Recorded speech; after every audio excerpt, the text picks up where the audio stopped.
William Morrow and Harper Audio present The Kremlin Strike, a novel by Dale Brown, performed by William Dufries.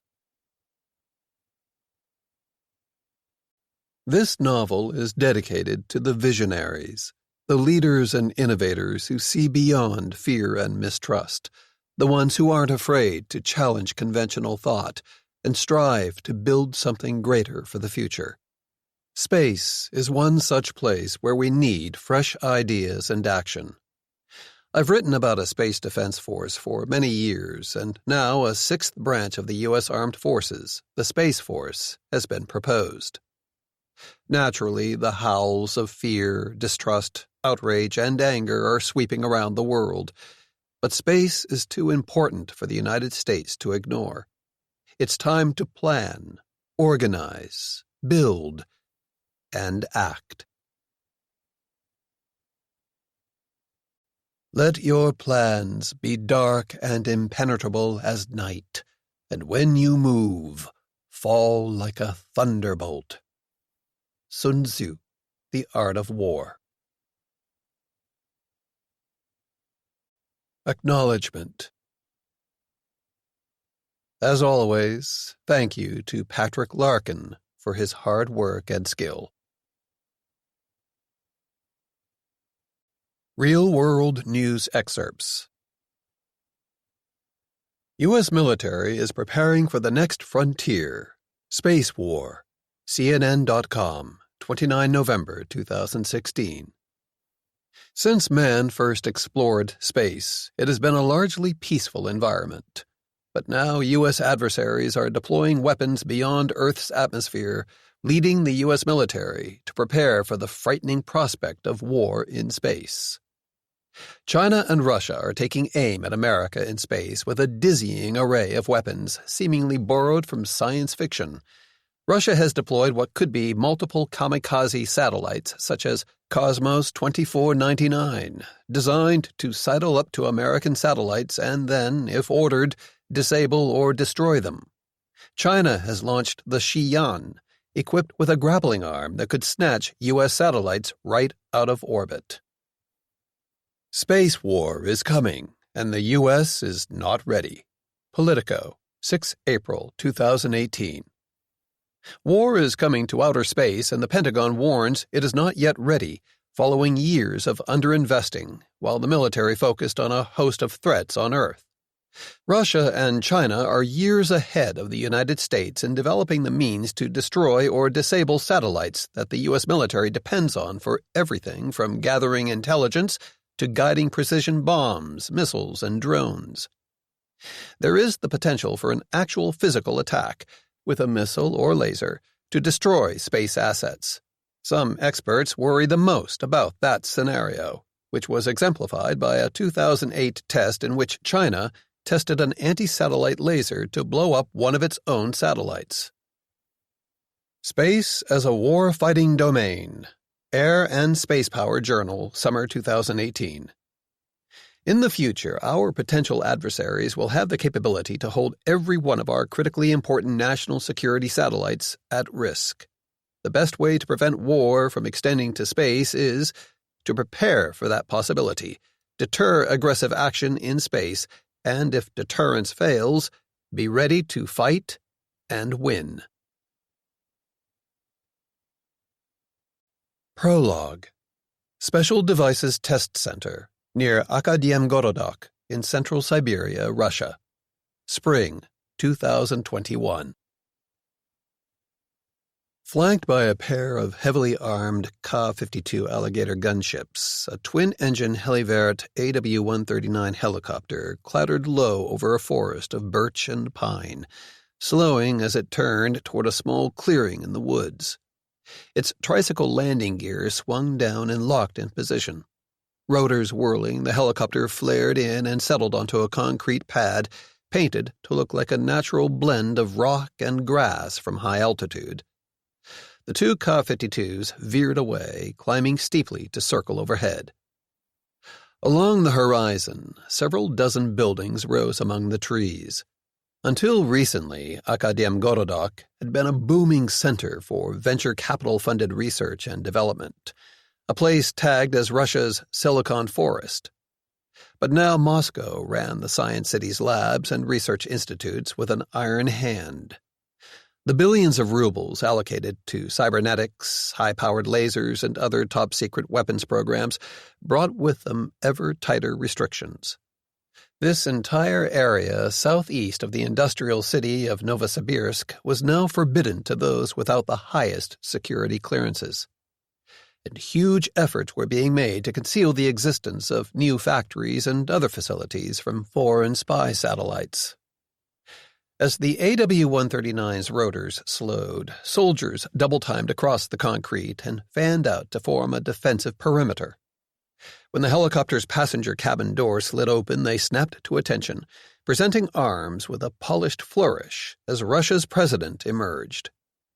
Gennady Grizlov returned their salute with easy grace and dropped lightly down onto the camouflaged landing pad. At 45, he retained the rugged good looks that had won so many votes from his own people and, at least early on, the fawning admiration of gullible Western journalists. The middle-aged military officer who stepped forward to greet him was cut from a very different cloth. Shorter than his commander-in-chief, though broad-shouldered and barrel-chested, Colonel General Mikhail Leonov would never be mistaken for a movie star. But any illusion that his round, open-featured face was that of a simple peasant or factory worker was dispelled by the intensity of his cold, appraising gaze.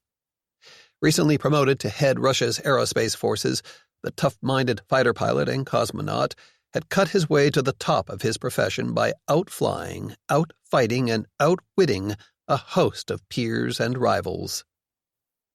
"Welcome to the Special Devices Test Center, Mr. President," Leonov said. He snapped a crisp salute. With a short, sharp laugh, Grizlov clapped him on the shoulder. "Come now, Mikhail. Why so formal? We're not still junior cadets on parade, marching around like we've got sticks shoved up our asses. Those days are long behind us, thank God." "Old habits die hard, Gennady," Leonov said, donning a dutiful smile at the other man's crude humor. After all, he and Grizlov had been classmates for several years, first at the Yuri Gagarin Military Air Academy, and later at the Military Space Academy in St. Petersburg. Unlike the president, though, Leonov had completed his cosmonaut training and flown Soyuz spacecraft on several missions to the old International Space Station before transitioning back to fly conventional fighters like the MiG-29 and Su-27. "True enough," Grizlov agreed. His expression hardened. "But die they must, Leonov. Old habits, old ways of thinking, old men unwilling to adapt. All of them. Russia needs agile, innovative warriors who aren't afraid of the future. Men ready to seize every military advantage new technology offers.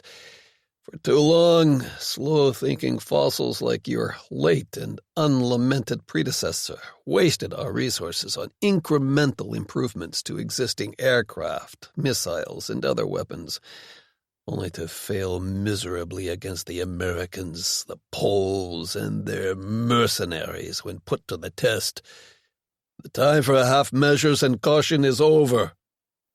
Leonov nodded. Grizlov meant what he said. One by one, the advisors who had tried to temper his aggression and willingness to run risks had fallen by the wayside. Some of them were dead. The rest were disgraced or in prison. Of course, he thought coolly, the same fate awaited those who carried out the president's bold plans and still failed. Serving Gennady Grizlov was a high-wire act, one with very little margin for error. "So," the president said impatiently, "what do you have to offer me, Mikhail?" He waved a hand at the forest around them. Apart from a few ventilation and exhaust pipes, disguised to look like trees and a dirt and log-covered bunker, there were no other signs of human handiwork. "The wonders of Siberian nature?" Smiling more genuinely now, Leonov shook his head and ushered Grizlov toward the bunker. "What you are about to see is wonderful, Gennady," he said. "But I assure you that nothing about it is at all natural." His meaning became clearer when they pushed through an opening in the camouflage netting draped over the crude-looking shelter and were immediately confronted by a solid steel door. Leonov swiped his ID card through a reader next to the door. It beeped once. Then he pressed his palm against a biometric panel set into the door itself. "Leonov, Mikhail Ivanovich, positive identification," a computer-generated female voice said with careful precision. "Mars Project Level 1 security clearance match." He turned to Grizlov. "Now it's your turn." The president raised an eyebrow. "You're joking." "No, sir," Leonov said. "No one is admitted to this facility without confirming his or her identity and the required clearance level. Not even you, sir. And if I refuse—" Leonov shrugged. "Alarms will sound. That door will stay locked and sealed, and within moments we will find ourselves answering questions asked by some very unsympathetic security officers." "Отлично, Mikhail," Grizlov said. "Very good. Security lapses have cost us dearly in the past. It's high time somebody besides me understood the necessity of keeping secrets." He took out his own ID card and followed the same procedure. The massive steel door slid aside, revealing a waiting elevator car. As soon as the two men entered, the door closed. "Place defensive systems on standby," Leonov ordered, "and then take us to the control level." "M.I. Leonov, command authority confirmed. Defensive systems are on standby," the computer acknowledged. The car descended smoothly, swiftly dropping deeper into the earth. Holding on to a railing, Grizlov turned his head. "Defensive systems?" he asked. "A final precaution," Leonov told him. "Should an enemy force breach the facility's outer security, there are explosive charges set along the elevator shaft, rigged to kill any intruders and seal off the lower levels." Grizlov whistled softly. "Entombing everyone inside. There is a carefully concealed emergency exit," he said calmly. "But if necessary, yes. The work being done here is vital to the defense of the motherland. It would be better to sacrifice a few scientists and engineers than risk seeing the Americans or the Chinese get their hands on it." "You are one cold-hearted son of a bitch, Mikhail," Grizlov said with evident approval. The elevator slowed and came to a stop, nearly 200 meters underground. When the door opened, they stepped out into a corridor guarded by a squad of tough-looking soldiers. Beyond the security post, another massive steel door blocked access to the control center. Though it was clear that the officer in charge recognized them, their ID cards were again closely scrutinized before they were allowed through. Inside the control center, Grizlov eyed his surroundings with evident interest. Computer consoles set on 3-stepped tiers faced a cinema-sized video screen showing the image of a huge, brightly lit chamber. Dozens of civilian scientists, technicians, and engineers wearing headsets manned the consoles, along with a handful of young-looking military officers. Intricate graphs and readouts blinked on each console. An air of keen anticipation filled the room. Leonov turned to one of the scientists, an older man with a shock of thick white hair. "Are you ready to proceed, Dr. Savin?" "We are, General," the other man said with quiet confidence. "All systems are functioning perfectly." At Leonov's silent nod, the scientist spoke into his own headset mic. "All control stations, this is Savin. Commence weapons test." Immediately, Grizlov heard a muted, high-pitched whine and felt a faint vibration coming through the floor. On the video screen, the appearance of the bright lights illuminating the huge chamber went oddly flat. "High-efficiency pumps are emptying the test chamber's atmosphere," Leonov explained. "When they finish, it will be in a near-perfect vacuum." Grizlov nodded. Without air molecules to diffract the light, No wonder it seemed so strange. He focused his attention on the screen. At the far end of the chamber, he could see the full-scale mock-up of an American reconnaissance satellite, complete with fully extended solar panels, GPS receivers, downlink antennas, and radar dishes, hanging in mid-air, attached by wires to the ceiling, walls, and floor. Closer in, a maze of power conduits and fiber-optic cables surrounded a complex assembly of electronic equipment. To his untutored eye, this machine resembled a massive, upright, six-armed starfish with a short, stubby rod projecting from its center.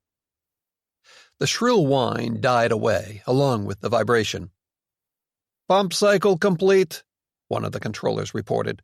"Atmospheric pressure now less than 100 nanopascals." Gryzlov was impressed. That was roughly 100 millionth of the air pressure at sea level. In effect, atmospheric conditions in that vast chamber now closely approximated those of outer space. Savin glanced at another technician. "What is the weapon's energy status, Andrei?" "Our high-energy graphene supercapacitors are at full charge and holding." "Very good." Savin turned toward a trim Aerospace Forces officer seated at the nearest console. "You may fire when ready, Captain Kazantsev." "Firing now." The younger man acknowledged. He leaned forward and tapped a glowing icon on a touch-screen control panel. Instantly, the center of the large starfish array emitted a blinding white pulse.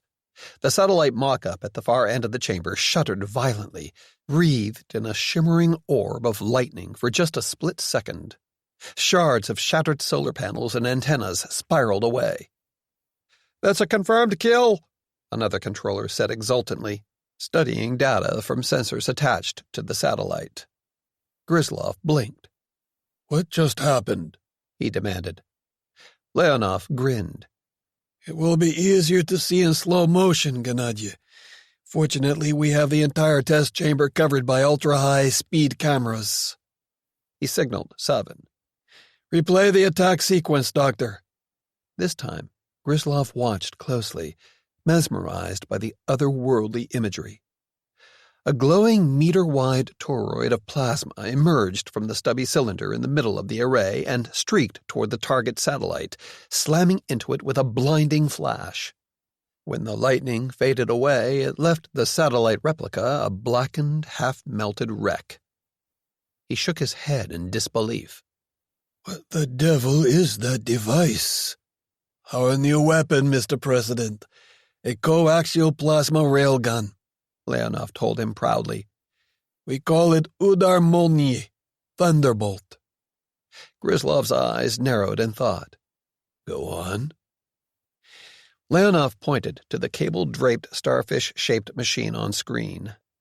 "Using energy stored in the supercapacitors lining that six-armed structure, Thunderbolt creates a ring of extremely dense plasma, effectively a form of ball lightning, and then accelerates it with a powerful magnetic pulse." "At what speed?" "Up to 10,000 kilometers a second," Leonov said flatly, "which is why these plasma toroids explode on contact with significant thermal and mechanical force. Those explosions also produce destructive electromagnetic pulse effects and high-energy X-rays." 10,000 kilometers a second. Gryzlov was staggered. That was faster by orders of magnitude than any other missile or projectile ever invented by man. Only lasers, which struck at the speed of light, were faster. He dragged his gaze back to Leonov. "What is the effective range for this weapon?" "At least several thousand kilometers," the other man replied. "Perhaps more. Supercomputer simulations suggest the plasma toroids could remain stable for almost a full second." He shrugged. "We would need operational testing in space to confirm those numbers, of course." For a moment, Gryzlov bared his teeth in a wolfish grin. Wicked glee danced in his pale blue eyes. Screw the naysayers who moaned and bitched about extravagant spending on what they called wild-eyed schemes, he thought. Together with the other advanced weapons, energy technologies, and space launch systems he had championed as part of Project Massa, The Mars project, this new plasma railgun had the clear potential to make Russia the world's unchallenged superpower. After all the narrowly disguised defeats and Pyrrhic victories of the past several years, he could at last sense his long-held ambitions and plans coming to fruition. But then his predatory smile faded as he was struck by a sudden and very unwelcome possibility. "What about the Americans, Mikhail? Especially that damned company Sky Masters. What if they're working on a plasma railgun of their own?"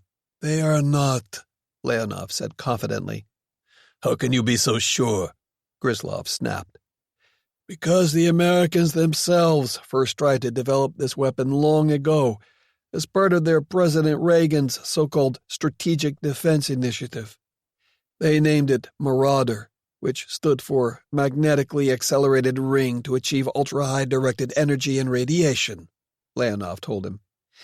They even powered their experiments using capacitors in the same six-armed shape, something they called the Shiva Star.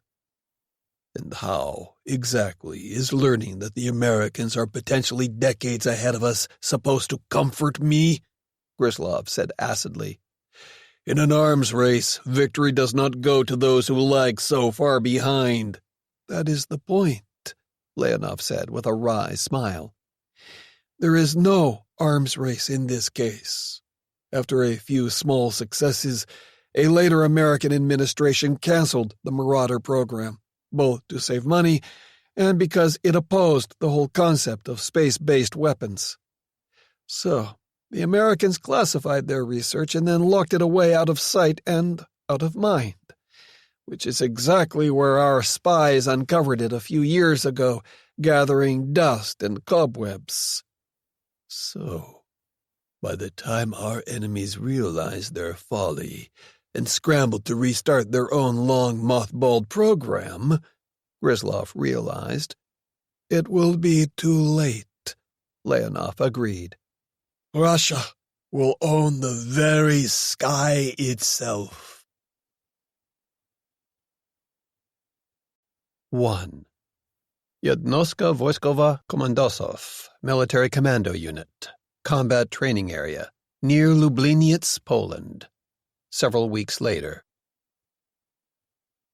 Seen through a thin screen of pine trees, the little village looked abandoned, except for a few dingy off-white curtains wafting in the gentle breeze. Nothing moved among its cluster of drab one-story houses or along its rutted dirt streets. Old-model civilian cars and light trucks, more rust and dense than anything else, were parked outside some of the homes. Crouched in cover near the edge of the forest, Polish Special Forces Major Nadia Rozek slowly lowered her binoculars. According to the intelligence briefing for this special training exercise, a simulated force of Russian Spetsnaz commandos was holed up in the town, probably using its inhabitants as human shields. Which meant appearances were deceiving. A slight frown creased her attractive tanned face. More than 100 meters of open ground separated these woods from the nearest houses. No competent enemy commander would miss the chance to turn that clear stretch into a killing zone.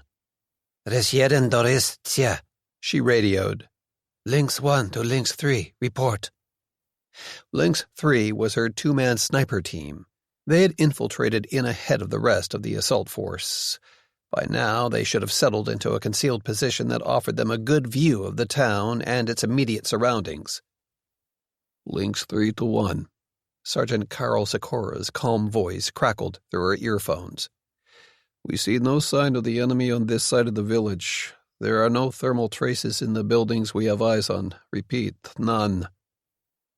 Nadia bit down on the urge to tell him to look harder. The sergeant wasn't a rookie. Like her, Sikora was a veteran of the Iron Wolf Squadron, an elite high-tech force of pilots, intelligence operatives, and special operations soldiers that had helped defend Poland and its Eastern European allies against periodic Russian aggression for several years. Originally, the squadron's men and women were all foreign-born, mostly Americans. In fact, she'd first been assigned to Iron Wolf chiefly as a liaison officer for Poland's president, Piotr Wilk. But as casualties mounted, more Poles joined the unit in combat roles, accumulating valuable experience and technical expertise before rotating back to their nation's regular armed forces. So when the sniper sergeant said there weren't any Spetsnaz troops deployed in the houses with fields of fire covering this approach, she could take it to the bank. Which left one big problem. Where in hell were the Russians she'd come to kill? Were they really foolish enough to let her soldiers push inside the town without a fight? No, she decided. Somehow she was still missing a piece of this tactical puzzle. Nadia's frown deepened. The clock was running. Every second she spent now trying to decide what to do next would cost her dearly later, on the back end of this mission. But while speed was life when you were already under fire, attacking blindly without thorough reconnaissance was usually a recipe for disaster. Her mind ran faster.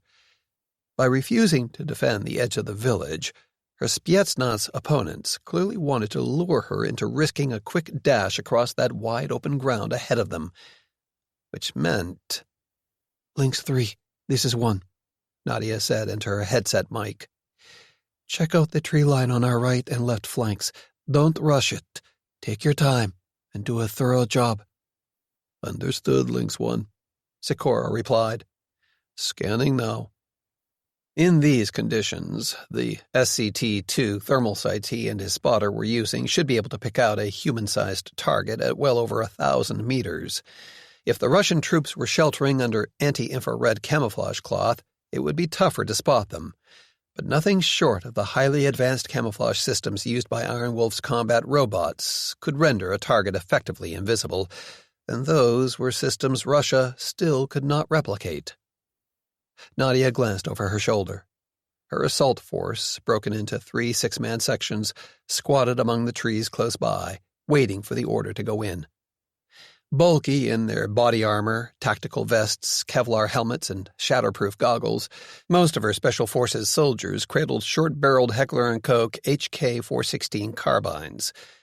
She could sense their eagerness. Like wolfhounds scenting prey, they were keyed up, straining at the leash.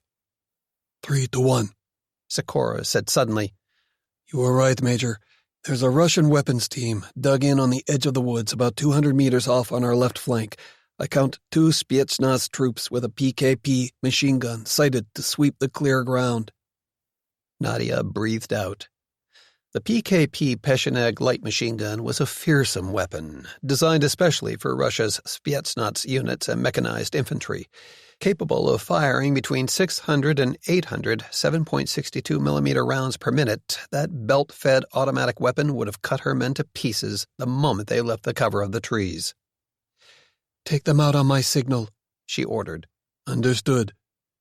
Carefully, she rose from her crouch and checked over her own HK carbine and other gear one last time. Soft rustling sounds indicated that the rest of the assault force was following her lead. No one wanted to find out the hard way that some vital piece of equipment had gotten tangled up or gone missing while they'd slogged their way through a couple of kilometers of dense forest to reach this position. Of course, Nadia thought wryly, sometimes there was nothing you could do about things that were missing. She glanced down at where her feet should be, and no longer were. Instead, she saw the twin tips of her black carbon fiber prosthetic running blades. Though the sight was no longer alien, she still couldn't pretend that it felt natural. Not even after almost a full year. Last summer, while defeating a Russian attempt to assassinate the man who was now America's president, she'd been badly wounded. To save her life, trauma surgeons had been forced to amputate both of her maimed legs below the knee. Weeks of agonizing hospitalization had been followed by months of exhausting and painful rehabilitation. First, she'd relearned to walk using conventional prosthetics. Then more months had been needed to master the use of these agile, incredibly flexible running blades, and to rebuild her lost strength and endurance. And all of it, all her hard work all her sweat, all her pain, had been driven by a single overriding imperative: to prove that she was still fit for active service in Poland's special forces, even without her legs. Well, today is that day, Nadia told herself. Win or lose, this was the chance she had fought for. Lynx 3, this is 1, she snapped. Nail that machine gun team. She started forward. All other Lynx units, follow me. 2 muffled cracks echoed through the nearby woods. Enemy weapons team down, Sikora reported. We have your back, Major. Good enough, Nadia thought. Now to cross that killing zone before the Russians realized their ambush had been blown. She moved faster, accelerating from a deliberate, almost gliding walk to a tooth-jarring, equipment-rattling jog. Then, as soon as she broke past the last few trees and came out into the open, she sprinted onward at top speed, bounding forward on her prosthetic blades toward the center of the little village. 2 of her assault sections peeled away, moving off to the left and right. They were tasked with fighting their way into the town from opposite sides, in a pincer movement intended to spread the enemy's defenses and smash any attempted retreat. The 6 men of the 3rd section stuck with her. Nadia darted past the first row of empty houses and dropped into cover behind an old, banged-up tarpaulin pickup truck. Her troops spread out around her, weapons up and ready to fire at the first sign of any hostile movement. Voices flooded through her earphones as the other section leaders provided a running commentary on their progress. Their units were systematically clearing houses, going room to room in a hunt for Spetsnaz holdouts and any hostages. Stun grenades exploded with ear-piercing bangs, followed almost instantly by short, sharp bursts of assault rifle fire. House 1 clear, 1 hostile down, no civilians present. House 5 clear, 2 hostiles dead, no civilians here. House 9 clear, no contact. Comparing their reports with her mental map of the town, Nadia realized that roughly half of the estimated Russian commando force was still unaccounted for, along with around a dozen innocent men, women, and children. Realistically, there was only one place left that was big enough to hold that many people. She risked a quick glance around the pickup truck's rusting bumper. The village's largest building sat not far away down the street. According to the quick and dirty intelligence briefing she'd received, that gray cinder-block eyesore served as a kind of community center, a place for celebrations, daycare classes, local meetings, and political rallies, and even a small, bare-bones health clinic staffed by a visiting nurse. Its main entrance, a set of big double doors, looked out onto the road. Nadia snorted. There was no way in hell she would lead a charge through those doors. The easy way is always mined, ran one of Murphy's half-humorous, half-serious laws of war. Or, in this case, probably rigged with a booby trap and zeroed in on by a couple of cold-eyed Spetsnaz bastards just itching to even today's score by killing a few Poles. Even though it would cost her more time, they needed to find another way inside. Swiftly, she led the way around one of the abandoned houses and then along a narrow alley crowded with bags of garbage, old mattresses, and waist-high stacks of worn-out tires. The alley opened onto a small cross-street paralleling one side of the community center. And there, flanked by overflowing trash bins, was another door. Narrow, dingy, and looking as though it was almost never opened. Perfect, Nadia thought. Using quick, silent hand signals, she deployed her small force, stationing 2 soldiers to provide covering fire, while the rest lined up behind her in a tactical stack next to that side door. Satisfied, she tapped the section's breaching expert, Sergeant Dombrowski, lightly on the shoulder. "Make us a hole, Tadeusz," she murmured, easing a flashbang grenade out of one of her assault vest pouches. With a nod, he moved around her and racked his Mossberg 512-gauge shotgun to chamber breaching rounds. Angling the shotgun down at a 45-degree angle, he jammed the muzzle tightly against the door, aiming halfway between the knob and doorframe. Wham! Wham! 2 quick shots blew a hole through the door and smashed its lock. Without pausing, Dombrowski kicked the door open and whirled away. In the same split second, Nadia leaned forward and lobbed her grenade through the opening. Bang! The stun grenade detonated with a blinding flash. Smoke and dust eddied out of the doorway. Go, go, go! Nadia shouted. Tucking her HK securely against her shoulder, she rolled through the swirling smoke and into the building, sliding right to clear the way for the other Polish Special Forces soldiers pouring inside after her. They were in a large room filled with overturned tables and chairs. Through the gray haze hanging in the air, she could make out indistinct shapes sprawled across a scuffed-up linoleum floor. Frowning, she glided sideways, keeping her back to a wall. Her eyes scanned back and forth, alert for any signs of movement. Abruptly, motion flickered at the right edge of her vision. She spun in that direction, seeing what looked like a Spetsnaz commando holding a rifle pop up from behind one of the overturned tables. Trained instincts took over. She squeezed off a 3-round burst. Pieces flew off the mannequin, and it flopped backward. Its helmet spun lazily across the floor. One hostile dead and down, she said coolly, already swinging back to hunt for another valid target. More HK carbines stuttered as some of her troops spotted different figures representing Russian soldiers and opened fire. The others barked orders, warning the simulated civilians trapped inside this room to get down and stay down. Nadia kept moving, advancing deeper into the tangle of tables and chairs. Part of her admired the illusions created by those who had put together this combat exercise. Another part felt frustrated. Shooting up silhouettes, mannequins, and pop-up targets was never as satisfying as facing off against live foes. As Wack McComber, one of the Americans she'd served with in the Iron Wolf Squadron, would often growl, "These friggin' battle simulations are a lot like kissing your sister." Clearing the rest of the shooting house, reconfigured as a community center, took several more minutes of close, effective teamwork, carefully working through a labyrinth of rooms filled with a mix of targets dressed as both Spetsnaz soldiers and innocent Polish civilians. When they were finished, she ordered everyone back outside. Once there, they regrouped with the rest of the assault force. "Training Command, this is Lynx 1, Nadia radioed, scowling down at her watch. They were running very short on time. "We've cleared the village. All hostiles eliminated. No friendly casualties." "Acknowledged, Major Rozek," a laconic voice replied. "We show Phase 1 complete. Proceed immediately to Exercise Area Bravo." She sighed inside.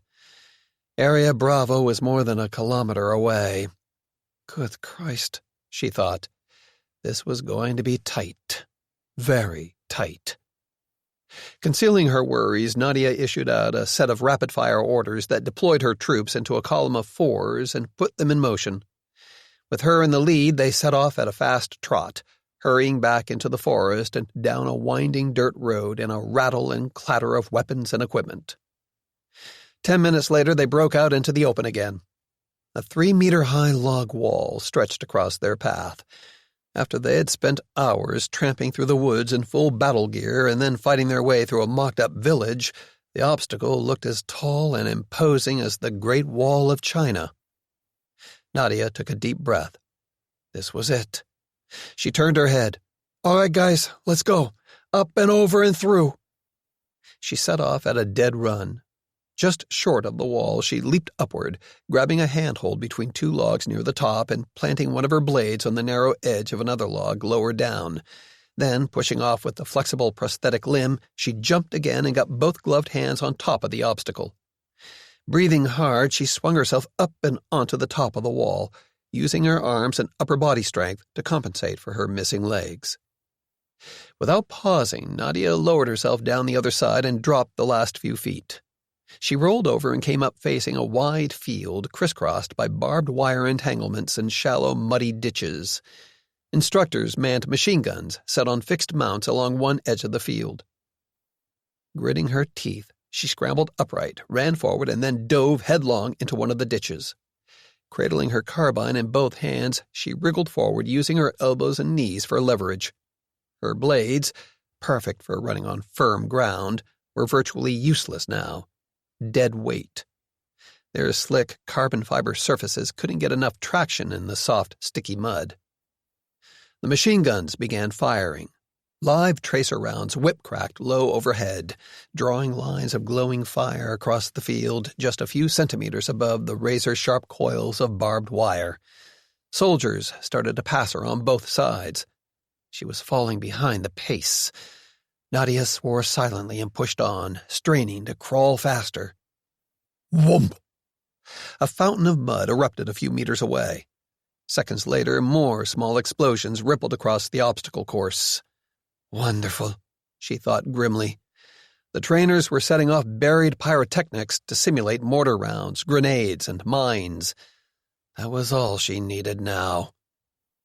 Tucking her head low to snake under a wire entanglement, she squirmed onward. Barbs snagged at her tactical vest and then tore loose. She raised up slightly, spat out a mouthful of mud, and risked a quick look ahead. The edge of the field was just 20 meters away. Whoomp!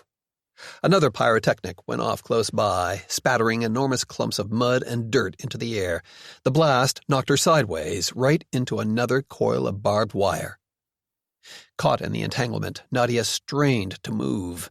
Barbs jabbed and tore at her sleeves, ripping through the tough camouflage cloth and drawing blood. A loose strand had even wrapped itself tightly around her prosthetic blades. Ignoring the pain, she yanked a pair of wire cutters out of one of her equipment pouches, curled up and went to work, grimly slicing through the metal strands, pinning her in place. She needed to free herself as fast as possible and keep going. But it was too late. Whistles blew shrilly, signaling the end of the exercise. Shit, Nadia muttered. Suddenly exhausted and fighting down tears of frustration, she sat up and finished cutting herself free. Despite her best efforts, she'd failed to complete the course in the required time. 2. Jednostka Wojskowa Komandosov, Headquarters Building. The next day. Perched on a chair, Brad McClanahan saw the door to Colonel Henryk Piatchak's office swing open. He stood up, straightening to his full, broad-shouldered height. Neat and trim in her Special Forces dress uniform, Nadia Rotzek stepped out into the hallway and quietly closed the door behind her. As always, he felt a warm glow inside at the sight of the beautiful, dark-haired young woman, coupled with a lingering sense of awe that he'd been lucky enough to win her affection. When he had joined the fledgling Iron Wolf Squadron 4 years ago, he had thought their relationship would just be a short, fun romp for both of them. A sort of pretty local girl has a wild fling with a lonely expatriate American deal. But now he knew differently. Nothing about Nadia was frivolous. She was tough-minded, intensely passionate, and totally fearless, and he couldn't imagine life without her. "How did it go?" Brad asked gently, already suspecting the worst from the distant look in her blue-gray eyes. "Not well," Nadia admitted. "Though he wishes otherwise, Colonel Piatchak will not return me to active duty status, at least not as a combat arms officer." Her mouth turned downward. "In light of my injuries, he believes the risk to me and to those under my command would be too great." She shrugged her shoulders. "Apparently the best I can hope for is a rear area headquarters staff post, or perhaps an assignment as a tactics instructor at either the Kosciuszko Land Forces Military Academy or the National Defense University." Internally, Brad winced, imagining her reaction to the suggestion that she spend her days pushing paper from one side of a desk to the other, or delivering lectures to bored junior officer cadets. Ouch. So, did you leave the guy in one piece, or should I call for medics and an ambulance? For a moment, the shadow of a smile ghosted across her face. "Despite my fearsome reputation, I do have some sense of military decorum, Brad. The colonel is alive and quite well. For the moment." "Then what did you tell him?" Nadia sighed. "I asked for more time to consider my other options." Her expression darkened. "I only wish I knew what they were." "Get your game face on, McClanahan," Brad thought. This was his big chance. He cleared his throat nervously. Yeah, well, see, as it happens, that's kind of something I've been talking over with a few folks. Oh? Her mouth tightened slightly, and she folded her arms. And which folks are those exactly? Me, for one, someone said from over her shoulder. Caught by surprise, Nadia spun around, and then she stiffened to attention. The newcomer raised a hand with a nod and an easy grin, silently ordering her to stand at ease. "Mr. President," she stammered, "what are you doing here?" Pyotr Vilk shot her an easy grin. "At ease, Major Rozek." Wiry, fit, and not quite 50, Poland's president still looked more like the veteran fighter pilot and charismatic Air Force commander he had once been than the political leader he had become. His eyes twinkled with amusement. "I flew here from Warsaw this morning at Captain McClanahan's suggestion." Recovering quickly, Nadia looked skeptically from one man to the other. She raised an eyebrow. "Oh? And should I understand, then, that the two of you have been settling my future for me? Behind my back?" Still smiling, Vilk shook his head. "Not at all, Major," he replied. "Consider this more of a brainstorming session." His expression turned more serious. "Colonel Piecyk is a good man and a fine soldier. His determination to maintain the highest physical standards for the officers and soldiers under his command is commendable." Reluctantly, Nadia nodded. "But Piecyk is not Poland's commander-in-chief. That is my role," Vilk continued. "What is more important is that I know you better than he does. I have seen your abilities with my own eyes. So, in this narrow case, I believe it might be reasonable, even just, to waive certain standards." "No," Nadia interrupted fiercely. "With respect, Mr. President, you must not pull strings on my behalf in this matter. Not for any reason. You would harm the good order and discipline of our armed forces." Vilk shook his head.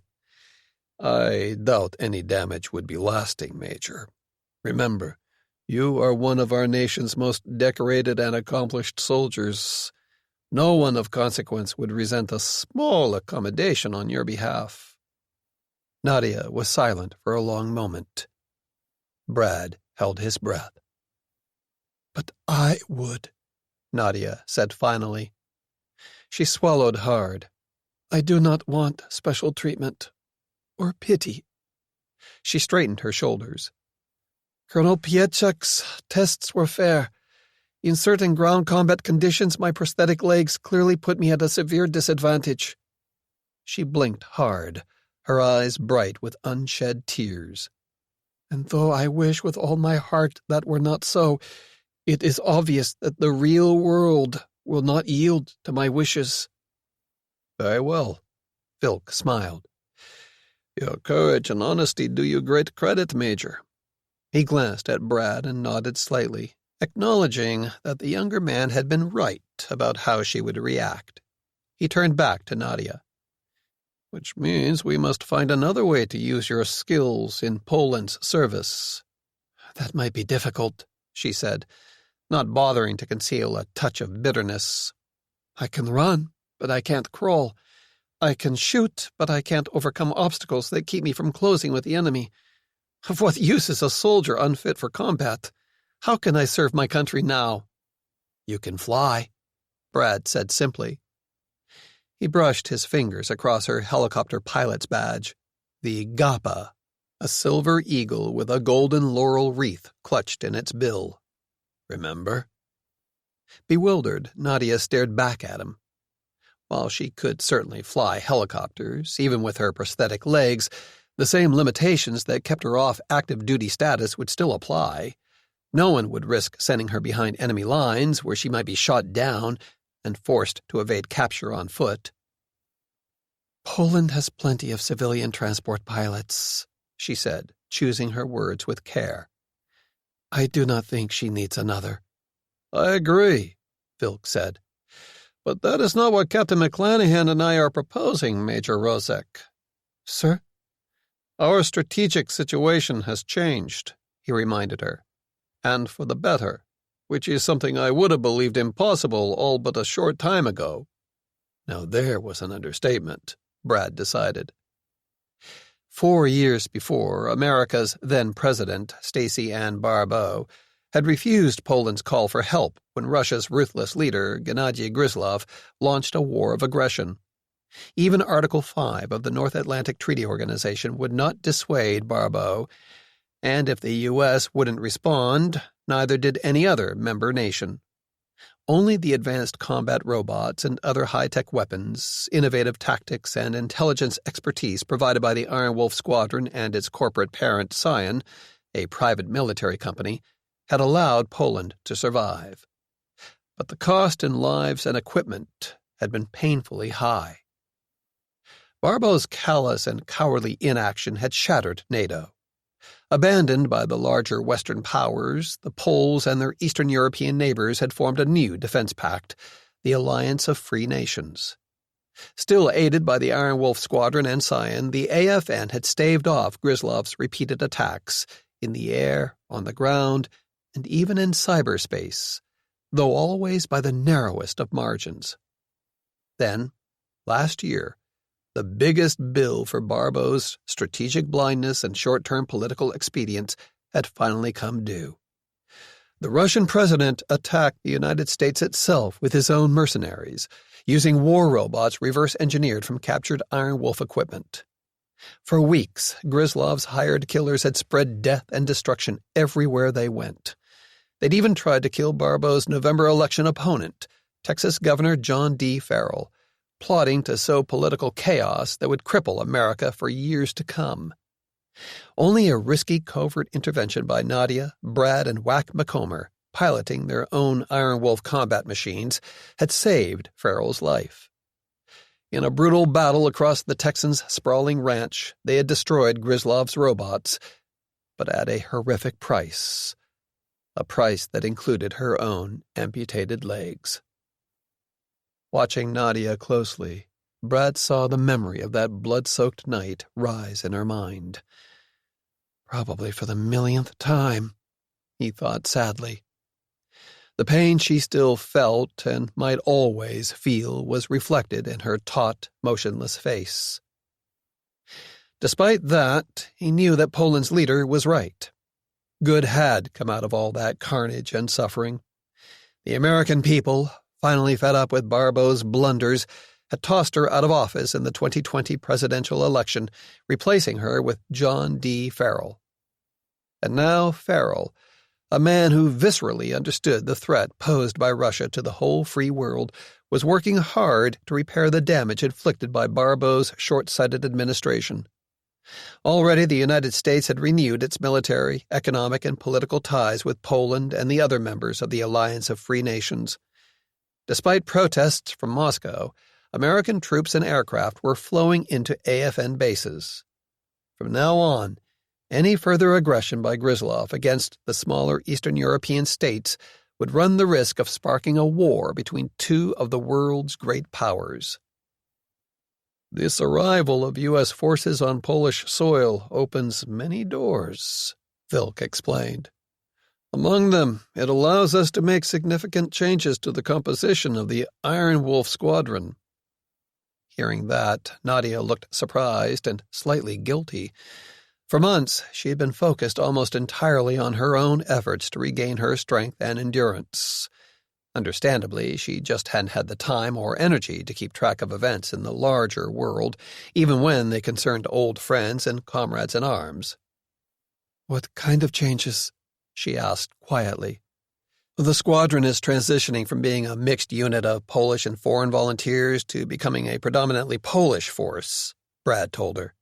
"Sure, a few Scion advisors and technical experts will stay to help out with some of the high-tech weapons and sensors you've bought, but the rest of us expats aren't really needed here any longer.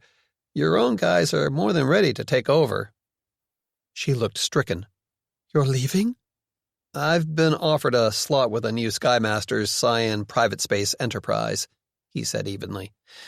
"Before Stacey Ann Barbeau, in her infinite lack of wisdom, mothballed the whole program, we were flying S-19 and S-29 single-stage-to-orbit spaceplanes, which are incredibly advanced spacecraft that revolutionized manned space operations. Well, President Farrell wants those birds back in operation and flying, and pronto. Nadia swallowed hard. Sky Masters has asked you to be among those who will fly these space planes? Brad nodded. Yep. Gratulatia, she said softly. Congratulations. That is a wonderful opportunity. A once-in-a-lifetime chance. Of course you must go. I understand. Tears glistened in her eyes. But I will miss you. Not so fast, Nadia Rodsek, Brad said flatly. I haven't said I'd take the job yet. Taken off guard, she stared back at him. Why not? He grinned down at her. Because Sky Masters doesn't want just me. They want you too. Her eyes widened. They want me? To fly in space? To become an astronaut? Brad nodded again. If you take the gig, you're slated for training as a spaceplane co-pilot and EVA specialist. EVA? Extravehicular activity, he clarified. A spacewalker. Walking in space? Awkwardly, Nadia glanced down at her artificial legs. Even with these? Your prosthetics won't be a hindrance, not in 0G, Brad assured her. They might even be an advantage. I've read a bunch of reports by astronauts with a lot of EVA time. They say most of the work is done with hands and forearms and that legs often just get in the way. One NASA astronaut, a guy named Doug Wheelock, actually described a spacewalk as less a walk and more like a space ballet danced on your fingertips. Nodding thoughtfully, she turned to Piotr Vilk. What do you think, Mr. President? I hope you will consider this offer of an assignment with Sky Masters and Cyan very seriously, he replied. For Poland and for the whole free world, space represents the future. He studied her face. Ultimately, though, considering the dangers involved, this must be your own decision, Major. Nadia glanced back at Brad. Dangers? Oh, yeah, he said with a lopsided grin. Yeah, I guess I should warn you that training for space operations will be tough and dangerous as hell. Just for example, when you light the candle on an S-19 Midnight or an S-29 Shadow spaceplane, you're riding on top of thousands of pounds of highly explosive fuel. If there's even a tiny glitch, just one small malfunction, bad things happen, she guessed, with the faintest hint of a wry smile of her own. Well, let's just say you could easily end up right in the middle of the biggest fireworks show anyone on the ground is ever likely to see, Brad agreed. The man who developed the engines for the spaceplane, Hunter Noble, is nicknamed Boomer for a reason. Good Lord, Nadia breathed. Then we can move on to explosive decompression, radiation hazards, micrometeorites, and a bunch of other perils. It's sort of a long list. So, essentially you're asking me to join you and risk being killed in any number of interesting new ways? Nadia said. Pretty much, he admitted. Smiling broadly now, she slipped her arm through his and laughed. Very well, I accept. You really do know the way to a girl's heart, Brad McClanahan. 3. Federal Security Service Headquarters, the Lubyanka, Moscow, Russia. That same time. From the outside, the Lubyanka hid its sordid history of terror and brutality behind the 6 stories of a beautiful neo-Baroque facade of yellow brick set above 2 lower levels layered in dark gray stone. For more than a century, the building had served as a headquarters for Russia's secret police, whether they were known as the Cheka, the GPU, the OGPU, the NKVD, or the KGB. Year after year and decade after decade, terrified political prisoners were hustled through its doors and thrown into the cruel hands of the torturers and executioners who lurked in the Lubyanka's dank and blood-stained basement. Some Russians liked to pretend that had changed with the fall of the Soviet Union, that the excesses of the past were over, never to be repeated. "See," they said in hushed voices, "the old KGB was gone, replaced by a newer and more professional intelligence and police organization, the Federalnaya Sluzhba Bezopasnosti, the Federal Security Service." Unlike its forerunners, the FSB was supposedly hedged in by law, answerable to both the Duma, the parliament, and the nation's elected president. Looking up at the Lubyanka through the tinted windows of his black cortege limousine, Colonel General Mikhail Leonov snorted in sour amusement. Too many of his countrymen preferred living among glittering illusions of expanding national power and prosperity and reform, even though they still knew the darker truths in their own hearts. For Russia, the past was never another country. The Duma was currently nothing more than a rubber stamp for President Gennady Grizlov's rule by decree, and while the old means of state terror and repression were now and then papered over with a veneer of civilized legality, they never fully disappeared. True, the FSB's current head, Minister of State Security Viktor Kazyanov, was a weakling, more mouse than man. But Grizlov was clever. He understood that he didn't need a stony-eyed killer like Lenin's Felix Dzerzhinsky or Stalin's Lavrenti Beria to keep dissenters and potential rivals in line. So long as Kazyanov slavishly followed orders, the president's grip on power was secure. Gulags and mass executions were no longer necessary, not in an age in which social media could spread fear at the speed of light.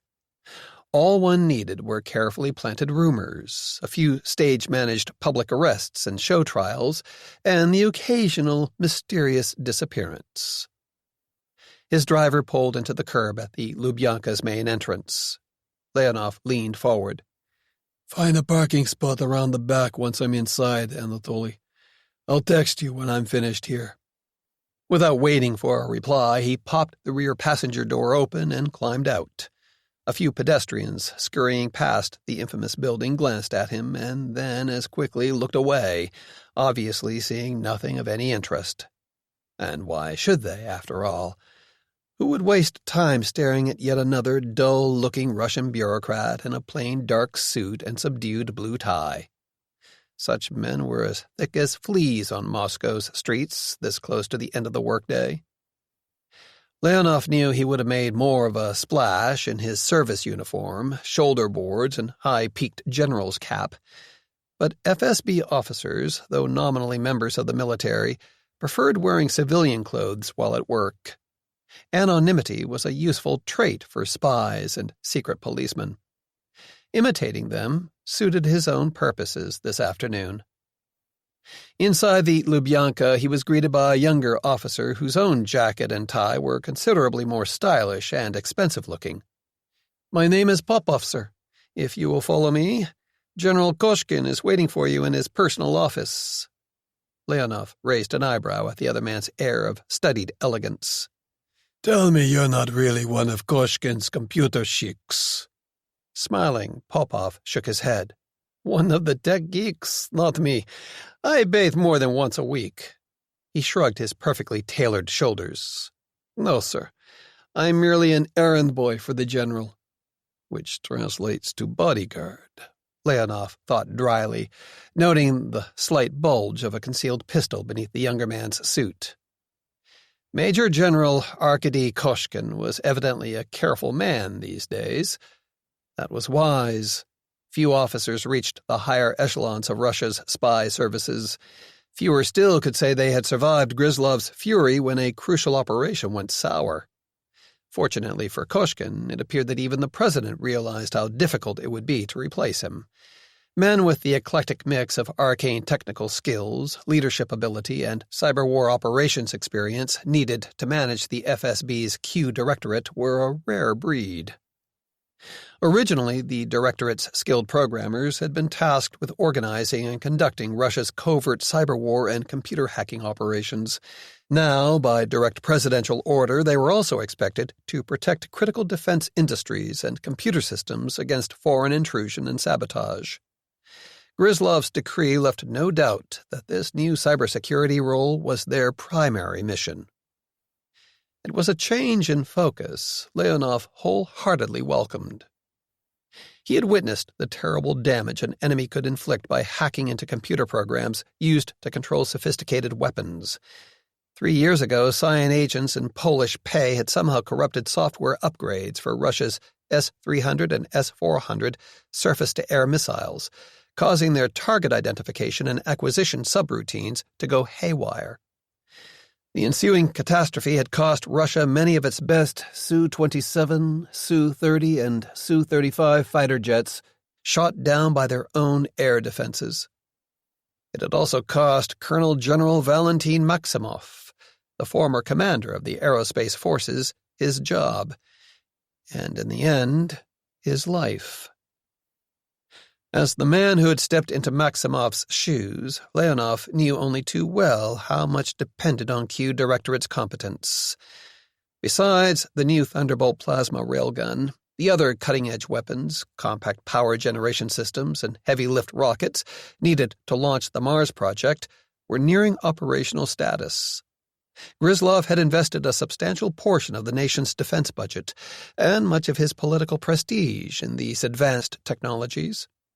He was convinced they would ensure Russia's dominion over the world for generations to come. With so much at stake, the president would never forgive even the slightest failure.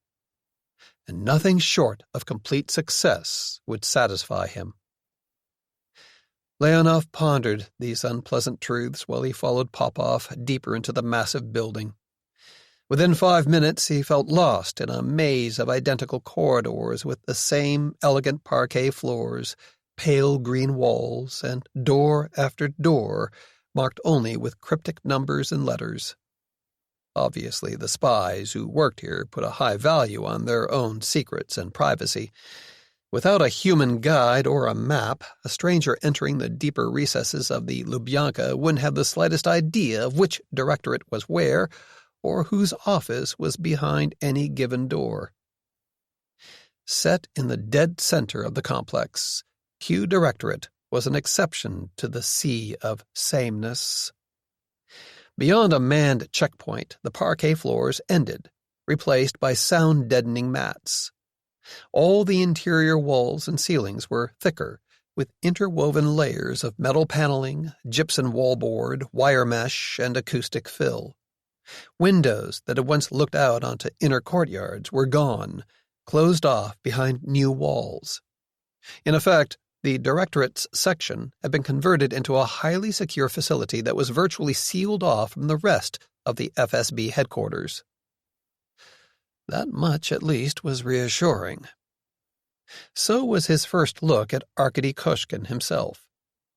The head of Q Directorate was short and slight, with a high, wrinkled forehead. Eyes bright with intelligence and ambition gleamed behind thick spectacles. On the other hand, those same eyes were also wary, full of caution.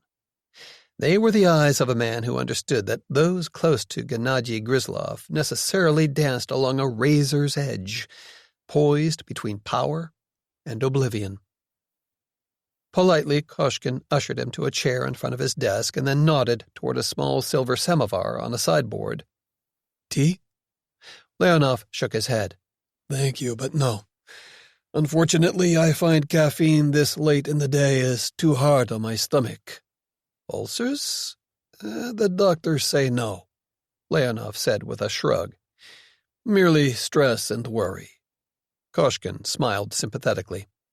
"An occupational hazard of our respective professions, I fear." He looked over at Popov. "You may go, Dmitri. Colonel General Leonov and I can look after ourselves." Silently, the elegant young aide left, firmly closing the door behind him. "Now, General," Koshkin said carefully, "what brings you to the Lubyanka?" "First, how tight is your security?" Leonov asked, with equal care. "In this office itself, airtight," Koshkin assured him.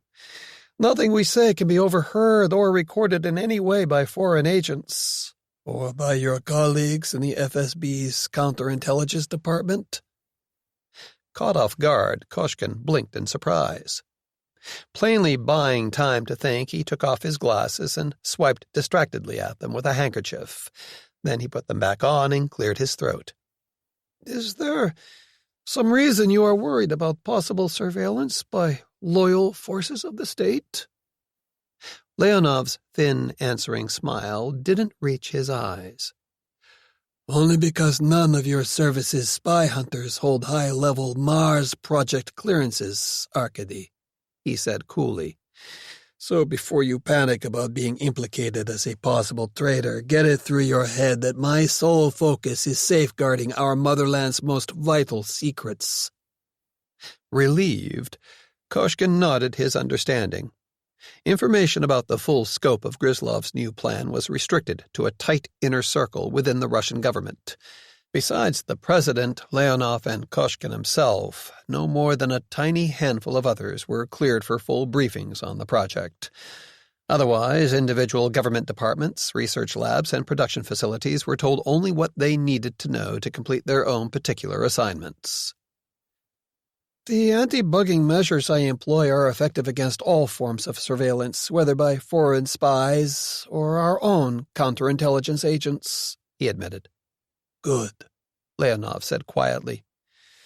Because we must be able to speak frankly to each other, to share ideas without the slightest constraint or reservation. Koshkin looked on edge again. Ideas about what? Here we go, Leonov told himself. This was where he found out if the other man understood the difference between sensible caution and crippling passivity, or if he grasped that taking personal initiative was sometimes necessary and might even be safer than clinging rigidly to set procedure and regulation. Careful to sound calm, almost bored, he shrugged. About the possibility of making certain modifications to command and control programs for some of the Mars Project's components. Koshkin stared back at him for several long seconds. What kind of modifications? He asked at last. Leonov held up a hand. First, let me make sure that I have a clear sense of how this system works, eh? It was important not to rush this. He leaned forward. As I understand it, your Q Directorate experts aren't actually writing any of the project's operational software themselves, correct? Slowly, Koshkin nodded. The research and development teams working on different weapons, power generation, maneuvering, and life support systems are responsible for writing and validating their own code. And when they're finished, my people go through each piece of software line by line, checking for anything suspicious or out of place. Once the programs have been thoroughly scrubbed, we subject them to stringent testing to make sure they work as promised, both on their own and in tandem with other crucial systems.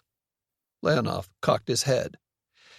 And after that, your team embeds every piece of software in layer upon layer of high-grade cybersecurity protocols, so that no further alterations can be made, except by your directorate. Koshkin frowned, obviously not quite happy with this crude summary of a complex process. More or less. In effect, then, no one else has access to the inner working elements of Mars Project software once your work is finished, Leonov continued, with a confident smile. That's perfect. Exactly what we need. But I don't see what is quite simple, Leonov explained. Your directorate's procedures make it possible for us to do what must be done, without tipping our hand to our enemies, or unnecessarily worrying those here at home who might otherwise misinterpret our actions. Tiny droplets of sweat suddenly beaded the other man's high forehead. I will not do anything to compromise the integrity of the computer programs created for the Mars Project, he stammered. Don't be a fool, Arkady. Leonov shook his head impatiently. That's the last thing I would expect. He looked Koshkin straight in the eye, choosing his words with care and precision. I only want your programmers to create buried subroutines that will strengthen our security and protect the motherland in a worst-case scenario. Secret programs we can activate in an emergency to regain control over critical systems, to stop the enemy from turning our own new weapons against us. Fail-safe protocols, you mean? Koshkin wondered. Exactly. I want a series of fail-safe protocols inserted into the project's operating software. Leonov agreed. On whose authority? Yours? Leonov nodded. Yes. Not the president's? Koshkin asked softly. Leonov shrugged. Gennady always expects his plans to unfold perfectly, without a hitch or snag. But you are afraid that the Mars project will fail? On the contrary, I think the president's confidence is fully justified, Leonov said flatly. If we proceed wisely, our powerful new weapons and other technologies should give us an overwhelming advantage against the Americans and their allies. Once our space platforms are in orbit and operational, we will be free to attack targets in orbit or even on the ground without fear of serious retaliation. Then, coolly, he met Koshkin's troubled gaze. But you and I also know, and only too well, that even the best-laid plans don't always survive contact with the enemy. Victory is never assured. Defeat is always possible. And sometimes it carries terrible consequences, both for Russia itself and for those who can be blamed for any failure.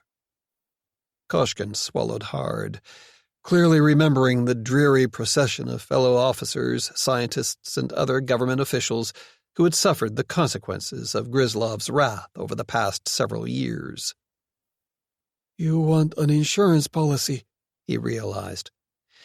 It is our duty to strive for complete success, but it is also our duty to prepare for the worst, Leonov said pointedly.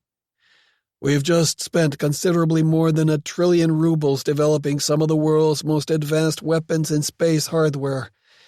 So, tell me, Arkady, are you willing to take even the slightest chance of letting the Americans waltz in and snatch them away from under our noses? My God, no, Koshkin murmured, turning pale at the thought of what Gennady Grislov would do to anyone he held responsible for such a catastrophe. Tight-lipped now, he looked back across his desk at Leonov. Very well, General. My programmers will do as you request. We'll create the fail-safe protocols you require. 4.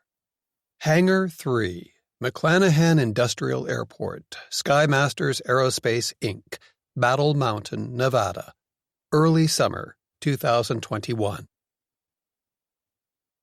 Brad McClanahan let the security door swing shut behind him. Then he slid his sunglasses into the pocket of his Skymaster's flight suit and stood still for a few seconds, waiting for his eyes to adjust. After the brilliant sunshine and typical scorching high desert summer temperatures outside, something about entering the enormous hangar reminded him of the time Nadia had shown him Krakow's beautiful, centuries-old Gothic cathedral.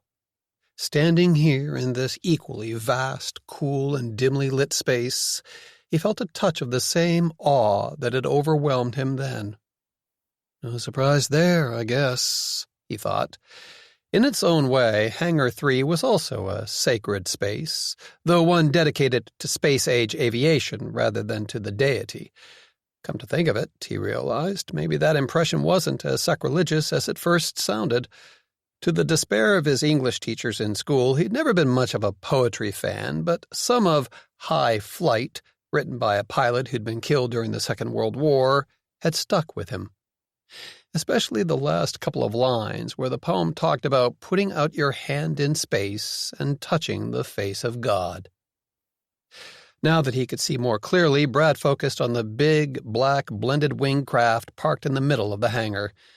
To a layman's untutored eye, it would look a lot like a larger version of the SR-71 Blackbird, only with 4 massive engines mounted under its highly swept delta wing instead of 2. But to someone like him, who had flown this model before, the distinctive shape was instantly recognizable. That was a Skymaster's S-19 Midnight spaceplane, equipped with revolutionary LPDRS Leopards, laser pulse detonation rocket system, triple hybrid engines. Those Leopard engines, able to transform from air-breathing supersonic turbofans to hypersonic scramjets to pure reusable rockets, were powerful enough to propel the spaceplane into Earth orbit. At the same time, the spaceplane, like its smaller counterpart, the S-9 Black Stallion, and its larger cousin, the S-29 Shadow, could take off and land on ordinary runways built for commercial airliners. "Hey, kid, you planning to do any real work this afternoon?" A tall, lanky man called from the foot of a high rolling ladder pushed up against the S-19's open twin cockpit canopies. "Or are you just here sightseeing?" "Hey, Boomer!" With a cheerful grin, Brad waved back at Hunter Boomer Noble, the chief of aerospace engineering for Skymasters and its lead test pilot for the reactivated S-Series spaceplanes. "Sorry I'm late, but we had a slight problem on the last simulator run that I had to sort out." "Shit," Boomer growled. "Tell me a newbie didn't just break one of the company's incredibly expensive machines." Skymasters Aerospace ran some of the world's most advanced flight simulators out of a converted hangar at the other end of the airport. Mounted on massive hexapod system hydraulic jacks, the full-motion simulators could be configured to mimic the flight characteristics and capabilities of virtually any aircraft. Everything from single-engine turboprops to fifth-generation fighters like the F-35 Lightning II on up to the S-Series spaceplanes. Between the company's immersive virtual reality simulator programs and its expert instructor pilots, Skymasters made a tidy profit training flyers for airlines and even the armed forces of several smaller U.S. allies. "Break is a harsh word," Brad said judiciously. "But I guess our trainee did bend it a little." Boomer winced, probably imagining the outraged memos from corporate accounting that were likely to land on his desk. "Bent it how exactly?" "Well, it looks like a couple of the hexapod actuators froze up when the simulator pod tried to spin end over end." "No fucking way," Boomer said in disbelief. He pinched the bridge of his nose hard and closed his eyes for just a second. "Which one of our merry band of aspiring astronauts managed to mess up a simulator like that?" "Constable." "The Brit?" Brad nodded. Peter Charles Constable Vasey had flown Harrier jump jets and other high-performance aircraft for the Fleet Air Arm. Several years before, bored out of his skull by peacetime service, the former Royal Navy flyer had signed up with Cyan. Since then, he'd flown a wide range of different aircraft for the private military company, taking part in a number of dangerous covert missions around the world. When offered a shot at flying spaceplanes for the new Skymasters Cyan joint venture, the Englishman had naturally jumped at the chance. From everything Brad could see so far, Vasey was a gifted pilot whose only weakness might be a tendency to push his luck and his aircraft to the limit. "Kind of like me," he admitted to himself. "What the hell did he do?" Boomer demanded. "He tried to roll the S-29 in hypersonic flight," Brad said, not bothering now to hide his amusement. Boomer stared back at him. "You're bullshitting me." "Nope," Brad said virtuously. "Scout's honor. That's what he did." "And pray tell, what was Comrade Vasey's airspeed when he decided to commit virtual suicide?" Boomer asked, with yet another deep sigh. "Mach 8. "Jesus Christ!" Boomer shook his head in sheer astonishment.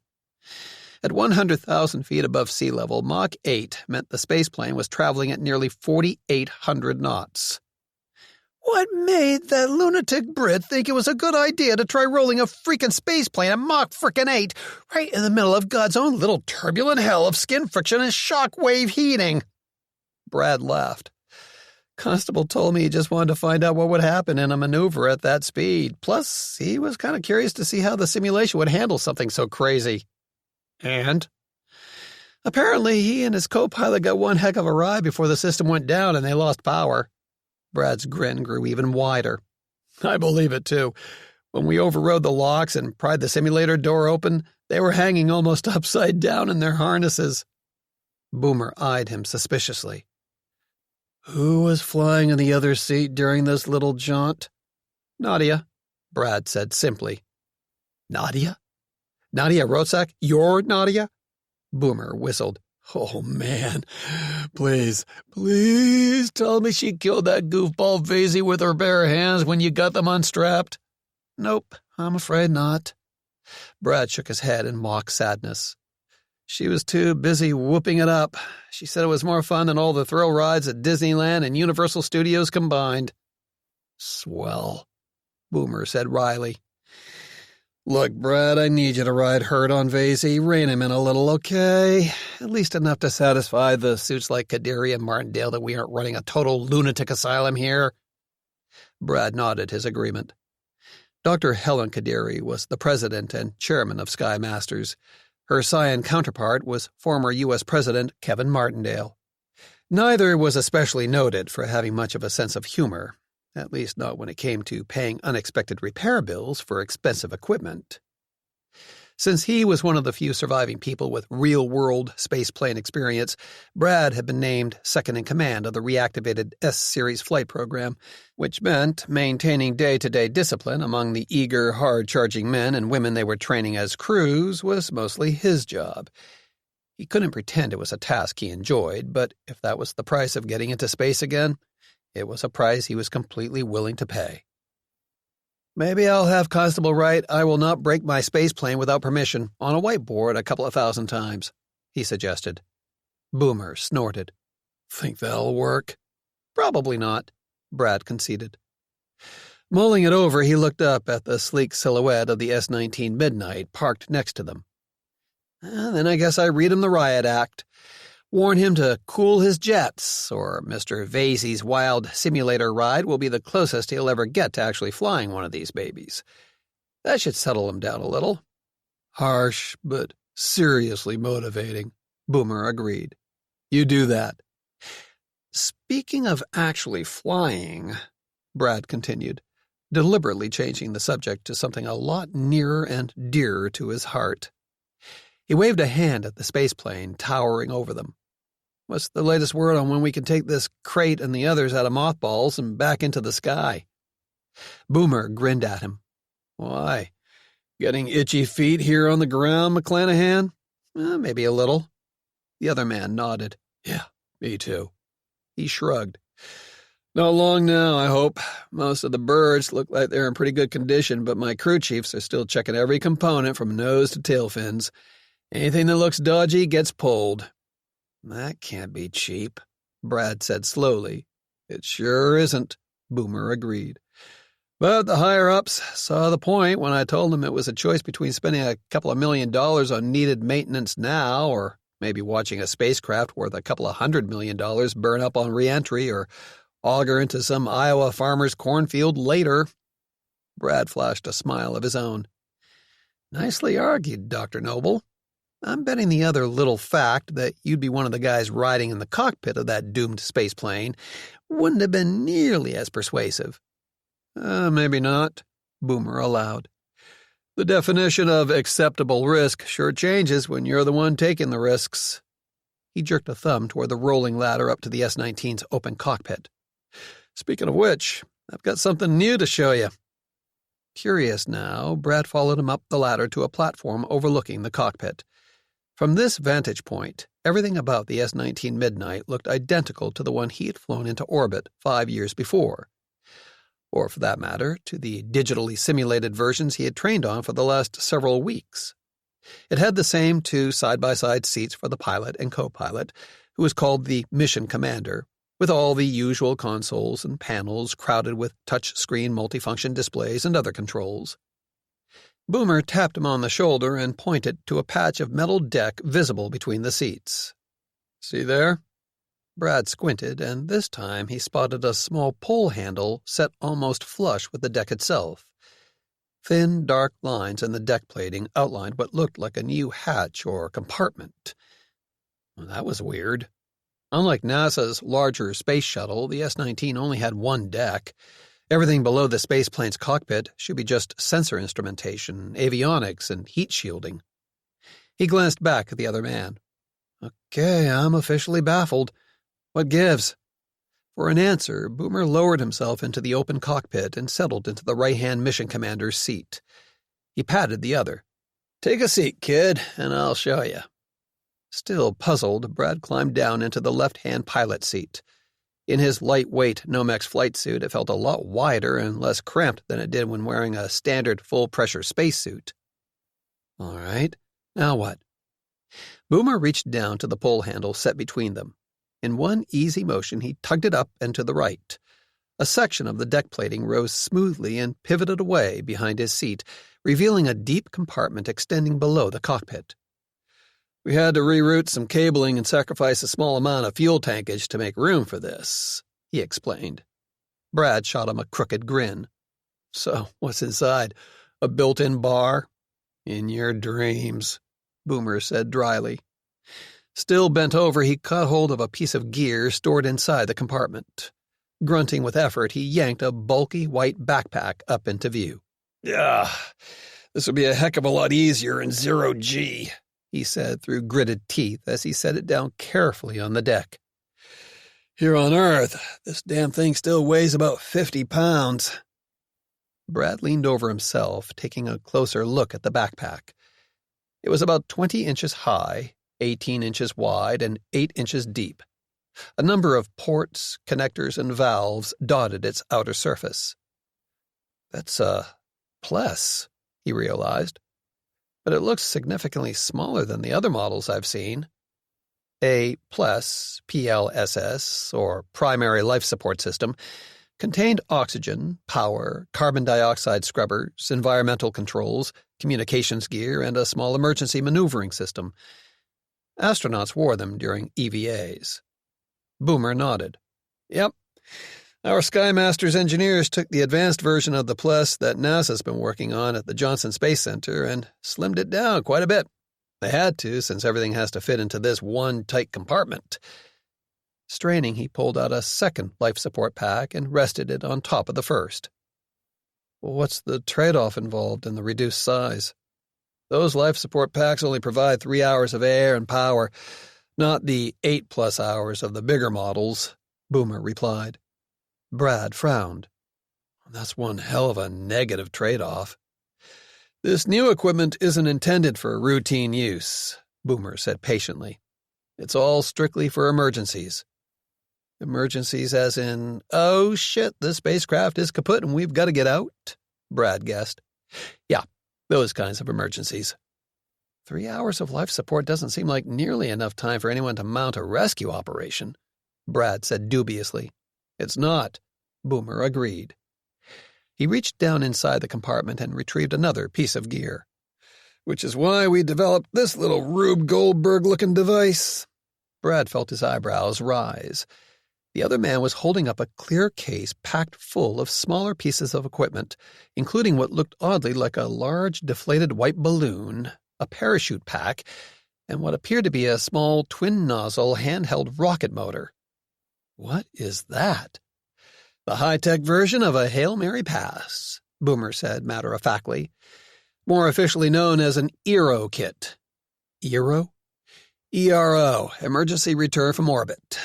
Boomer tapped the side of the clear case. "If everything works as intended, all this hardware assembles into a disposable one-man re-entry vehicle." His expression was completely serious. "Way back in the 1960s, General Electric engineers designed a system they hoped would allow Gemini astronauts stranded in orbit to return safely to Earth without using another spacecraft to retrieve them. They called the concept MOOSE, for Manned Orbital Operations Safety Equipment." but the system was never actually deployed, Brad guessed. Yeah, canceled after early ground testing, Boomer acknowledged. The Aero kit is our own updated version, using more advanced materials. He tapped the case. For example, that weird balloon-like thing is actually a disc-shaped 6-foot diameter aerogel bag with a thin Nomex cloth heat shield attached to one side and a parachute pack and retro rocket combo on the other. Aerogel? That's the super lightweight stuff they call solid smoke, isn't it? Brad said slowly. At Boomer's nod, he frowned again. But aerogel is made out of silica, basically beach sand. It's incredibly brittle. This is a new form of aerogel developed by NASA's Glenn Research Center out in Ohio, Boomer reassured him. They make it out of polyimide, a really strong, amazingly heat-resistant polymer. It's hundreds of times sturdier than the traditional aerogels, so much so that you can actually support the weight of a car on a thick enough piece. Sounds pretty cool, Brad conceded. Then he shrugged. But I still don't see how you turn this stuff into an honest-to-God re-entry vehicle. Aero is really a fairly simple concept, Boomer said. Once you're outside the spacecraft, you inflate the aerogel disc around you, filling it with a special, highly expandable polyurethane foam. That creates a conical dish shape that should remain stable at high speed when it hits the atmosphere. Then, when you're ready, you fire off those handheld retro rockets, and away you go, falling toward the ground at 17,000 miles per hour. Brad felt his mouth fall open slightly in stunned disbelief. You're serious? Dead serious, Boomer told him quietly. We lost a lot of good people in orbit 5 years ago. I'm not willing to pass up anything that could save lives in the future. But has anyone actually tested this thing yet? Oh, hell no, Brad, Boomer admitted with a laugh. No one's that crazy. 5. Outside McClanahan Industrial Airport, several days later. Cued by the roar of 4 powerful turbofan engines, the crowd of reporters and aviation enthusiasts clustered outside the fence swung round in unison, like marionettes pulled by the same string. There, silhouetted against the rugged brown slopes of the Shoshone Range, a large blended-wing aircraft finished its turn toward the airport, clearly lining up for a final approach to runway 30. Cell phone cameras clicked away at high speed, snapping pictures as the S-19 Midnight came in low and touched down just past the threshold. Clouds of white-gray smoke billowed away from the spaceplane's landing gear. Shimmering in the roiling heat haze, the S-19 rolled past the crowd with its massive underwing engines shrilly spooling down. Late afternoon sunlight glinted off its twin-canopied cockpit. Slowly, the big craft swung off the long runway onto a taxiway and headed toward a distant apron, already occupied by several other parked spaceplanes, ranging in size from the relatively tiny S-9 Black Stallion to the even larger S-29 Shadow. Gradually, once it was clear that nothing more exciting would be happening today, the crowd of onlookers started to dissipate.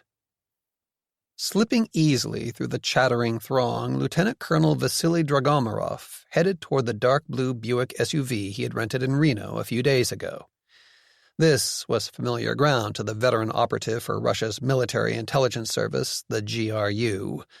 Last year, posing as an FBI agent, he had deceived one of Skymaster's chief cybernetics engineers into handing over priceless secrets about the control interfaces used by the combat robots it built for the Iron Wolf Squadron. Secrets that gave Russia the last pieces of the puzzle it needed to field its own kybernetistiske voyennoye machini, cybernetic war machines.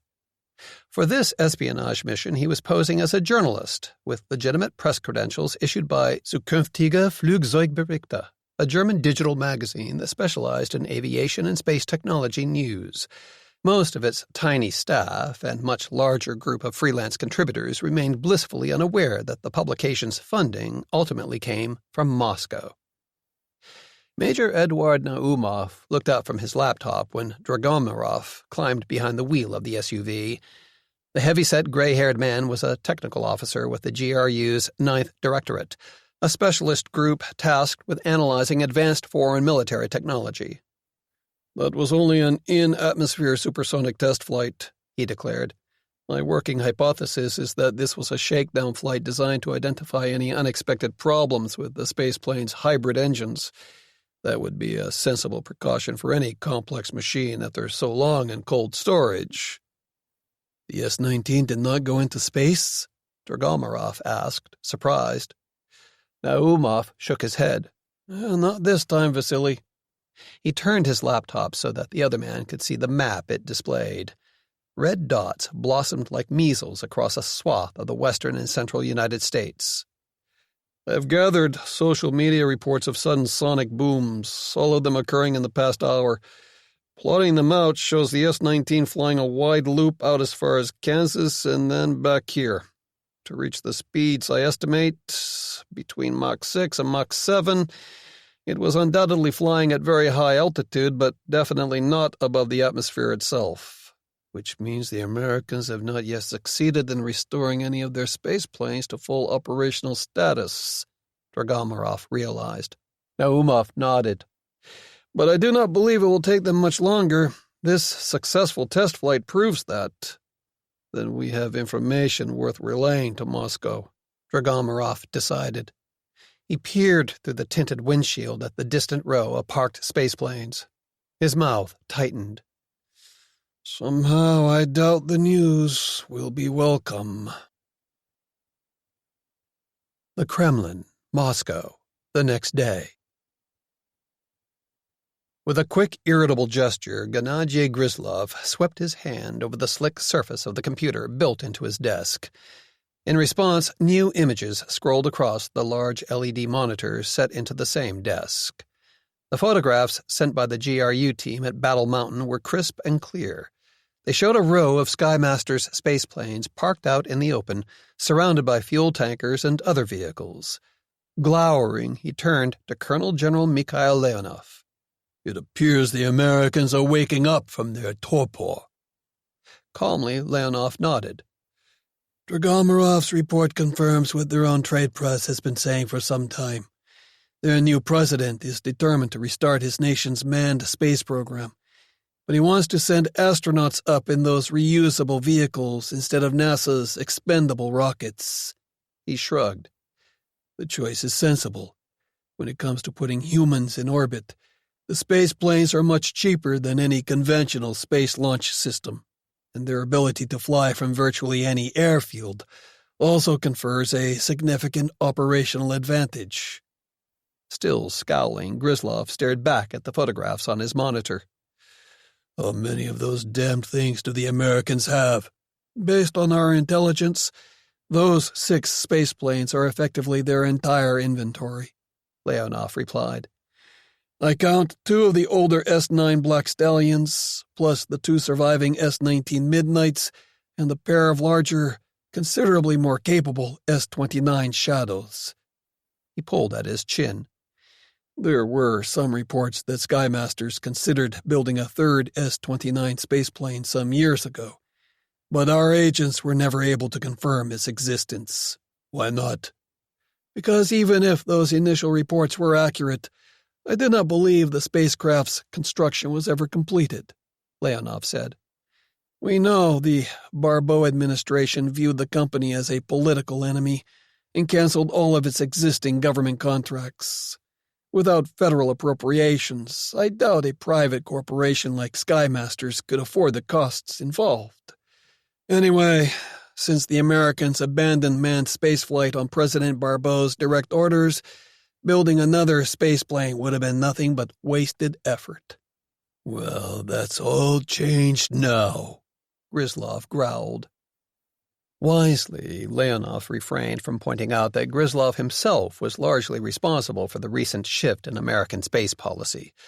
The covert attacks he had ordered against military and civilian targets inside the United States itself, culminating with an outright attempt to assassinate Stacey Ann Barbeau's presidential election opponent, had tipped the outcome against her. Now they faced a very different American president, one with every intention of reversing her earthbound policies of drift, indecision, and isolationism. Impatiently, Gryzlov waved his hand again. The disturbing images from Battle Mountain's airport vanished from the screen. Then he shoved back his chair and stalked over to stare out across the Kremlin's rooftops and onion-domed towers. Without looking away, he demanded, "What do we know of Pharaoh's goals, Mikhail? What is this American really up to? Is he reactivating these spaceplanes to regain military superiority in orbit?" "I do not believe so," Leonov said cautiously. "So far, the evidence indicates the new U.S. space program will be primarily scientific and commercial in nature." Gryzlov turned his head. "In what way?" "Besides a series of routine test flights to make sure the spaceplanes are safe for operational use, the Americans have only announced plans to practice orbital rendezvous with payloads lofted by heavy-lift cargo rockets like the SpaceX Falcon Heavy and its competitors," Leonov explained. "This tells me they view these spaceplanes largely as crew transports, ferrying astronauts and scientists to a talked-about new civilian space station or to spacecraft assembled in orbit for possible exploratory missions to the Moon or even Mars." "Only idiots would consider turning a revolutionary technology into a glorified bus service," Gryzlov scoffed. Then his gaze sharpened. "Which is why you should remember that Sky Masters has a long history of providing deadly weapons to our enemies around the world. And now you want me to believe its intentions are purely peaceful." He shook his head. "I do not believe the Leopard has changed its spots so completely." "Well, there is speculation that Sky Masters is seeking funding to develop an even more advanced follow-on spaceplane, tentatively dubbed the XS-39, Leonov admitted. "Rumors suggest it might be designed to carry weapons for use against targets on the ground and in space." "You see," Gryzlov said cynically. His mouth tightened into a hard, thin line. "Which is all the more reason to press our advantage now, before the Americans realize what is happening. Correct?" Slowly, Leonov nodded. "Then you do your damnedest to make sure the Mars project moves ahead as planned, Colonel General Leonov," Gryzlov told him coldly. "I don't want any excuses. I don't want to hear any bullshit about unavoidable technical delays. You tell your scientists and engineers and production chiefs that their lives are on the line this time. Understand?" "Yes, sir," Leonov agreed. He rose to go. "And one more thing, Mikhail," Gryzlov continued, more quietly now. "Gennady?" "Friend and old comrade in arms or not, your own life is on the line, too," Gryzlov said. Leonov nodded somberly. "That is something I have never doubted for one moment, Mr. President." 6. Over the Pacific Ocean, several days later. At nearly 60,000 feet above the surface of the ocean, the view through the S-29 Shadow's forward cockpit canopy was spectacular. Seen from this altitude, the Earth's curvature was obvious. The horizon fell away visibly on either side of the spaceplane's direction of flight. And while the sky was still a deep, rich blue along the edge of that distant horizon, higher up it thinned to paler and paler shades of the same color before fading away entirely into the infinite blackness of space. "Coming up on Mach 3, Peter Constable Vasey said, speaking through the open visor of his pressure helmet. The Englishman's gloved left hand held the side-stick controller, while his right rested on the bank of engine throttles set in the center console between the spaceplane's two forward seats. "Stand by for transition to scramjet mode." "Affirmative. Standing by," Major Nadia Rotzek replied from the right-hand mission commander seat. "All engine readouts are nominal." Like the pilot, she wore an orange Advanced Crew Escape Suit, or ACES, a full-pressure suit similar to those once used by Space Shuttle astronauts and SR-71 Blackbird crews. Even after all these weeks of training, she was still astonished at how casually she now accepted the ease with which this marvelous machine attained these kinds of speeds. Their S-29 was already racing east toward the distant Pacific coast at nearly 2,000 miles per hour and still accelerating rapidly. Mach 3. Vasey had his light blue eyes fixed on his heads-up display. Go for scramjet transition. His gloved right hand slowly advanced the throttles. The pitch of the roar from their 5 powerful engines, 2 under each wing and 1 atop the aft fuselage, audibly changed. Nadia saw the curves on her engine displays changing. Spiking initiated, she reported. The large cone, or spike, in each engine's inlet was moving forward, diverting the air entering at supersonic speeds away from their turbine fans and into ducts, where it could be compressed, mixed with jet fuel, and then ignited. Freed from the need to rely on any moving parts, their transformed engines could now push them up to around Mach 15, nearly 10,000 miles per hour. Gently, Vasey pulled back on the stick. The S-29's nose pitched up at around 12 degrees, and they soared skyward. Their angle of ascent grew steeper as their speed climbed. Mach 4, approaching Mach 5. Pressed back into her seat, Nadia saw the sky ahead of them grow blacker. They were heading toward space, she thought exultantly, on their way into low Earth orbit for the first time. Suddenly the S-29 shadow lurched sharply, falling off to the right. They were thrown hard against their seat harnesses. In that same moment, one of the readouts on Nadia's multifunction display flashed red. "Emergency shutdown on number 4 engine," she said tersely. Without waiting, she tapped an icon. "Shutting down number 1 engine to compensate." At these speeds, there was no way any control surface could possibly cope with the imbalanced thrust generated by having only 1 working engine under their starboard wing. "Roger that." Gritting his teeth, Vasey tweaked his stick just a hair back to the left, struggling to keep their nearly hypersonic spaceplane out of a catastrophic spin. When flying at nearly 3,000 knots, overcorrecting was almost as dangerous as undercorrecting. Responding to his slight touch, the S-29 rolled a few degrees back to the left, straightening out. He risked a sidelong glance at Nadia. "Wake the lazy buggers for me, will you, Major?" "Going for simultaneous engine restart," she acknowledged. Quick control inputs reconfigured the 2 idled engines so that neither could fire up without the other. Satisfied by what she saw, Nadia tapped another icon. Nothing. The system function lights for both engines remained obstinately red. "Goofno," she muttered in frustration. "Crap. No joy on the restart, Constable." "Understood." Vasey spoke more formally. "Sky Masters Control, this is Shadow 2, declaring a mission abort, returning to Battle Mountain." "Shadow 2, this is Control, abort declaration acknowledged," Nadia heard Brad's voice say. For this flight, he was acting as Capcom, their intermediary with the Sky Masters engineers and other specialists monitoring the spaceplane flight from the ground. She sighed inside. With only 3 working engines, there was no way they could reach orbit, even after transitioning to full rocket power. Gradually, Vasey lowered the S-29's nose, leveling off at 120,000 feet while he eased back on the throttles.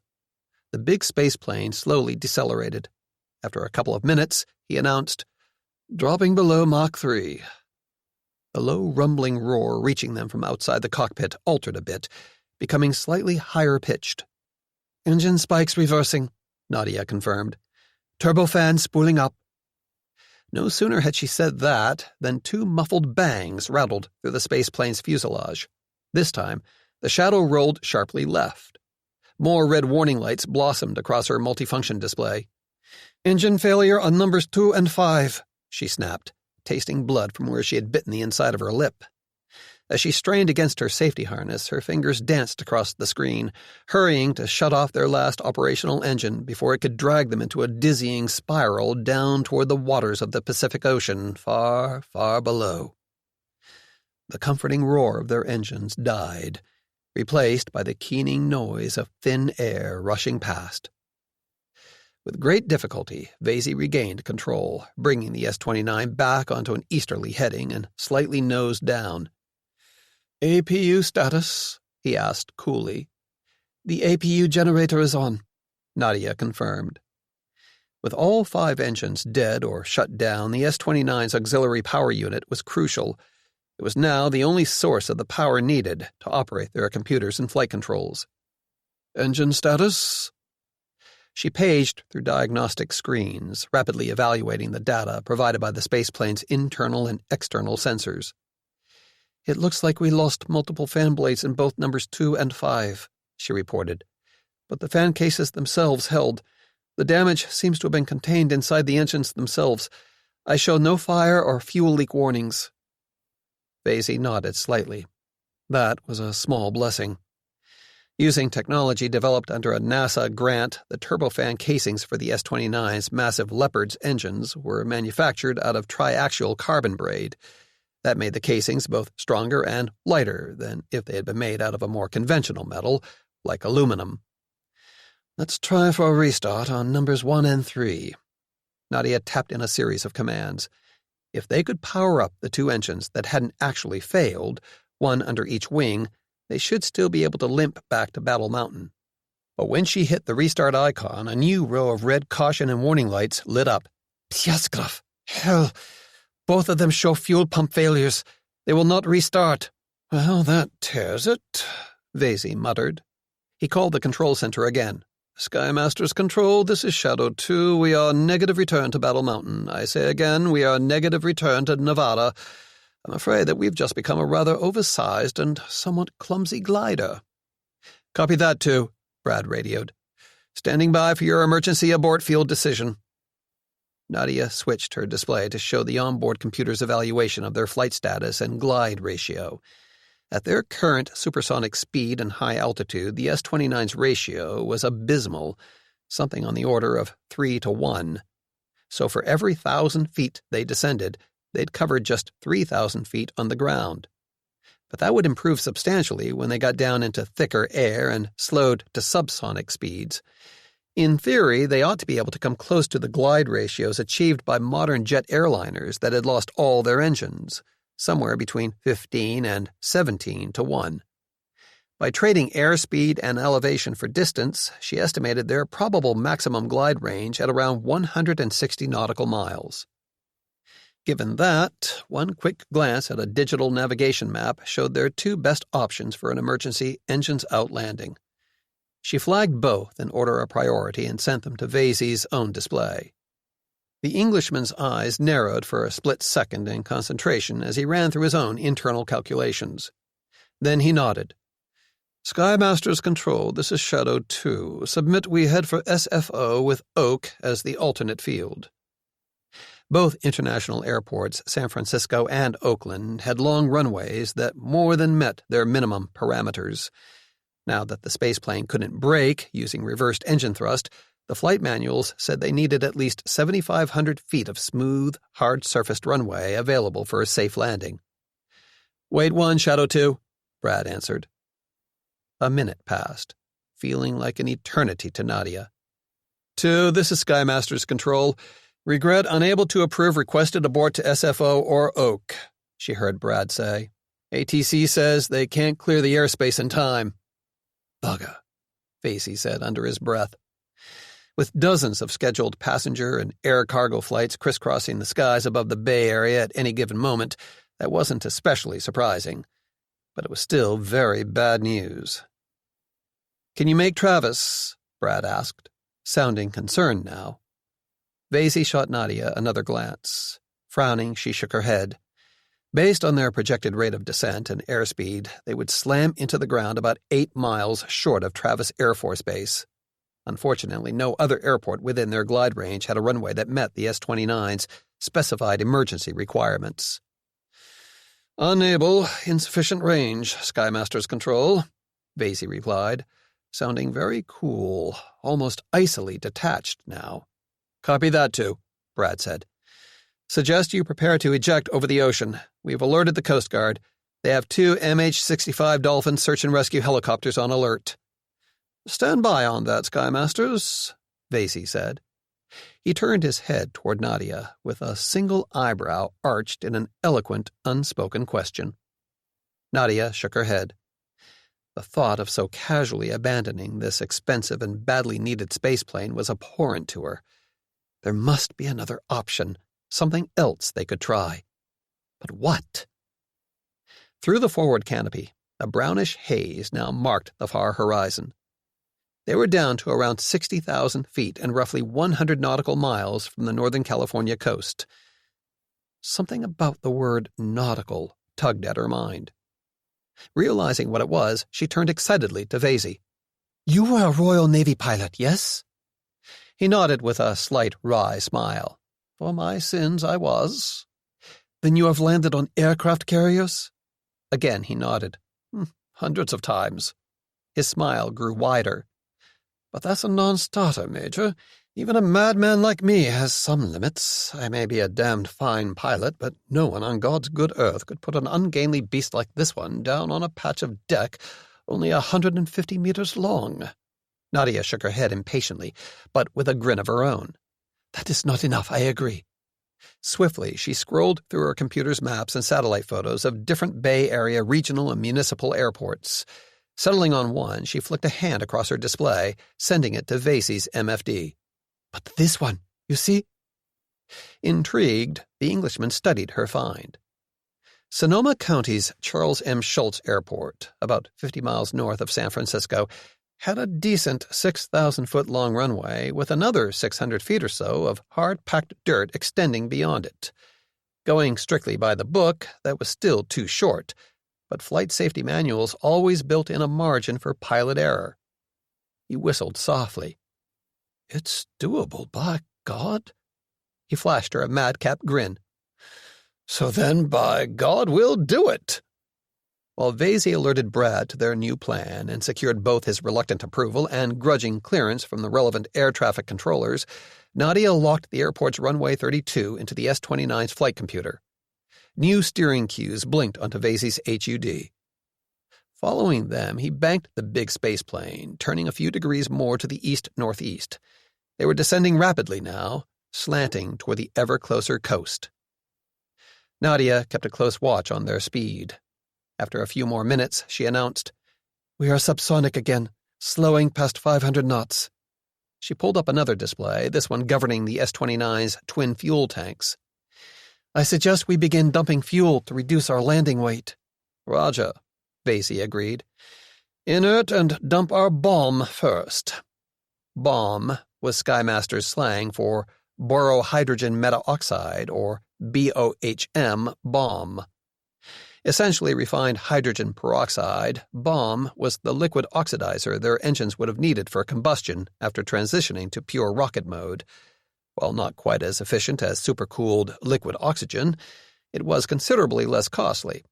BOM could also be transferred by tanker aircraft, which was not yet possible for cryogenic oxygen. Nadia typed in new orders, instructing the computers to flush the bomb tank with helium to render the compound safe before she dumped it into the air high over the ocean. Green lights blinked, indicating the job was done. Quickly, she tapped the fuel dump icon. "Bombs away," she said with a slight, twisted smile. Vasey blinked. "My God, really? That was terrible, Major. You should be ashamed of yourself." "Sorry, Constable, but I've always wanted to say that," she admitted. She waited another 60 seconds to begin dumping their conventional JP-8 jet fuel. No one in their right mind wanted to risk inadvertently mixing bomb with jet fuel outside a Leopard engine operating in rocket mode. Ordinarily, it took a pulsed laser igniter to set off the combination, but sometimes any source of friction or even just a vibration at the wrong frequency could trigger a massive explosion. The S-29 was down to a little over 6,000 feet by the time they crossed the coastline, gliding silently above a shore marked by jagged rocks and rolling white-capped breakers. Off to their right, Nadia could see a little town her computer identified as Bodega Bay. Ahead lay a jumble of hills and ridges. The slopes, swept by winds coming off the Pacific, were mostly scrub brush and tall grass. The hills and narrow valleys farther inland were either thickly wooded or a mix of terraced vineyards and fenced cattle grazing land. Buffeted by updrafts swirling above those slopes, the spaceplane juddered briefly. Their airspeed dropped further. Control surfaces whirred open, providing a little more lift as they flew lower across Sonoma County. Beyond the range of coastal hills, housing developments and vineyards sprawled across flatter, more open country. Santa Rosa's more crowded streets and denser network of buildings lay ahead and to the right. The county's regional airport was off to the left, about 6 nautical miles northwest of the city. Live oaks lined both sides of a creek that meandered across the valley floor. Nadia checked her navigation display. 2 nautical miles out. Copy that, Vasey said. He turned his attention to the airport tower controller monitoring for their approach. Santa Rosa Tower, this is Shadow 2, descending through 1,000 feet, airspeed 190 knots, full stop. Shadow 2, Santa Rosa Tower, winds lighting from the west, cleared to land runway 32, emergency has been declared, rescue crew standing by, the controller responded. The steering cues on Vasey's HUD slid sharply to the left, indicating this was the point selected for his final turn to line up on the runway. Concentrating fiercely, he tweaked the stick to follow them, rolling toward the northwest and then leveling out. 1 nautical mile out, Nadia told him. Vasey nodded. He tapped the landing gear icon on his own multifunction display. Descending through 500 feet. Gear down. Hydraulics under their feet whined. The S-29's center fuselage gear and wing-mounted bogies were coming down. Robbed of its perfect streamlining, the big spaceplane shuddered and rattled. An indicator on Vasey's HUD flashed solid green. Gear down and locked. The runway loomed ahead through the S-29's thick, heat-resistant windscreen, growing larger with every passing second. He peered ahead, blinking away a droplet of sweat. The gloved fingers of his left hand curled around the stick, making tiny movements as he fought to stay on the precisely computed glide path. Now. The spaceplane dropped the last few feet and touched down with a sharp jolt, right at the start of the angled yellow chevrons that marked the runway's overrun area. Braking hard, it rolled fast along the asphalt strip, slashing past the fire trucks and other emergency vehicles parked off to the side. Looking ahead, Nadia clenched her teeth. Svienta Matka Božja. Holy Mother of God, she realized. They weren't going to stop in time to stay on the runway's paved surface. With another sharp jolt, the S-29 skidded off the far end of the runway. It bounced and bucked almost all the way across a furrowed dirt field before shuddering to a halt in a swirling cloud of dust, barely 100 feet short of slamming nose first into a rusting metal viewing platform. For a long, unbelieving moment, there was only silence in the cockpit. Finally, both Nadia and Vasey exhaled sharply, amazed to find themselves in one piece. Then, with wildly exuberant grins, they turned and exchanged high fives. Well, that was fun, Nadia said slowly, trying to control the tiny quaver in her voice. But let's not do it again. Definitely not, Vasey agreed. My mother always claimed I had a cat's 9 lives. If so, that little exploit might easily have used up number 7. Suddenly the view outside their cockpit windows went black. Mission complete, the Sky Master's computer said smoothly. Lights flickered on, outlining the door on the side of the S-29 flight simulator. Emergency landing successful. When they unstrapped and climbed out of the simulator, Brad McClanahan met them at the foot of the ladder. The tall, blonde-haired young man had a grin of his own plastered across his face. "Nice job, guys." "We are not in trouble?" Nadia asked, surprised. "Despite choosing such a risky option?" Surprised, Brad shook his head. "Heck no." He turned serious. "This was your graduation exercise. Losing all 5 engines? At hypersonic and supersonic speeds? Man, that's called a really bad day on the way into space.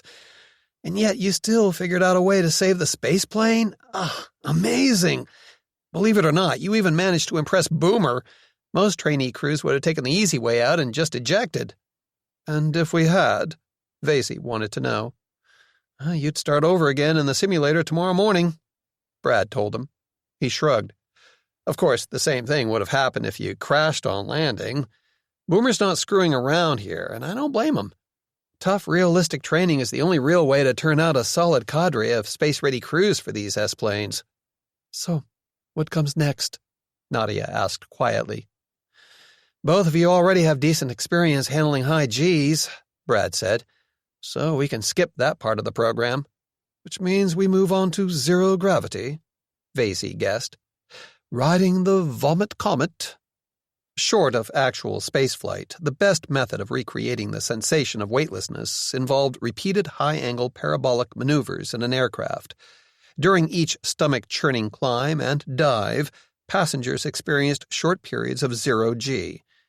Air sickness was common, which explained the nickname. Brad nodded.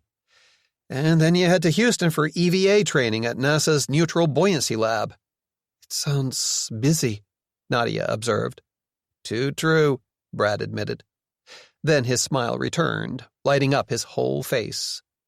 But before that, we'll get a whole day off for some much-needed R&R. You're going to show Major Rosek the cultural highlights of Battle Mountain, Nevada? Vasey guessed, with a dry grin. But what will you do for the next 23 hours and 55 minutes? Nadia laughed. Oh, we will think of some way to occupy our time, Constable. Over Brad's sudden blush, she offered the Englishman a pitying smile. We may even spare a moment to wonder what you are doing to entertain yourself. A hit, Major Rosek, Vasey declared grandly, putting his hand on his heart. A palpable hit. 7. Vostochny Cosmodrome, Amur Oblast, Eastern Russia. A week later. Monitors in the launch observation bunker showed the enormous rocket waiting on Pad 3, 5 kilometers away. Securely nestled in a ring of retractable gantries, the three-stage Energia 5VR heavy-lift launch vehicle stood 90 meters tall and weighed more than 2,500 tons. Digital readouts blinked rapidly, counting down the moments to the launch. Speakers carried audio patched in from Vostochny's control center. Guidance systems are configured. Energia flight computer is online and in control. The launch program is running. RD-171MV engines on standby. All stages look good, ready for flight. Gennady Gryzlov kept his eyes fixed on the monitors while he listened to the litany of unhurried reports. For all of the confidence they displayed, he could still sense the tension in those voices, and in the shorter, barrel-chested man standing beside him. Like his subordinates, Colonel General Mikhail Leonov knew the risks involved in testing a new rocket. Much could go wrong, even though the Energia 5VR's main engines and many of its other components were based on tried-and-true systems that had flown successfully dozens, even hundreds of times on other rocket designs. No doubt, Gryzlov thought with amused contempt, his presence at this test launch made Leonov and the rest even more nervous. Watching their prized heavy-lift rocket explode on liftoff or disintegrate in mid-flight would be bad enough. But a disaster under the very eyes of Russia's mercurial, notoriously short-tempered leader would be infinitely worse, perhaps even fatal. Energia 5VR is go for launch. Both Gryzlov and Leonov leaned forward, peering intently at the screens. Zapusk, the voice of Vostochny's flight director said crisply. Launching. Suddenly, brownish smoke, lit from within by orange-white flames, billowed around the base of the huge rocket, accompanied by a low, crackling roar. Zashiganye! Ignition! Out of the corner of his eye, Gryzlov saw the muscles around Leonov's strong, square jaw tighten suddenly. This was a rare moment, he realized, almost the first sign of an ordinary human reaction to stress. Usually, the burly commander of Russia's aerospace forces prided himself on exhibiting rigid self-control under pressure. Predvaritelnaya Tiaga. Preliminary thrust, the director reported. Booster and core engines at 20%. Throttling up. Rapidly, the roar deepened, growing ever louder and more deafening. The clouds of smoke and flame grew denser and brighter. Through the shimmering heat waves curling off the launch pad, Gryzlov saw the rocket vibrate, almost as though it were a bird of prey straining to be set free. Polnaya Moshnist, full power. Abruptly, the blue-painted gantries that had locked the Energia 5 VR in place pivoted up and away. Freed, the rocket surged upward, with what seemed surprising slowness at first, and then with ever-increasing speed. Podnyat, liftoff! Subdued cheers rolled through the observation bunker, echoed more loudly over the audio feed from the control center. Caught up in the excitement, several of the military officers and high-ranking civilian officials who had accompanied Gryzlov from Moscow clapped each other on the back. He ignored them. His whole being was focused on watching the mammoth heavy-lift rocket as it soared higher, arrowing skyward on a dazzling pillar of fire. Together, the 5 kerosene-fueled engines in the Energia 5VR's 4 strap-on boosters and second-stage central core were generating more than 8 million pounds of thrust as they hurled it toward space. That was comparable to the Saturn V rockets used in America's vaunted Apollo program. Long-range tracking cameras followed the swiftly ascending rocket as it climbed higher and higher through the atmosphere. 161 seconds after launch, with the Energia 5VR already 70 kilometers above the Earth and hundreds of kilometers downrange, the bright glow winked out abruptly. 4 puffs of white vapor blossomed briefly around the speeding spacecraft. All 4 strap-on boosters have separated, the flight director announced, to more cheers in the control center. Core engine cutoff was on schedule. Prepare for second-stage separation and third-stage ignition. Gryzlov noticed Leonov's jaw clench again. This was another danger point, he knew. The Energia's third stage was powered by 2 brand-new liquid hydrogen RD-0150 engines. While more powerful and efficient than their kerosene-fueled counterparts, these engines were also significantly more complex, which was one of the reasons the old Soviet-era space program had avoided using them until long after their American rivals had mastered the technology. On screen, the wavering, blurry shape of the rocket altered suddenly, apparently splitting in 2. The larger of the 2 halves fell away, tumbling toward the waters of the Sea of Okhotsk.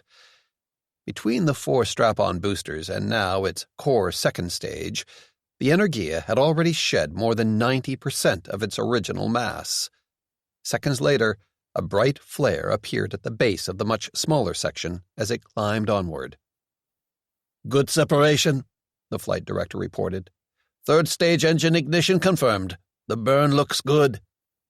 Gryzlov heard Leonov breathe out quietly as he relaxed. 10 minutes later, the Energia 5VR entered a stable circular orbit 644 kilometers above the surface of the Earth. There, over the next 48 hours, its payload would carry out a further set of tests and maneuvers. But for now, one thing was clear to Gennady Gryzlov.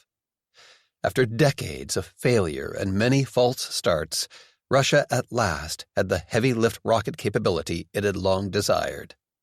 And it was the final piece of technology he needed to turn the Mars project from a cherished dream into a solid reality. A reality the Americans and their allies would find nightmarish. Openly delighted, he glanced at Leonov. Well done, Mikhail. This was a complete success, despite all the risks. He snorted. So much for the staid old fools who said it would take 10 more years to develop the Energia 5 VR. With a thin, pleased smile of his own, Leonov nodded. Gryzlov turned back to study the monitors. They showed the projected ground track of the rocket's third stage as it circled the globe.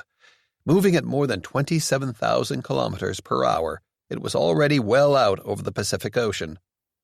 How many of these big Energia rockets are currently under construction? 12, Leonov told him.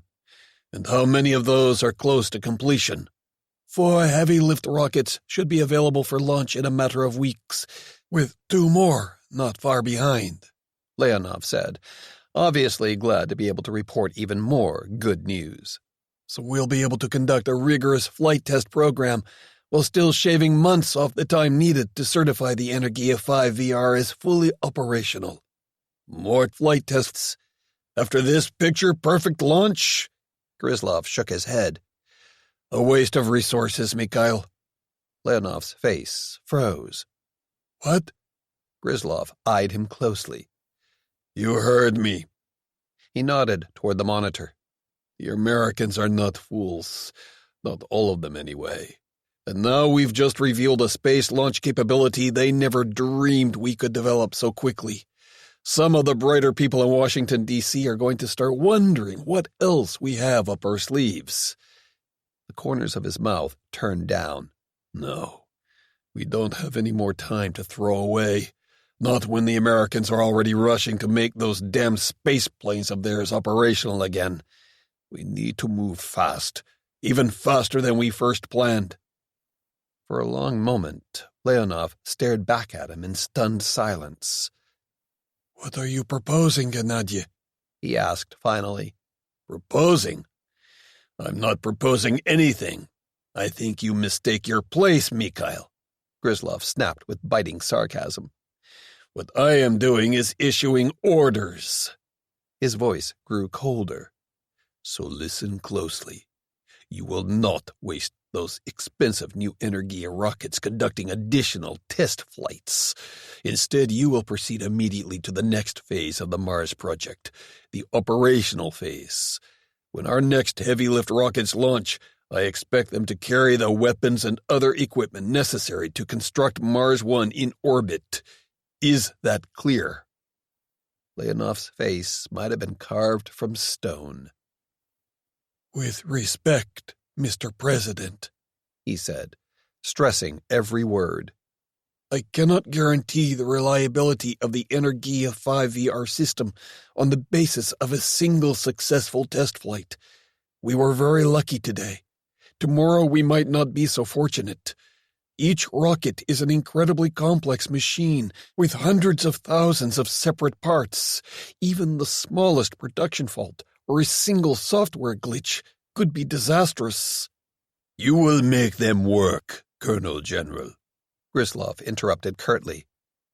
His eyes held all the warmth of a Siberian winter. "I'm counting on you."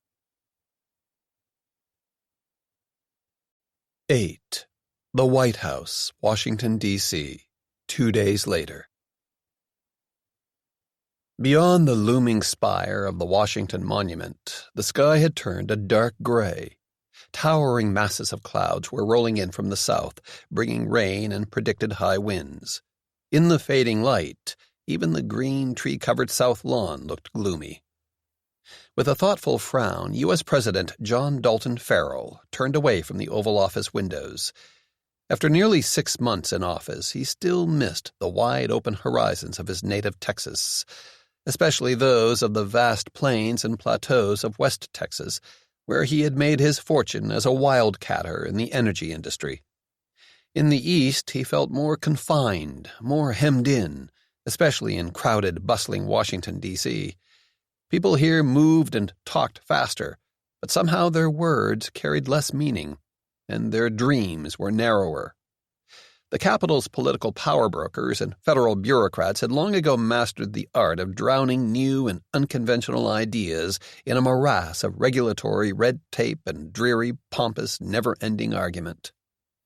Then he shrugged.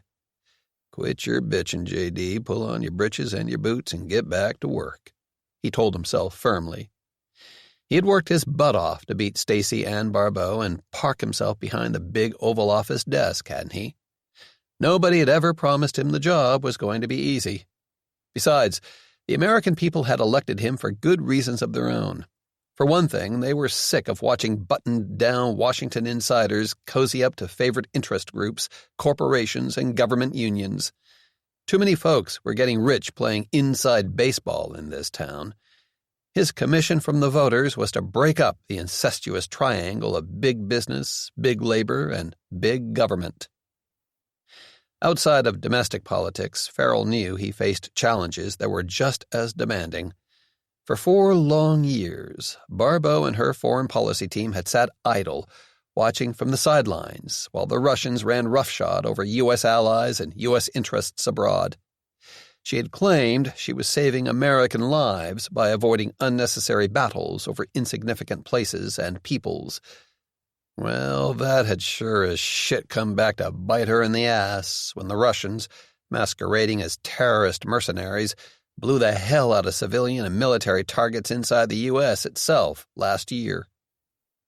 The American people were sick of having sand kicked in their faces by Gennady Gryzlov.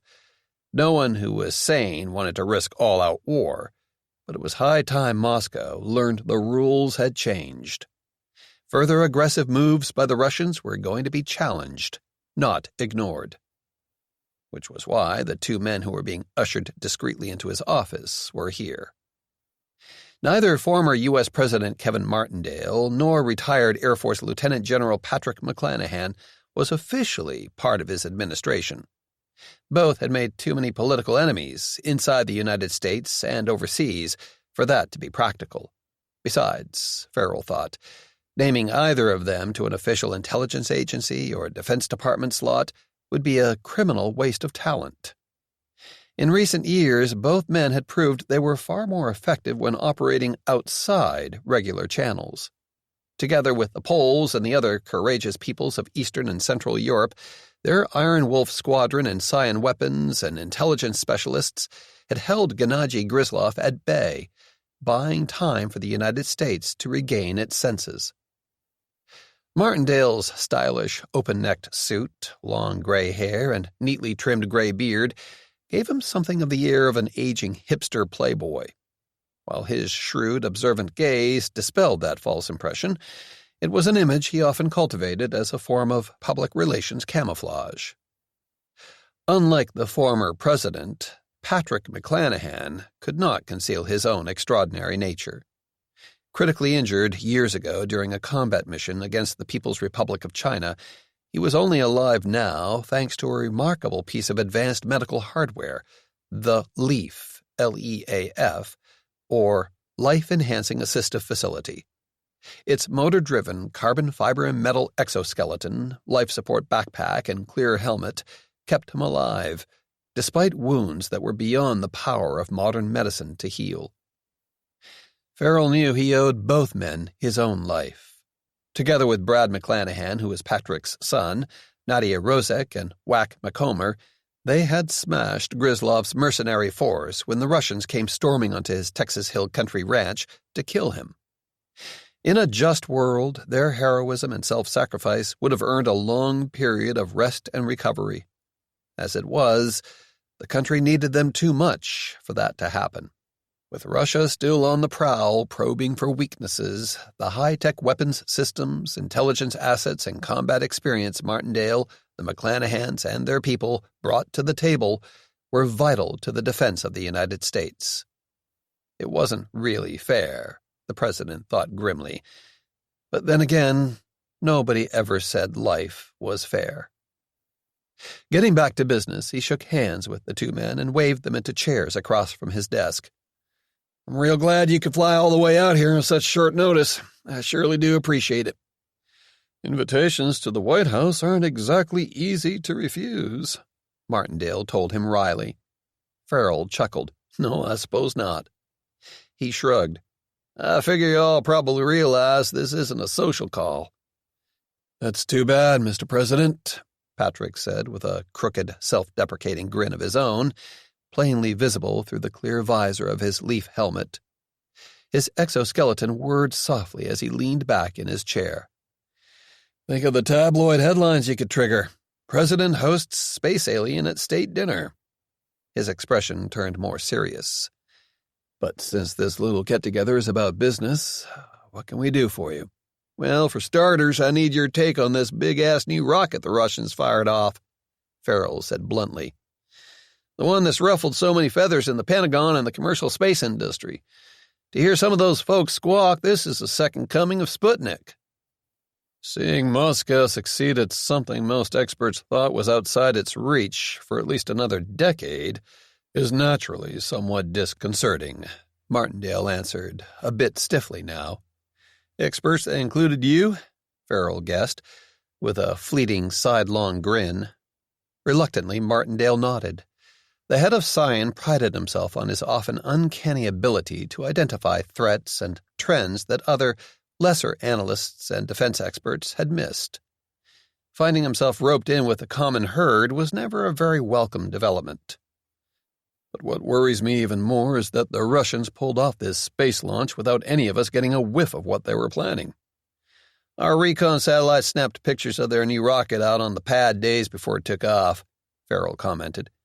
So we did get some warning. Months late, Patrick countered. More, probably. Years late. He shook his head. Moving this new heavy-lift Energia 5VR design from the drawing board to the launch pad must have required years of research and development, millions of man-hours, and tens of billions of dollars, involving aerospace engineering teams and factories all over the Russian Federation. With all that going on, we should have picked up solid intelligence about this program a long time ago. Instead, all we heard were a bunch of unsubstantiated rumors, none of which made it seem like the Russians were anywhere close to building a real working spacecraft. Gennady Gryzlov is proving entirely too adept at hiding his intentions and capabilities from us, Martindale agreed grimly. And that is dangerous. Very dangerous. Privately, Farrell shared that assessment. He didn't expect much yet from the CIA or the alphabet soup of other U.S. intelligence agencies. Under Stacey and Barbeau, the CIA and the rest had been thoroughly politicized. Analysts and agency heads who parroted the administration's preferred slant on global events had been praised and promoted. Those who stubbornly insisted on seeing the world as it really was had been muzzled and shunted aside into dead-end assignments.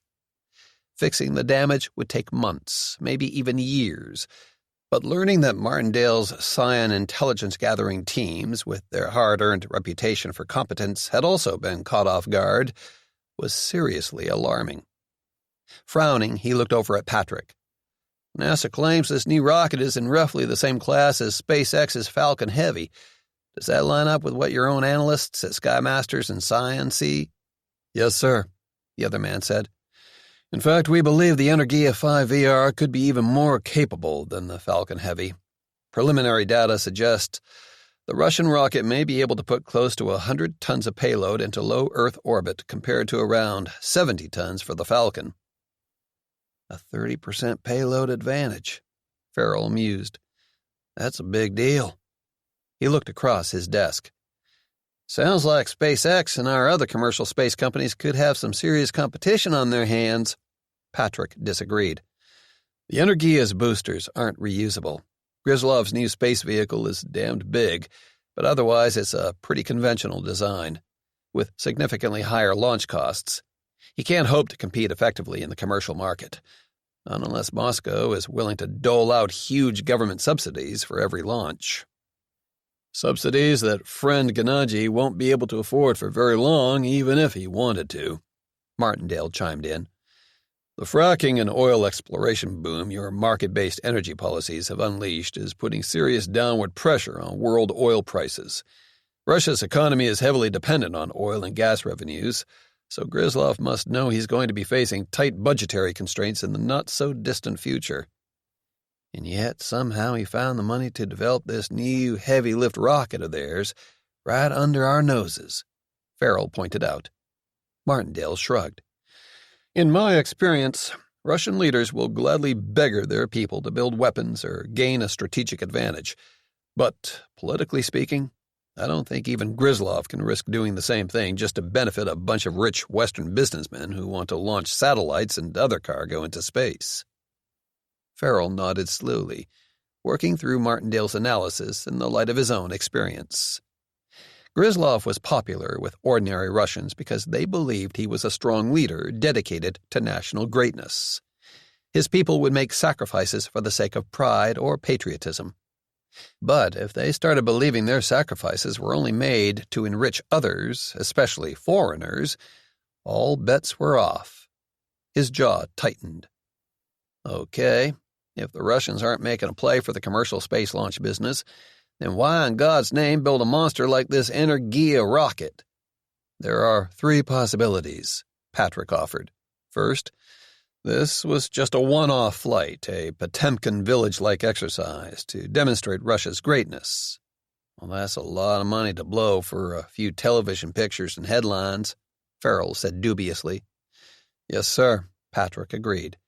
And I can't see Gryzlov wasting resources that way. So if this wasn't a PR stunt, Farrell prompted. Developing a heavy-lift launch system could be a first step toward restarting Russia's deep space exploration program. With an added 4th stage, my best guess right now is that an Energia 5 VR-class rocket could send a spacecraft with a mass of up to 20 tons into lunar orbit, or maybe even beyond. Beyond lunar orbit? Farrell said, surprised. Patrick nodded. Remember those rumors we picked up earlier? The ones we couldn't confirm? Well, a lot of them talked about something called Projekt Marsa, the Mars Project. Mars? Farrell stared at him. You think the Russians could be planning a manned mission to Mars? Possibly, Patrick said with a slight shrug. When we beat them to the moon in 1969, the Soviets took a serious propaganda hit. Gryzlov might be hoping to do the same thing to us.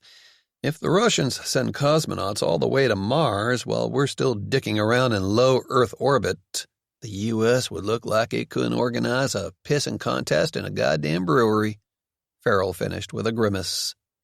Then he shook his head. But even so, a Mars landing would still be just a PR exercise, and a hellaciously expensive one at that. Not if it marked the beginning of a more permanent program of exploration and colonization, Patrick said quietly. One way or another, whoever controls outer space is going to end up controlling the Earth. He spread his hands. But you're right about the expense, sir. And I don't see how Russia could hope to fund the kind of massive effort that would be necessary, not with its current resources. Martindale leaned forward. Which brings us to the 3rd possible interpretation of this so-called Mars project, Mr. President. One that's frankly much more probable given Gennady Gryzlov's track record. Y'all think this could be a secret military space program? Farrell realized. Martindale nodded. Mars is the god of war, after all. With what objective? We don't know yet, Patrick admitted reluctantly. Further study of the Energia launch and, most likely, the unusual deployment of the rocket's 3rd stage before it deorbited and burned up over the Pacific Ocean earlier today could yield some answers, but right now we're still working the problem. Seems like the bright boys and girls who put together my daily intelligence briefings missed a few things, Farrell muttered, jotting down a reminder to himself to light a small fire under his national security staff about that. He looked up again. Okay, shoot. What was so odd about the behavior of the Energia's 3rd stage? First, that 3rd stage burn put it into a circular orbit, tilted or inclined at roughly 51.6 degrees, Patrick told him. That's virtually the same orbit used by the old International Space Station and by our own Armstrong Station before the Russians destroyed it, with one big difference, which is the Energia's 3rd stage climbed to 400 miles above the surface before going into orbit, Patrick explained.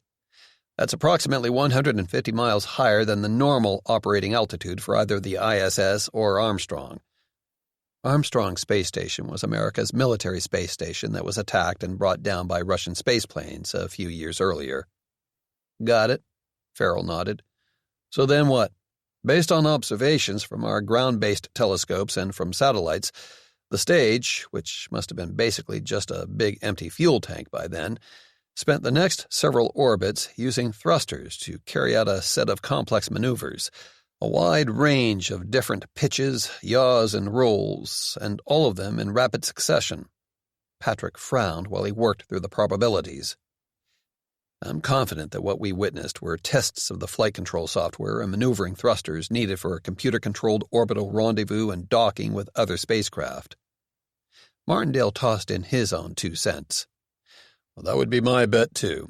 The Russians relied pretty heavily on automated systems to fly their old Soyuz and Progress capsules to the International Space Station. The odds are they're planning to do the same thing with a new generation of spacecraft. Farrell looked from one man to the other with a puzzled frown of his own. Okay, I must be missing something here because none of this sounds off-kilter to me. What's so all-fired strange about the Russians testing out their spacecraft maneuvering systems? Nothing in and of itself. It's the orbital altitude for those tests that bothers me, Patrick explained. Reaching a 400-mile-high orbit requires a longer engine burn and consumes significantly more fuel, and every pound of fuel a rocket burns is a pound less of useful payload it can take into space. Why develop a powerful new space launch system like the Energia and then essentially end up devoting a sizable fraction of its payload capacity to extra fuel? It sure sounds mighty inefficient, Farrell said. Patrick nodded. It is inefficient, which means the Russians have some compelling reason for practicing routine spacecraft maneuvers that far above the surface. His exoskeleton whirred softly as he shrugged his shoulders again, in frustration this time. But I just can't put my finger on it. At least not yet. This could be a defensive move, Martindale reasoned out slowly. 400 miles is beyond the effective range of our mobile standard SM-3 anti-ballistic and anti-satellite missiles, right? And while our ground-based missile defense interceptors at Vandenberg Air Force Base in California and Fort Drum in New York can boost that high, they're optimized to engage targets coming in at suborbital speeds and on very different trajectories. Maybe Grizlov wants to be sure we can't easily shoot down whatever spacecraft he's planning to send up. Maybe so, Patrick agreed. His mouth twisted in anger. But by the same token, that orbit is also safe from Russia's own S-500 SAMs and those MiG-31 lofted Wasp missiles he used to knock Armstrong Station out of the sky 5 years ago. He exhaled sharply. Considering what we owe him, that son of a bitch is probably right to be running scared. What about the space plane Skymasters is reactivating on my orders? Farrell asked suddenly. Could the Russians see them as a threat? What's their effective operational ceiling? Patrick stared at him for a long moment. Through the clear leaf helmet, his face showed first stunned realization and then chagrin. I think you just scored a bullseye, Mr. President, he said slowly. 400 miles up is right on the outer edge of the orbits we can maneuver into with our S-planes, at least in their current configuration. Looking even more concerned now, he shook his head. I don't believe that's an accident. Whatever Grizlov has planned, he's making sure we can't interfere. 9. Evolution Tower, International Business Center, Moscow, Russia. Several days later. Techwerk GmbH, a jointly owned German and Russian import-export company, ran its Moscow operations out of a large suite of offices on the 42nd floor of the ultra-modern Evolution Tower. Its corporate owners viewed the skyscraper's unique architecture, a DNA-like spiral created by a slight offset of each floor from the one below, as a valuable symbol of Techwerk's business focus on advanced industrial equipment. Those who knew how much of its profit came from surreptitiously helping the Kremlin obtain sanctions-limited high technology saw the building's twisting corkscrew shape as an equally apt visual metaphor. Crooked they might be, but it was just as clear that the import-export company's senior managers worked long hours. Even this late in the evening, its offices were still brightly lit. When his secretary came in, the big, beefy man who called himself Klaus Wernicke looked up from the thick dossier he had been studying.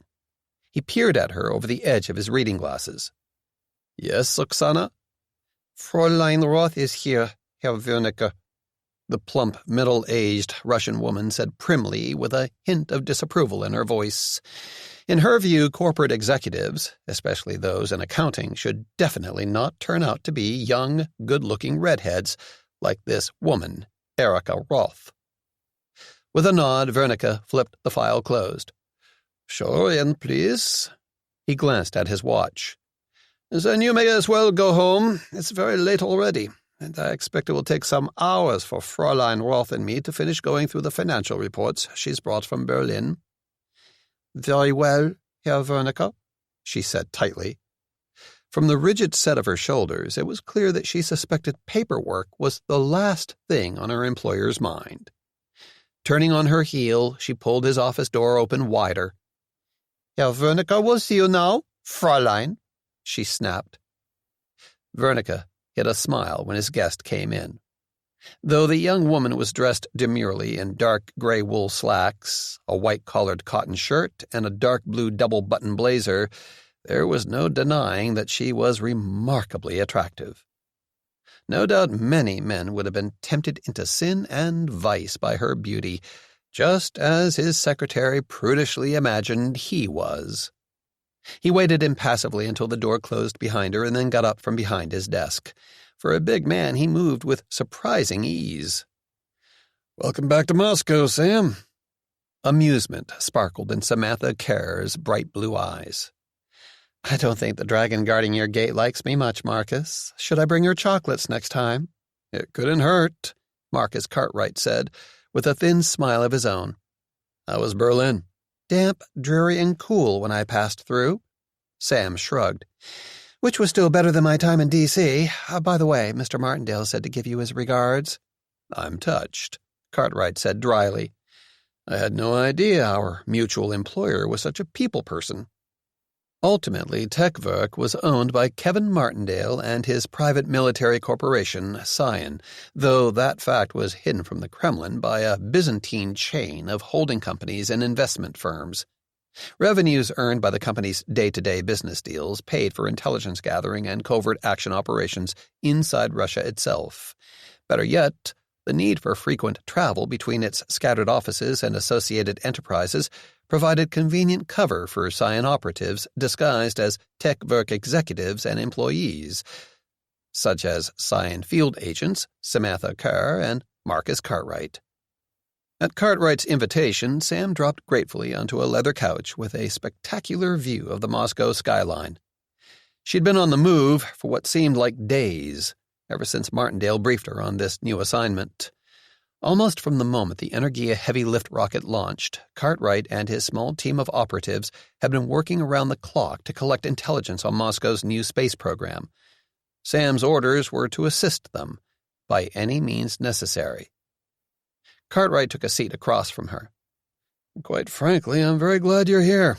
We desperately need a fresh pair of eyes." Now that he was off his feet, the big man looked almost as tired as Sam felt. "So far, the best thing I can say about this operation is that none of my people are dead or in an FSB interrogation cell. Not yet, anyway." "That sounds ominous," Sam said lightly. "Hyperbole and I are not old friends," Cartwright said grimly. "We've hit roadblocks at every turn. Both the Plesetsk and Vostochny launch sites are completely locked down, totally off limits to anyone without special high-level security clearances. The same goes for Star City, where rumor says there's a very hush-hush cosmonaut training program going on." Sam leaned forward with a frown. "Locked down in what way, exactly? Roving police patrols and checkpoints?" Wearily, Cartwright shook his head. "More like minefields, barbed wire and bunkers, searchlights, mechanized infantry units, T-72 and T-90 tanks, helicopter gunships, and anti-aircraft batteries. There's no way I can sneak a black bag clandestine team past that kind of security. Nothing bigger than a butterfly has the slightest chance of getting within 10 kilometers of any of those places without being detected, intercepted, and killed." He looked her right in the eye. "I've seen nuclear weapons storage depots and ICBM bases with weaker perimeter defenses." "So, forced entry isn't an option either," she realized. "Not unless Mr. Martindale can whistle up a team of those Iron Wolf combat robots for us," Cartwright agreed dourly. Sam sighed. "That might be considered just a tad unsubtle." Almost against his will, the big man smiled. "I suppose so." You said entry to Pletsetsk, Vostochny, and Star City required special security clearances, she said slowly. Correct. Can we forge the necessary IDs? Sam asked. It was a tactic the two of them had relied on in the past, all the way up to masquerading as officers on Russia's general staff. Cyan's false document section had a justly earned reputation for working miracles. No, Cartwright said bluntly. Now there was a surprise, Sam thought. She stared at him. Why not? Because we don't even know what the damn things look like, the big man told her. Security clearances for what we think is called the Mars Project are issued only to those on a special list tightly controlled by Gryzlov himself. She frowned. Tricky. That's not all, he said gloomily. From what little we've been able to confirm, there's yet another layer of security beyond those special ID cards. Even with the right documents, no one gets past the perimeter of any of those sites without positive biometric confirmation of their identity. Do tell, Sam murmured.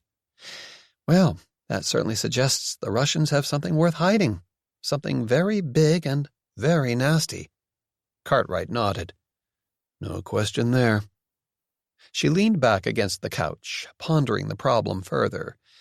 As a first step, they needed to focus their efforts. The Vostochny and Plesetsk launch sites were remote and difficult to reach from Moscow. They were also tight-knit technical communities devoted to a common purpose, firing off rockets into space. Strangers would stand out, no matter how good their forged documents. More importantly, U.S. reconnaissance satellites could easily monitor any new Russian spacecraft rolling out for launch.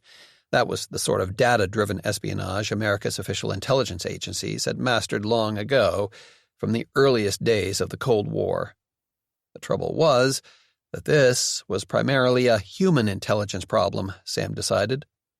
Learning that Moscow had developed more powerful rockets meant little unless they could also figure out how the Russians planned to use them.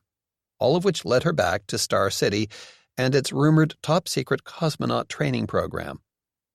Finding out what these brand-new cosmonauts were being trained to do would answer a lot of questions. So figuring out how to penetrate the security around Star City was where the Cyan team should devote its time, energy, and resources. Cartwright nodded when she explained her reasoning. Then his broad face darkened. But there's the rub, Sam, he pointed out with regret. The equation's damnably simple. No special ID card and biometric confirmation, no access. So we're right back where we started, stuck outside the Star City security perimeter without a way in. So we take this one careful step at a time, Sam said dispassionately, concealing her own doubts. Seeing a veteran operative like Marcus Cartwright so spooked by Gryzlov's new security measures was not a confidence builder. And the first step is taking a closer look at one of those new Mars Project identity cards. The big man frowned. Easier said than done, I'm afraid. As far as we can determine from distant surveillance, nobody with Mars-level clearance goes anywhere without an armed escort. Pulling a snatch job to grab one of those IDs would be messy as hell, and end up triggering Russian Security Service red alerts from here to Vladivostok, she finished in disgust. Cartwright nodded gloomily. Now what, genius? Sam asked herself silently. Cyan didn't recruit field agents who froze at the first hurdle. Obstacles, Martindale often said coldly during debriefings, were there to be overcome, not used as an excuse for failure. Sure, it was the kind of rear-echelon motivational bullshit that tempted a lot of people to strangle him, but that didn't make it any less true. Thinking hard, she stared out toward the twinkling lights that marked Moscow's crowded city center, distantly noting her own reflected image superimposed on the darkened glass. During the last half hour, the summer sun had slipped below the horizon. Somehow, she knew, they needed to lay their hands on a Mars Project ID, which was manifestly impossible. So, how was she supposed to untangle this particular Gordian knot? Something about the way her own face stared back at her from the window tugged at her mind. And then, quite suddenly, Sam saw a path forward, or at least its first tentative faltering steps. She looked back at Cartwright. Okay, we don't try to steal a Mars Project ID card itself, she said cheerfully. We just steal its soul. Seeing the puzzled look on her colleague's broad face, she laughed. Remember what some cultures think will happen to them if someone takes their picture with a camera? We don't need a physical copy of the identity card. We just need a good, solid image. At least as a start. 10. Sky Masters Aerospace, Inc., Battle Mountain, Nevada, the next day. Brad McClanahan rapped on the open door of Hunter Noble's office and then poked his head around the door jamb. You called, O mighty wizard of aerospace engineering? With a tired nod, Boomer waved him inside. He was on the phone listening to someone talking fast while he scrawled notes on a crumpled piece of scrap paper. Yeah, I got it, he said briskly. Sighing, he hung up and rubbed hard at his eyes. Man, I feel like a dog that actually caught the car it was chasing. Busy? Brad asked in sympathy. With a capital B, Boomer said. We're landing new contracts with the Pentagon, Poland, and other U.S. allies so fast that it seems like the ink isn't even dry on the paperwork before the next one hits my damn desk. Brad nodded. Barbeau's administration, always eager to funnel federal defense dollars to favored campaign contributors and equally determined to punish companies it distrusted, had virtually blacklisted Sky Masters for 4 long years. Now free to compete fairly without a hostile White House tipping the scales against it, Sky Masters was on a roll, beating out defense industry competitors with new aircraft, weapons, and sensor designs that were astonishingly innovative, cost-effective, and close to operational readiness. Anyway, I'd better stop bitching about all our good luck, Boomer said, ostentatiously crossing his fingers. Dame Fortune is a fickle lady after all. No sense in making her mad. The table will go cold soon enough. Brad nodded seriously, hiding a smile. In his off hours, the other man was an avid and successful amateur gambler, with a reputation for winning more than he lost at the big-name casinos in Reno, Lake Tahoe, and Las Vegas. But even the professionals knew there were moments when you caught a winning streak and times when no amount of skill, intuition, and mathematical genius could affect the outcome. I sort of figured you called me over here to work through that little flight planning problem my dad and Martindale dumped in our laps. You figured right. Boomer shook his head. But increasing the orbital maneuvering capability of our S-19s and S-29s at 400 miles above the surface? Little isn't exactly the word I'd choose to describe that kind of challenge. How about difficult? Brad suggested. Boomer snorted. More like totally freaking impossible. He leaned over and tapped a few keys on his computer. On the far wall of his office, the large LED screen he used for conferences with his widely scattered engineering teams lit up. Unfortunately, figuring out how to match the orbital reach of that new Russian heavy-lift launcher is only part of the problem we face if Moscow starts screwing around in space again. Check this out, young Jedi. Obediently, Brad swiveled in his chair to study the digital map of the Earth the big screen now showed. A series of bright yellow lines across the face of the planet in a sine wave pattern showed the ground track of an orbit inclined at 51.6 degrees. They rose as high as southern Canada and Russia and as low as the southernmost tip of South America. Boomer pressed another key. Red circles lit up across the territory of both the Russian Federation and the People's Republic of China, intersecting the projected orbital tracks at several points. Brad narrowed his eyes. Those are the estimated engagement zones for deployed Russian and Chinese anti-satellite weapons, right? You got it in one, Brad, Boomer said with approval. Of course, that's pretty much what I'd expect from General McClanahan's fair-haired boy. He nodded at the circles. Thanks to our friends in Sion, you're looking at the best available intelligence on where Moscow and Beijing have stationed their S-500 surface-to-air missile regiments. Martindale's spooks didn't tell me where this information came from, and since I'm allergic to federal maximum security prisons, I sure as hell didn't ask. Brad nodded. Over the years, Kevin Martindale's private military company had regularly obtained highly classified data from U.S. intelligence databases without being detected.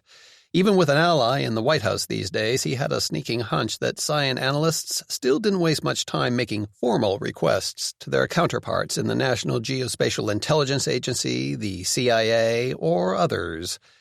He looked at the map again. What about Russia's MiG-31Ds? Do we have any intel on their current status? Ask and you shall receive, Boomer said graciously. More red circles appeared across southern Russia. These were centered on a network of air bases ranging eastward from Voronezh in the west to Yelizevo Airport on Siberia's Kamchatka Peninsula in the east. The MiG-31D was a high-altitude Mach 3 capable fighter. Used in an anti-satellite role, MiG-31s could fire Wasp missiles, an air-launched variant of Russia's Iskander theater ballistic weapons. See the problem? Yeah, I do. All too damn clearly, Brad said slowly, staring at the map. Thanks to their S-500 SAMs and MiG-31 launched Wasp missiles, Moscow and Beijing were poised to interdict a huge portion of low Earth orbit, all the way up to 260 miles.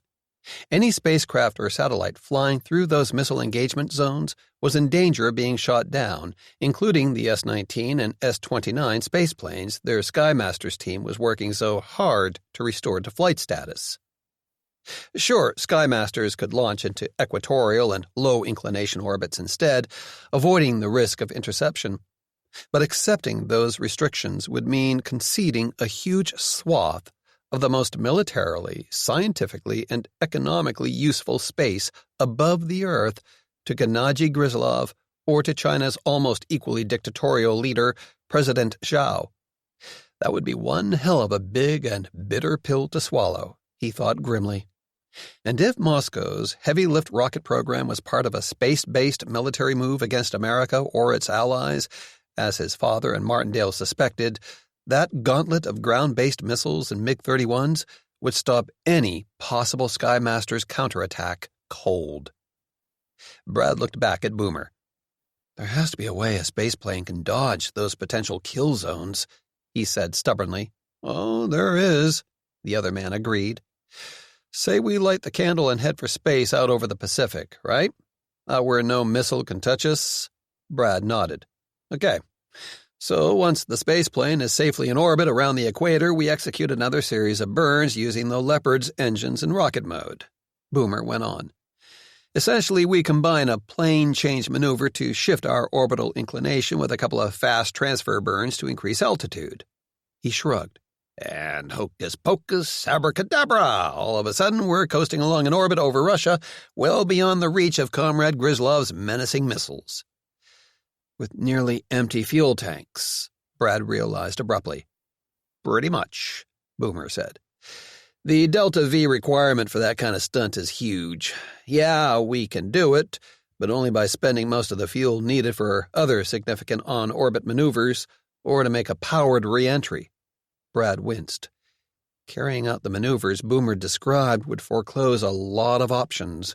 Reaching its final orbit with dry main engine fuel tanks would leave a spaceplane entirely dependent on its much smaller, much less powerful hydrazine thrusters.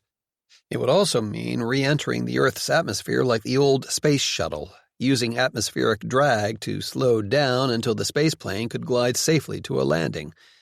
And that kind of high-drag re-entry always inflicted damage to thermal protection tiles on the fuselage and wings, adding to mission costs and turnaround time. Well, that sucks, he grumbled. Tell me about it, Boomer said, sounding discouraged. But however much I hate running up against problems I can't solve, I just don't see a workable way forward here. In the short run, we can't squeeze any more efficiency out of the S-19 and S-29 engines and thrusters. Brad frowned, thinking out loud. Maybe we could add auxiliary fuel tanks? Boomer shrugged. We could, but only at the cost of passengers or cargo or crew, or defensive and offensive weapons if the Russians are planning new military operations in orbit against us. Mass is mass. Brad pointed at the shelves lining the wall behind Boomer's desk. They were crowded with detailed scale models of every aircraft and spacecraft the other man had ever flown or worked on. "There's the XS-39 you're designing," he pointed out. "It'll have spare payload capacity according to the specs I've seen." With a weary smile, Boomer shook his head. "The XS-39 is a beaut," he agreed. "The trouble is, right now it's just a collection of design drawings and models. We're at least a couple of years away from getting a prototype into space, even with a crash R&D, flight test, and manufacturing effort." Feeling more frustrated than ever, Brad bounced to his feet and started pacing around Boomer's cluttered office.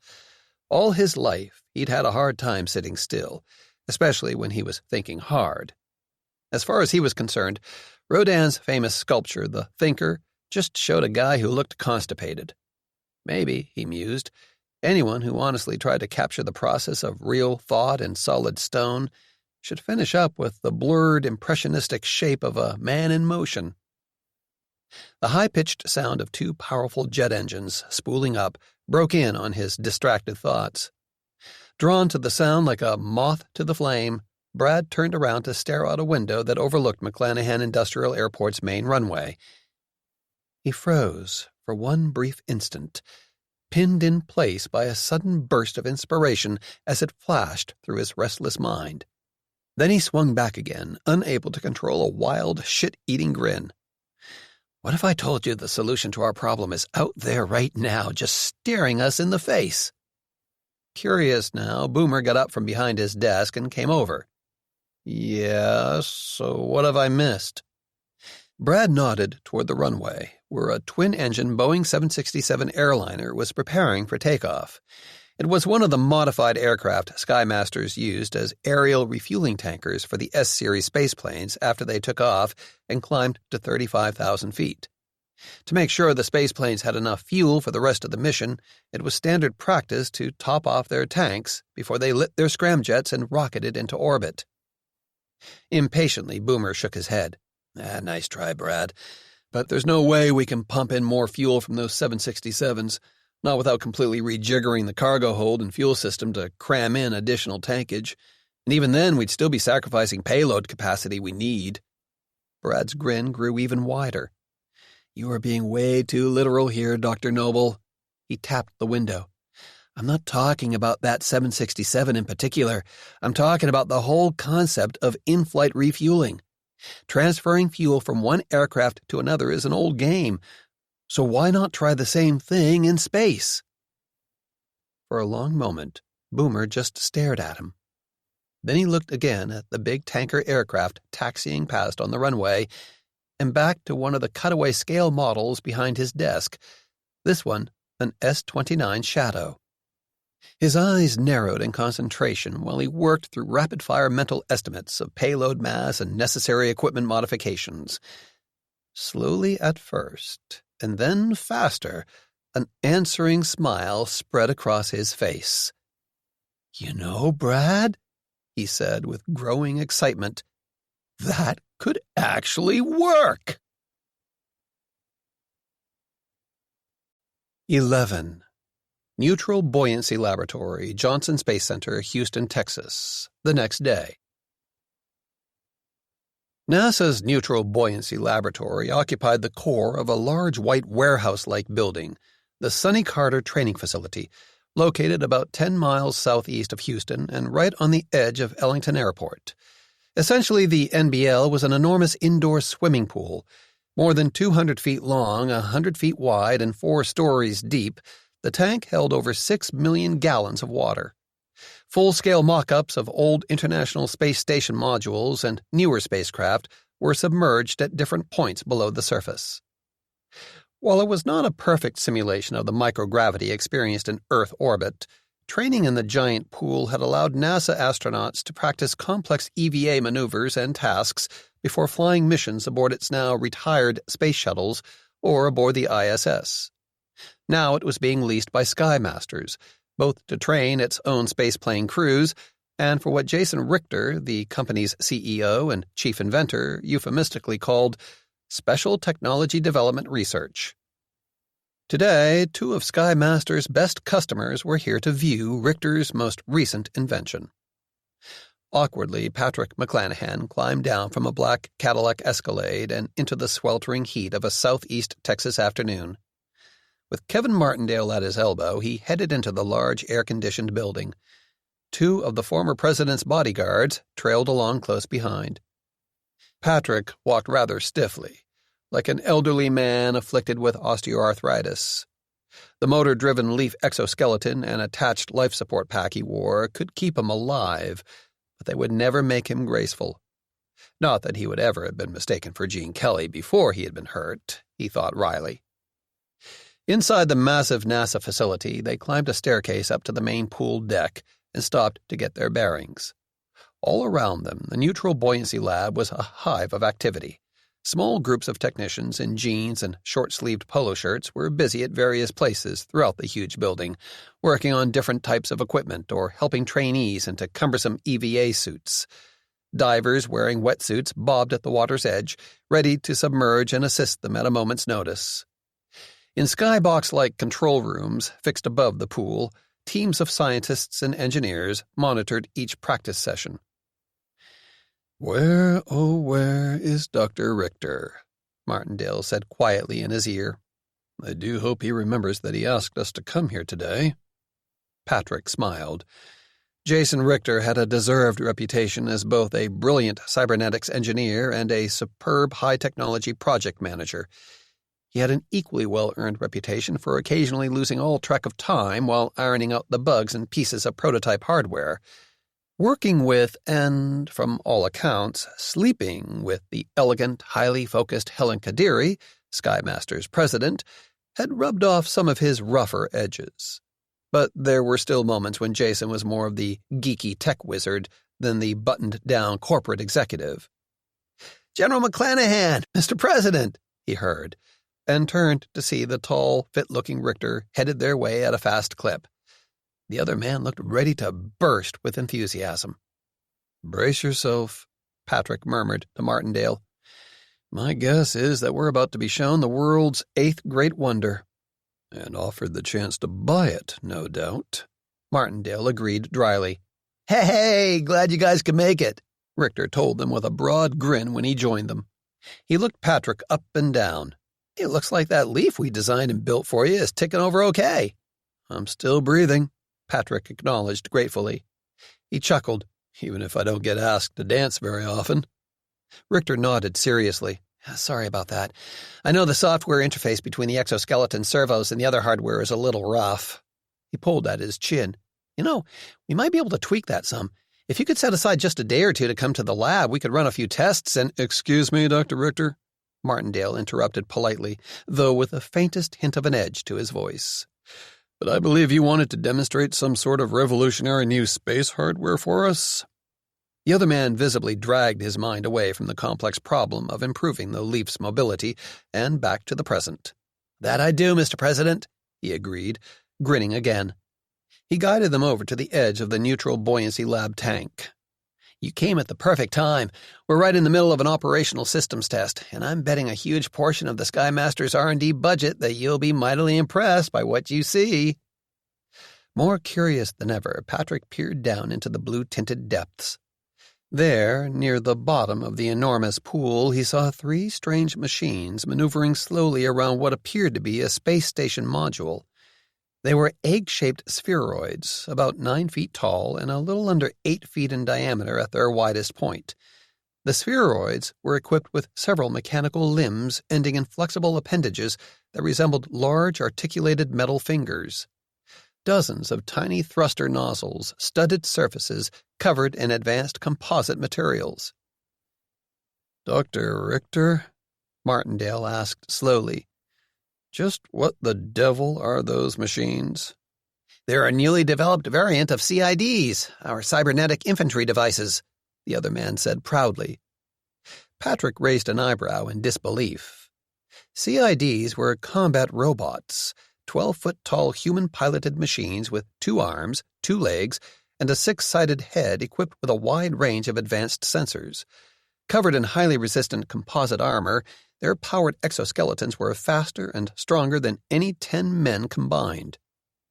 Feedback from haptic interfaces translated their pilots' smallest gestures into exoskeleton motion, allowing them to move with extraordinary precision and agility. In battle, they employed a wide range of deadly weaponry, everything from 20mm autocannons to electromagnetic railguns. In conflicts over the past several years, CIDs had shown themselves to be lethal killing machines, as had Russia's own marginally less capable war robots. Frankly, though, the egg-shaped spheroids he saw, leisurely gliding through the depths of the MBL tank, bore about as much resemblance to one of the Iron Wolf Squadron's manned combat robots as an octopus did to a grizzly bear. "We've optimized this new design for zero-G operations and orbital construction work," Richter explained. "When it comes to maneuver and combat, a CID's human-like arms and legs make sense in Earth-normal gravity, not so much in space. Those multi-purpose limbs attached at various points all around each spheroid are a lot more practical in an environment where there's essentially no up or down. That's also why their thrusters are oriented to fire in all directions. Right now, they're fighting a lot of drag from the water in that tank, but out in space, in a vacuum, they should be extraordinarily maneuverable." Martindale nodded pensively. He looked up at Richter. "Did these marvelous new machines of yours have a name?" The other man hesitated. Selecting equipment names and acronyms had never been his forte. No matter how hard he tried to come up with something that was both descriptive and memorable, people usually told him his choices were awful, like the CIDs themselves, and that Leaf he had built for General McClanahan. "Well," he said nervously, "I was going to call them cybernetic orbital construction systems." "Oh, God, no," Patrick said hastily, knowing exactly how any red-blooded pilot and astronaut like Hunter Noble or his own son would pronounce COCS. "Please tell me you did not stick that label on those things." Richter winced. "There was some pushback," he admitted. "So what are they called?" Martindale wondered. From the pained look on his face, he was prepared for something even worse. "Cybernetic Orbital Maneuvering Systems, or COMS, COMS for short." Martindale relaxed. "Well, at least COMS has the virtue of being a relatively safe choice," he said carefully. "Which, I suppose, is a blessing in these troubled times." Relieved, Richter turned back to Patrick. "If you're interested, General, I can transmit copies of the technical specs for the comms to you." Patrick nodded. "I'm definitely interested." He frowned. "But one thing bothers me right off the bat. Those machines are way too big to fit through any standard airlock. How are we supposed to deploy a comms from one of our space planes?" Richter shrugged. "You could retrofit a larger airlock into the S-19 and S-29s. That sounds rather expensive and time-consuming," Martindale said. His mouth creased in a thin, dry smile. "There are limits to our resources, even with access to the federal government's top-secret Black Ops budget." "The trade-offs would be worth it," Richter said persuasively. "Our data show that a single comms can do the EVA work of any 5 conventionally suited astronauts, and in half the time." Patrick whistled. "Okay, that's pretty damned impressive." He turned to Martindale. "One of the things we learned in building the ISS and Armstrong Station is that EVAs are incredibly demanding, both physically and mentally. Mechanical tasks that require only minor exertion on Earth take a lot more effort and time in orbit. The simple becomes hard, and the hard is almost impossible. If these space-rated robots are as good as Dr. Richter claims, they could be a real game-changer." Martindale nodded. "Acquiring this capability is extremely tempting," he agreed. Then he frowned. "But I worry that we may not be able to afford the time we'd need to retrofit our spaceplanes. Further flight delays could put us fatally behind the Russians." "You know, come to think of it, you might not even need to change out the airlocks in the first place," Richter said suddenly. Both men turned to stare at him. "Come again?" Patrick said slowly. "Each comms is effectively a miniature spacecraft with its own life support," Richter pointed out. "So their operators should be able to ride them safely to orbit inside the cargo bay of any Skymaster spaceplane. All each comms would need is some bracing against acceleration and hard maneuvering. Plus, the haptic interfaces we use to control each machine should be a fantastic cushion against G-forces. His eyes lit up. Once the S-plane reaches orbit, it just opens its cargo bay docks, the robots unlatch, and out they fly, ready to perform their tasks. "Are you sure about this, Dr. Richter?" Martindale asked seriously. The other man nodded. "We'll run some more tests and simulations to confirm that it's feasible, but figuring out if this will work or not isn't really rocket science." He saw their pained expressions and hurried on. "Okay, yeah, it actually is rocket science. Trust me, though, it's not the complicated kind. We can do this." Patrick nodded slightly to Martindale. From an engineering and flight safety perspective, Richter's proposal sounded plausible enough. Sending comms operators to orbit inside a cargo bay was probably somewhat riskier than he made it sound, but there were always risks involved in any spaceflight. Space was an incredibly hostile environment. You could improve your odds of survival with careful planning, rigorous training, and reliable equipment, but you could never entirely guarantee it. "Very well," Martindale told Richter. "I think we have a deal, assuming your numbers pan out." "Oh, they will," the other man said confidently. "In the meantime, I've got a couple of more things to show you." He signaled one of Skymaster's technicians monitoring the robots at the bottom of the tank. "Tell Comms 1 to cut it short and return to the surface, Mike." Patrick and Martindale watched with interest while one of the robots broke off from its work on the space station module. The machine rose slowly, cloaked in a cloud of bubbles from its maneuvering thrusters. Once it bobbed to the surface, a crane carefully lifted the comms out of the water and set it down gently in a specially constructed cradle that kept it upright. "So, Humpty Dumpty is safely back in the nest," Martindale murmured irreverently. Patrick grinned. Seen out of the water, the spheroid-shaped robot did look a hell of a lot like a big metal egg. He leaned forward, watching closely as a tight-fitting hatch on one of its flanks unsealed and then whined open. "Meet my star comms pupil," Richter said smugly. A figure wearing a helmet and a silvery carbon fiber spacesuit wriggled out through the opening and dropped lithely to the ground. The suit, which used electronically controlled fibers to compress the skin instead of pressurized oxygen, showed off every one of her curves. "I'll be damned," Patrick muttered, seeing Nadia Rozek's triumphant face beaming back at him through the visor of her helmet. "That woman certainly gets around." "Major Rozek is wearing a spacesuit as protection against vacuum if the comm's outer shell is breached," he heard Richter explaining to Martindale. "So who are the other two guinea pigs running the robots down there in the pool today?" Patrick asked. "Brad and Boomer?" "No," Richter laughed. "That's my last surprise, General. Nadia was the only astronaut inside of comms today.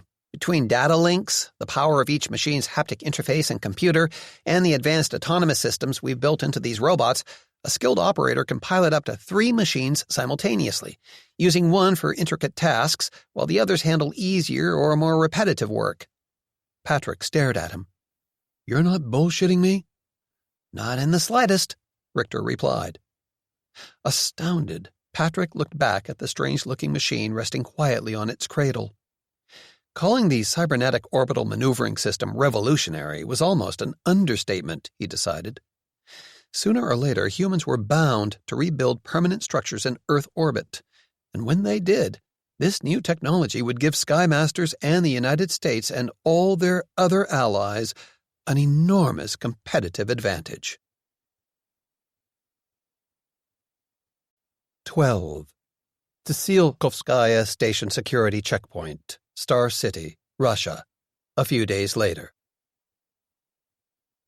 Right on schedule, the orange and gray painted commuter train from Moscow pulled into the Tsilkovskaya station and squealed to a stop midway along an open platform. Seconds later, passenger car doors slid open and a handful of middle-aged men and women in civilian suits and military uniforms stepped off the train. Scientists, engineers, and administrators returning to Star City from high-level meetings at the Kremlin and other government ministries. Each was accompanied by a pair of security officers, hard-faced men who were assigned to keep an eye on them whenever they left the heavily guarded confines of the Star City Cosmonaut Training Complex. A wire fence topped with cameras and other sensors sealed off the station platform. Soldiers stood guard at the only opening in the barrier, a security checkpoint controlling further access to the compound. One by one, the passengers and their escorts filtered through the checkpoint, handing over their special ID cards for close inspection and submitting to biometric scans. Unnoticed by any of them, a tiny, brown, bird-like glider circled silently overhead. The ultralight palm-sized spy drone contained only a miniaturized digital camera and a few cell phone components, creating a communications link. On the top floor of a dingy apartment building a mile outside the Star City security perimeter, a short, whip-thin young man tweaked the stick on a small handheld controller. His eyes were fixed on the images scrolling across the screen of his laptop computer. "Good pictures coming in now, Sam," he said in a lilting Welsh voice. "And I've no trouble with the Wren Bravo. None at all. The winds are just right, and she's responding beautifully." Samantha Kerr nodded. "Thanks, Davy." David Jones was one of the veteran Scion operatives assigned to Marcus Cartwright's Moscow-based intelligence team. The ultra-light Wren glider he controlled was a more advanced version of the Cicada, a miniature reconnaissance drone first developed by the U.S. Naval Research Laboratory in Washington, D.C. Cicadas were designed for use in mass swarms after being dropped over targets by manned aircraft and larger drones. They were intended to gather intelligence on large-scale enemy troop movements using a range of lightweight, low-bandwidth sensors. In sharp contrast, the camera-equipped Wren Bravo, like its microphone-carrying cousin, the Wren Alpha, carried out much narrower and more focused missions, conducting photo reconnaissance and surveillance of individual human targets. Floating silently on the wind, riding thermals from the ground as it circled, it was almost impossible to detect. Signals between Jones and the bird-sized Scion spy drone were being relayed through a portable dish antenna he had set up on the apartment's balcony. Anyone who noticed the dish would only assume the tenants, an elderly pensioner and his equally aged wife, had decided to sign up with one of Russia's increasingly popular satellite television providers.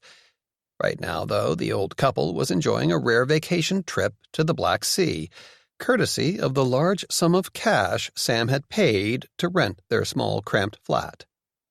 Sam smiled to herself, remembering their delight and their hushed assurances that they would be very discreet, very careful.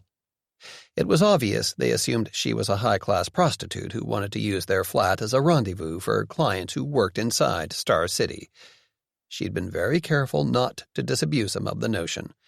After all, it was the best kind of cover story, one dreamed up by the very people she wanted to deceive. Hadn't someone once said the lies you told yourself were always more convincing than falsehoods told by others? "There we go. I've got what you wanted. Look now," Jones said suddenly. He tapped a key on his laptop, freezing some of the pictures on its screen. "See here?" Sam leaned forward, peering over his shoulder. The Wren had managed to capture good, clear images of at least 2 of the special Mars Project identity cards. Running those pictures through digital enhancement software should improve them to the point where science document forgery specialists could work their black magic. "Nicely done, Davy," she said with delight. "Pull the Wren back now and set it down someplace near the highway. We'll scoop it up on our way back to Moscow." With another small tug at the controller, Jones obeyed, breaking the tiny glider out of its orbit over the Tsiolkovskaya station and sending it sliding away downwind. Once the Wren ran out of airspeed and altitude, it would simply fall into the tall grass beside the road. There wasn't much risk of discovery, even if someone else stumbled across the little spy drone before they could retrieve it. Most people would assume they'd only found a child's toy. From across the tiny apartment, Marcus Cartwright caught Sam's eye. "I still don't see the point of this exercise," the big man grumbled. "Even with perfectly forged Mars Project IDs, we won't be able to break into Star City or the Plesetsk and Vostochny launch sites. Our names and genuine biometric data aren't on Grislov's tightly controlled list of approved personnel, and we have no way to add them." Sam nodded. The special cybersecurity protocols created by the FSB's Q Directorate to shield the Mars Project were too strong. Any attempt to hack through them would only set off alarms. "I agree," she said evenly. which is why we're not going to try cracking the perimeter security at any of those sites. Fortunately, we don't need to. Then what the hell is the point of going to all this trouble to forge some of those damned IDs? Cartwright ground out through gritted teeth. Come now, Marcus, she said with a smile. You know my methods. Sexual allure and carefully controlled violence, he retorted. Well, okay, maybe not those methods, Sam said with a low, throaty chuckle. Taking pity on him, she explained her thinking. They needed a workaround. If they couldn't get into Star City themselves, they needed the next best thing, the chance to interrogate someone with direct personal knowledge of the cosmonaut training program. Think about it, she said. Moscow's apparently working up an elite cadre of military cosmonauts, right? Well, how many candidates usually make it all the way through that type of rigorous training? 10%, Cartwright said slowly. Maybe 20%, tops? Exactly, Sam said in satisfaction. So there's bound to be a much larger number of guys who made it through some part of the training course before washing out. We just zero in on the right cosmonaut wannabe and ask him a few pointed questions, backed up by the appropriate credentials. We don't need Mars Project ID cards that can actually spoof Grislov's multiple layers of security. We just need fakes that'll convince someone who's seen them up close and personal before. Cartwright frowned. There are around 500,000 men and women serving in Russia's aerospace forces, he said dryly. Not counting those who have recently left the service. How do we find the right needle in a haystack that big? Only a handful of those 500,000 people have the necessary qualifications to make it as a cosmonaut, Sam pointed out. So that haystack of yours is really more like a handful of straw. She smiled sweetly. Besides, Russia's Ministry of Defense personnel files aren't nearly as tightly guarded as the rest of Grislov's top-secret programs, are they? No, they're not, Cartwright agreed slowly. The Russians devoted a lot of cybersecurity effort to securing databases with information on weapons systems performance, procurement, and deployment. They spent far less energy safeguarding more mundane service and pay records. Exploiting this blind spot had paid dividends for Cyan in the past. He looked at her. So once we find the man you're looking for, then what? Oh, Marcus, Sam said with a knowing grin. That's when the real fun starts. Secure conference room, Vostochny Cosmodrome, Eastern Russia, a short time later. The large conference room adjoining Vostochny's control center was on lockdown. Stern-faced members of Gennady Grislov's plainclothes security detail stood on guard outside. For the duration of this top-secret briefing on the Mars project's launch status, no one would be allowed in or out. Inside the room, Colonel General Mikhail Leonov occupied the chair next to Grislov. Vostochny's launch director, Yuri Klementiev, sat across the table from them. No one else was present in person. 2 secure video links connected them with the launch directors at Plesetsk and the Baikonur Space Complex in Kazakhstan. A third monitor showed Colonel Vadim Strelkov listening in from Star City's Cosmonaut Training Center. Strelkov would command the Mars 1 station once it was in orbit and operational. Our preparations here at Vostochny are proceeding on schedule, Klementiev said confidently. He touched a control, bringing up live feeds from cameras around the Cosmodrome. One television picture showed a massive Energia 5 VR heavy-lift rocket already in place on Pad 3, secure within the ring of retractable gantries. Another feed focused on a second, still horizontal Energia space launch vehicle as it rolled slowly out of the main assembly building aboard a powerful freight train. Barring unforeseen technical problems, both rockets will be fueled and ready for launch within 48 hours. Leonov nodded in satisfaction. 48 hours was well inside their planned window. Given the number of problems that could crop up before any scheduled liftoff, ranging from glitches with the spacecraft itself to unexpected bad weather, it was always best to have plenty of time in hand. The news from Plesetsk, located more than 800 kilometers north of Moscow, was equally good. Once mainly used to test new ICBM designs, the sprawling Cosmodrome's space launch facilities had been upgraded and expanded in recent years.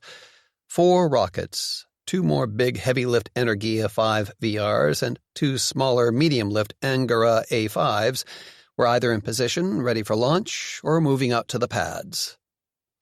Keeping his face impassive, Leonov listened carefully to the final site status report. This one from Baikonur's Russian launch chief, Alexei Grigoriev. If it weren't for Grislov's sudden decision to drastically accelerate their timetable, he would have entirely avoided using the old space complex they were now leasing from Kazakhstan. In his judgment, the need to hide their real purposes and plans from Kazakhstan's independent government represented a grave threat to the Mars project's secrecy.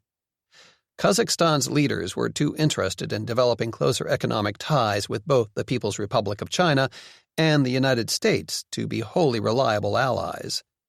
If Kazakhs grew suspicious and started investigating Russia's recent activity at Baikonur, they could cause serious trouble. But as it was, Leonov had no real choice. To meet the president's ambitious schedule, he needed both Baikonur's LC-1 launch pad and the 2-stage crew-rated Soyuz 5 rocket assembled in its production facility. "The Soyuz 5 is ready for launch," Grigoriev told them. "All indications show that the Federation orbiter is also fully flight-ready." "Is your cover story still holding?" Leonov asked. Grigoriev nodded. "Yes, sir. As far as the Kazakhs and the international journalists here are aware, this spacecraft is only an unmanned test version." He hesitated a moment. "Then again, why should they think otherwise?" Leonov nodded back grimly. The Federation Orbiter was Russia's next-generation manned spacecraft, similar in shape and size to NASA's Orion and SpaceX's Dragon. In normal circumstances, no one would ever contemplate sending a crew into orbit using a wholly untested spacecraft design. During their Apollo moon landing program, the Americans had flown no fewer than 8 flights with unmanned command modules, checking and rechecking the hardware and electronics to make sure everything worked as planned. Even during the opening, highly competitive days of the space race, Russia itself had conducted 7 test launches of the first Vostok capsule designs without human cosmonauts on board. From a safety standpoint, what Grislov demanded, firing 6 men into space aboard a vehicle that had so far been proven reliable only in computer simulations, was sheer madness. But when he had pointed out the serious risks involved, Grislov had dismissed his concerns with a casual shrug. "Apollo and Vostok were peacetime space programs, Mikhail. You and I are embarked on a military operation where risk and reward go hand in hand, do they not?" His gaze had turned cold. "Show me a commander unwilling to take chances, and I will show you a coward." Now Grislov leaned forward, taking a direct part in the video conference for the first time. "How do the most recent weather forecasts look?" he demanded, addressing himself to the 3 directors at Vostochny, Plesetsk, and Baikonur. "Is there the slightest chance of a serious delay in any of our launches?" One by one they assured him the current forecasts were good, with only the minor possibility of a mild storm front pushing through Plesetsk before their scheduled launch date. Leonov, listening closely to these seemingly enthusiastic reports, nevertheless caught the faint undercurrent of anxiety emanating from his subordinates. Like him, they understood the grave dangers involved in flying so much new equipment without adequate tests. But, like him, they also understood that they no longer had an alternative. By now, the Americans, alerted by pictures taken by their spy satellites, would know that something very strange was going on at Russia's space complexes. Moving 7 rockets simultaneously toward launch readiness represented an unprecedented level of activity. Very soon Moscow could expect a flood of pointed, suspicious queries from Washington. No, Leonov thought. There was no going back. Russia was committed, and win or lose, they stood on the brink of a new age. However, it still came as something of a shock when he heard Grislov issue the final, necessary, and irrevocable order to the military cosmonauts on standby at Star City. "Colonel Strelkov," he said flatly, You will proceed immediately to Baikonur with your first Mars One crew and prepare for launch. 13. The White House Situation Room, Washington, D.C., the next day. President John Dalton Farrell let the satellite imagery displayed on the Situation Room's large wall screen speak for itself. Hours ago, the pictures collected during routine passes over Plesetsk, Vostochny, and Baikonur had sent shockwaves rippling through the federal government's intelligence, defense, and space agencies, first among the analysts who interpreted them, and then upward through level upon level of management. Now, finally, those shockwaves had reached Washington's top decision-making echelon, the president and his national security team. He looked down the crowded table toward his Secretary of State, Andrew Taliaferro. Shorter than Farrell by a head, the former congressman from North Carolina already had a good working knowledge of foreign affairs when he had been tapped to run Foggy Bottom. Almost as important in the president's eyes was Taliaferro's reputation as a top-notch amateur poker player. The way Farrell saw it, anyone that skilled at reading other people under pressure ought to have a distinct advantage in diplomatic negotiations. "Well, Andy, did you hear back from Moscow yet?" "I spoke to Foreign Minister Tenova an hour ago, Mr. President," Taliaferro said. He snorted. "While she denied any personal knowledge of specific space program plans, the foreign minister assured me that the Russian Federation remains committed to the peaceful exploitation of outer space." "Basically just the usual diplomatic boilerplate." Taliaferro nodded. "But Tenova also sounded somewhat nervous to me. More than I would have expected, considering the way she's backed all of Grislov's aggressive moves from the moment he took office." Farrell raised an eyebrow.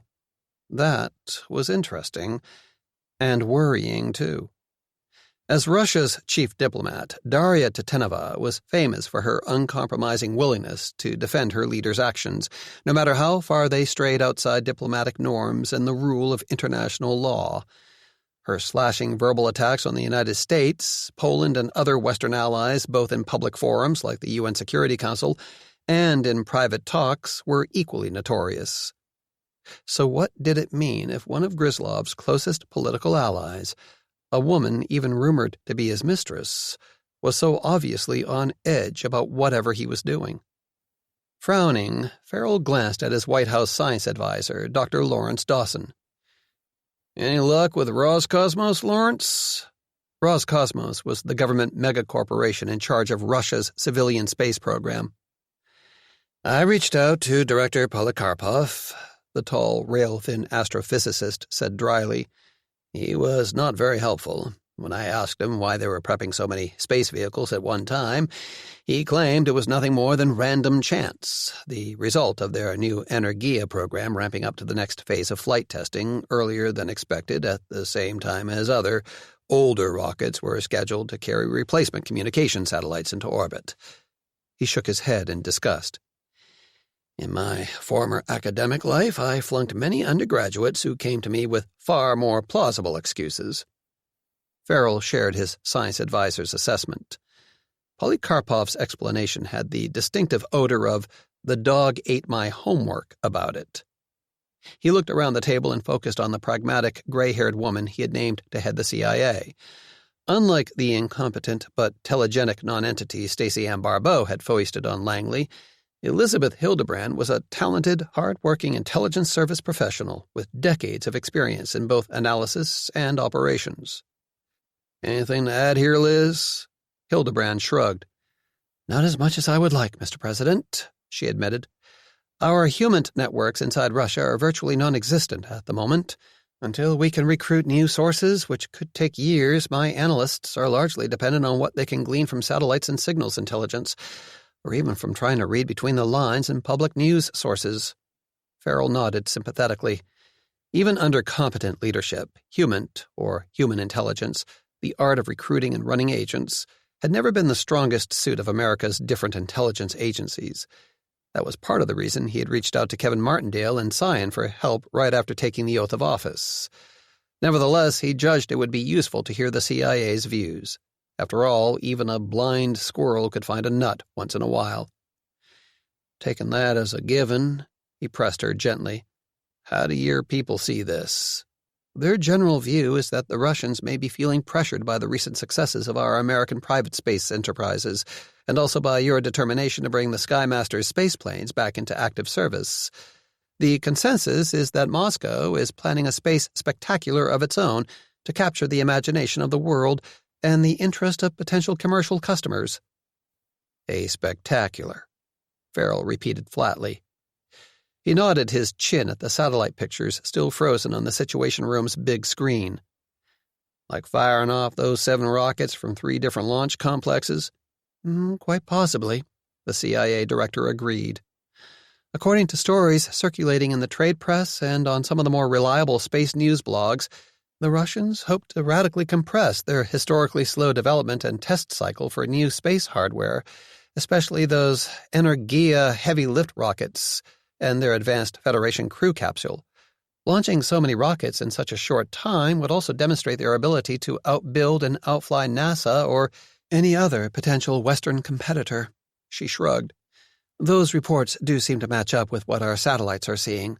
Except that those stories are nothing but a combination of speculative bullshit and deliberate Russian disinformation. A cool, hard-edged voice broke in abruptly from the back of the room.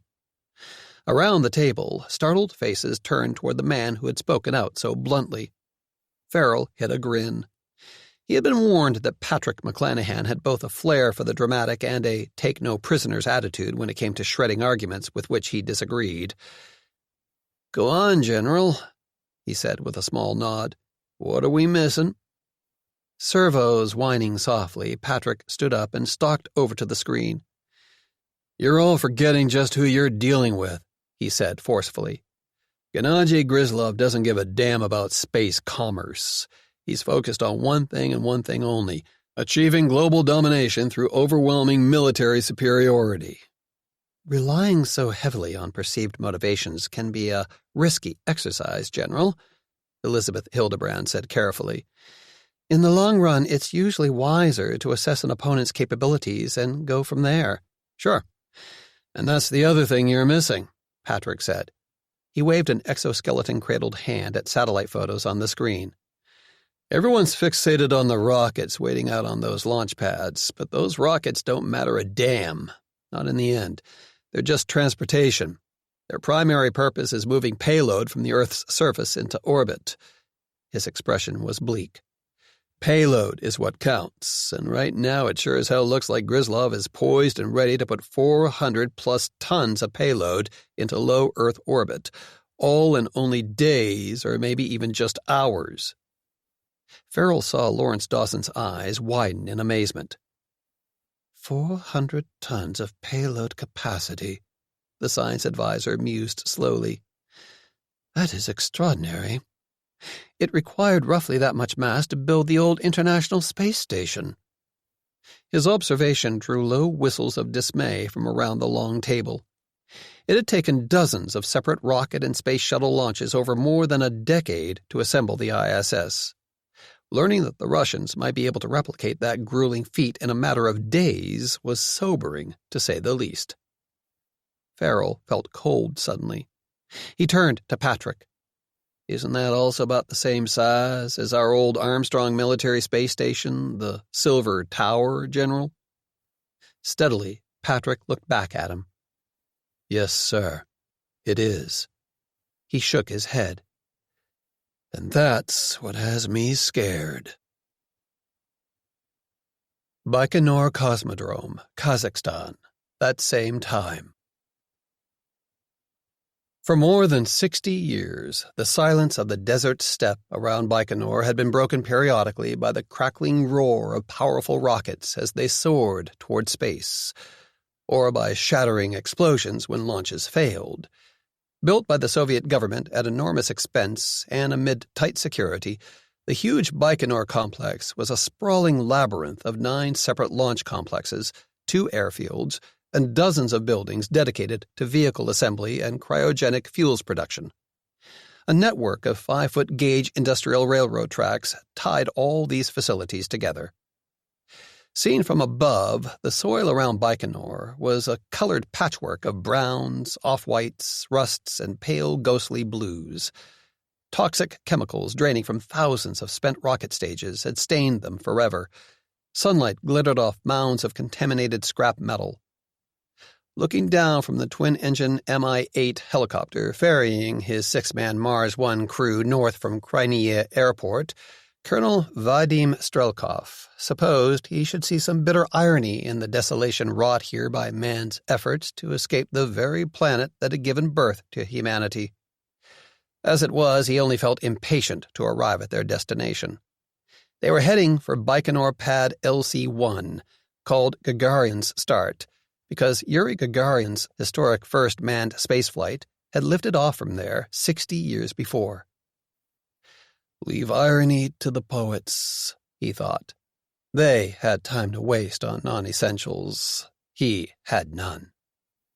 Strelkov and his 5 crewmen were traveling under false identities. Their papers and passports identified them as technical observers from Roscosmos, Russia's civilian space agency. As far as the Cosmodrome's Kazakh landlords were concerned, they were here solely to monitor the first test flight of the new Federation orbiter.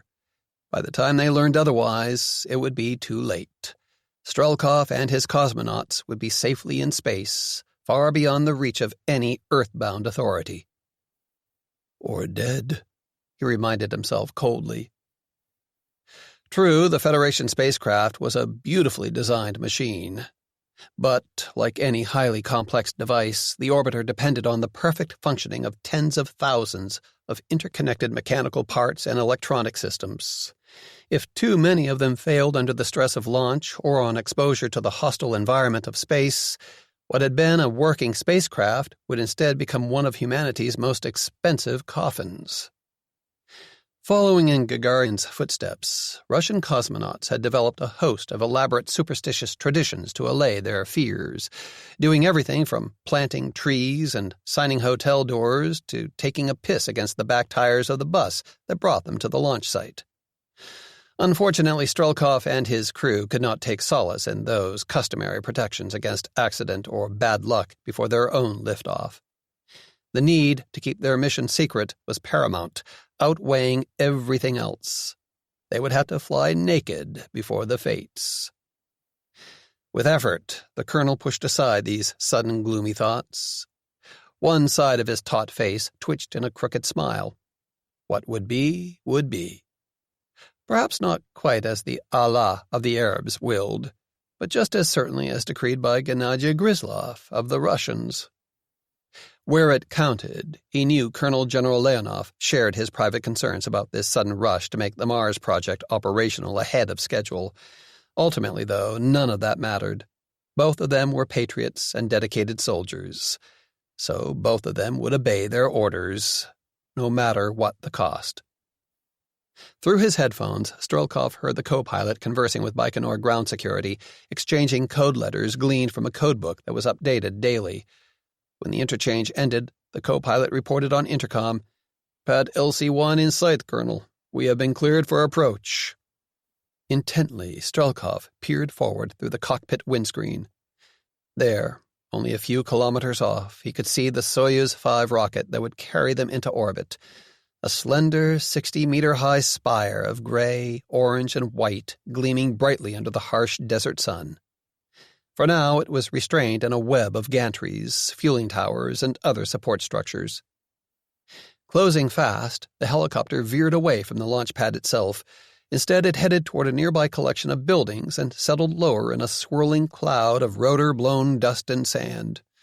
Through the sudden haze, the colonel could make out several small trailers nestled in among a grove of scraggly trees. Those trailers would serve as their temporary quarters during the last remaining hours before launch, he realized. Their support team from Star City should already be inside, checking over both the soak-oil pressure suits they would wear during the ride into orbit and the bulkier Orlan MK suits they would use during EVAs outside Mars 1. Gratefully, Strelkov felt his nerves beginning to settle. Perhaps it was time to discard old superstitions and old ways of doing things, he realized. Like Yuri Gagarin, he and his men were pioneers. But unlike Gagarin, if they were successful, their mission would forever alter the balance of power between the United States and Russia. 14. St. Petersburg, Russia, later that night. Poyekali, here goes! Major Alexei Rykov downed his shot of vodka in one gulp and then rapped the empty glass on the scarred wooden surface of the bar. Another, please. The bartender chuckled. Please? You say please? He shook his head and poured another shot into Rykov's glass. Man, you must not be drunk enough yet. Not yet. The Sukhoi 27 fighter pilot agreed with a short, sharp laugh of his own. But I will get there. He turned to the younger man next to him. Won't I, Sergei? His wingman, Captain Sergei Novitsky, already well over the line between sobriety and inebriation himself, nodded vigorously with an owlish, glassy-eyed stare. That is affirmative, lead. With his fresh drink in hand, Rykov turned to survey the packed, smoke-filled bar. The place was a dive, just the kind he liked. With only 2 days of leave from the 159th Fighter Aviation Regiment at Petrozavodsk, he and Novitsky didn't have time to waste. They were on the prowl for cheap booze and fast women, in no particular order. His gaze flitted lightly across the crowd, evaluating and discarding possible companions in rapid succession. Too chubby, too short. There was a redhead parked over in the far corner who wasn't horrible, but she had far too many piercings and tattoos for his taste. God only knew what kind of diseases he might catch. Maybe that skinny blonde? Privately, he dubbed this process target selection, likening it to the way his Su-27's Phasotron Zook MSE active electronically scanned array radar sorted through air contacts, identifying those worth a heat-seeking or radar-guided missile. Rykov's gaze drifted across to a slender, attractive woman sitting alone at a tiny table near the door. Now there was a real looker, he thought with sudden interest. Jet black hair, ice blue eyes, and a leather bomber jacket unzipped far enough to give him a good look at her assets. She seemed a bit out of place in a seedy bar like this, a little too elegant and composed. But that should work to his advantage, considering the slovenly, ill-kempt civilian schlubs who were his only competition. Noticing his attention, the woman smiled back at him. Her eyes gleamed brightly in the dim light. Very promising, he decided. He straightened up to his full, middling tall height and raised his glass in a silent toast. With an exaggerated shrug of regret, she held up her own glass and turned it upside down, indicating that it was empty. Rykov smiled to himself. Target locked on, he thought. Turning back to the bartender, he ordered 2 shots of vodka, the most expensive brand this time, and then clapped Novitsky on the shoulder. Don't wait up for me, Sergei, he said cheerfully. I'm flying solo tonight. His wingman blinked a few times in confusion and then shot him a sly, understanding grin. Good hunting, Alexei. Humming under his breath, Rykov sauntered across the bar, holding both drinks up high to avoid being jostled by a new wave of thirsty patrons crowding in out of the warm St. Petersburg summer night. From the look of them, all torn jeans and spiky hair, some punk rock concert must have just ended. The attractive woman smiled up at him when he arrived at her table. Hello, Rykov said pleasantly, holding out the drink he had ordered for her. My name's Alexei, and you look thirsty. Parched, she admitted, taking the glass with a half-sheepish, half-delighted laugh. Was it so obvious? Not at all, Rykov lied gallantly. I have a sixth sense for recognizing beautiful women in distress. He sat down in the chair across from her and raised his own vodka in another toast. Vasha zdоровье, your health. With a dimpled smile, she echoed him, downing the contents of her glass with a quick, head-back gulp that widened his own eyes in surprised admiration. Then she leaned across the table. "So, Alexei, what is a nice man like you doing in a dump like this?" "Isn't that supposed to be my line?" he asked in mock protest. She shrugged. "It seemed appropriate." Rykov glanced around at their surroundings, now even more crowded and noisy than ever.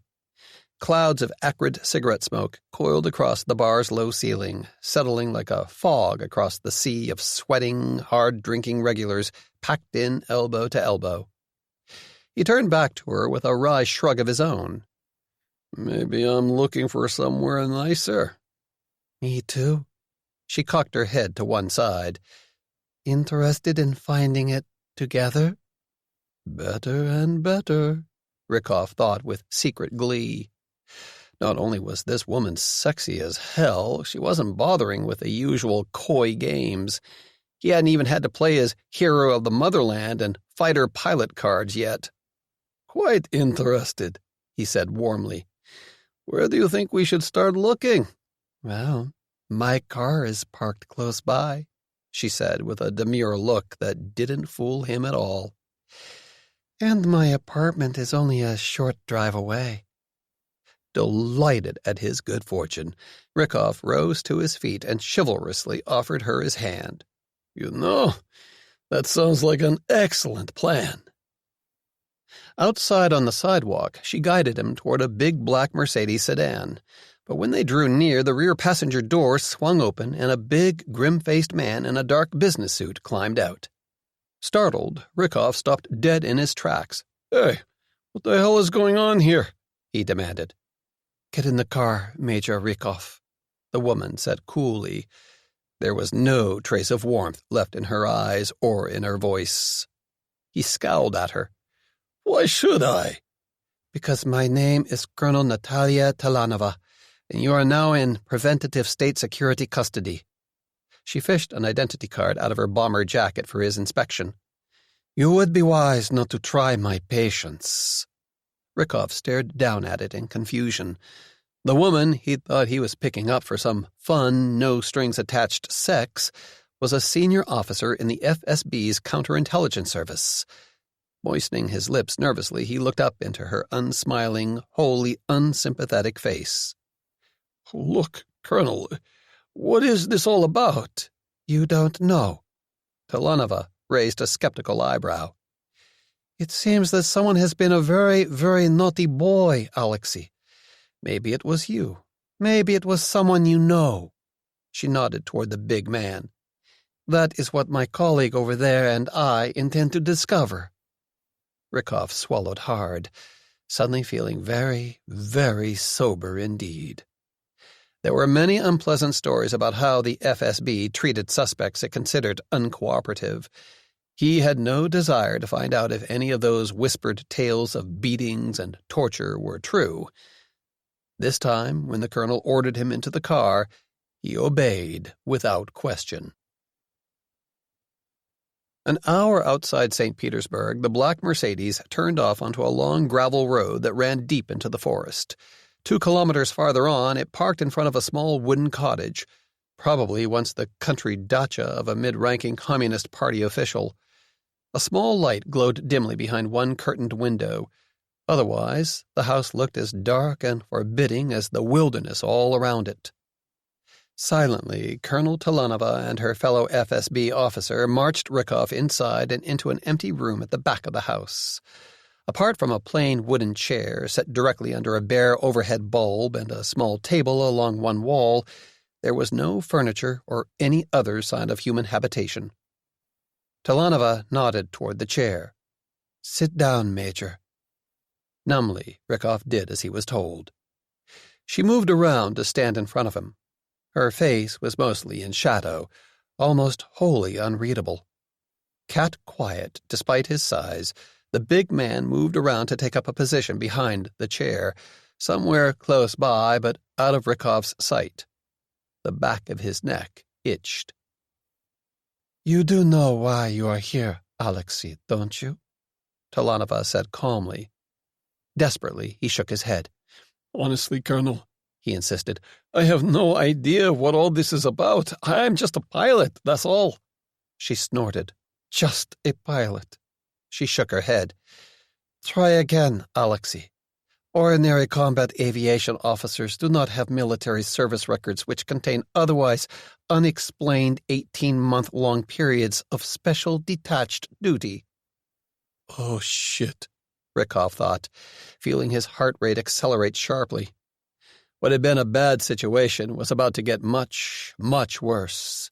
Someone, somewhere, in either the Ministry of Defense or the FSB itself had really fucked up, and now he might be about to pay in blood, bruises, and broken teeth for their mistake. Nevertheless, the special security oath he had sworn was crystal clear, as was the prescribed penalty for violating that oath. He forced himself to sit up straighter in the chair. "I am very sorry, Colonel," he said firmly, "but I really am not at liberty to discuss that subject."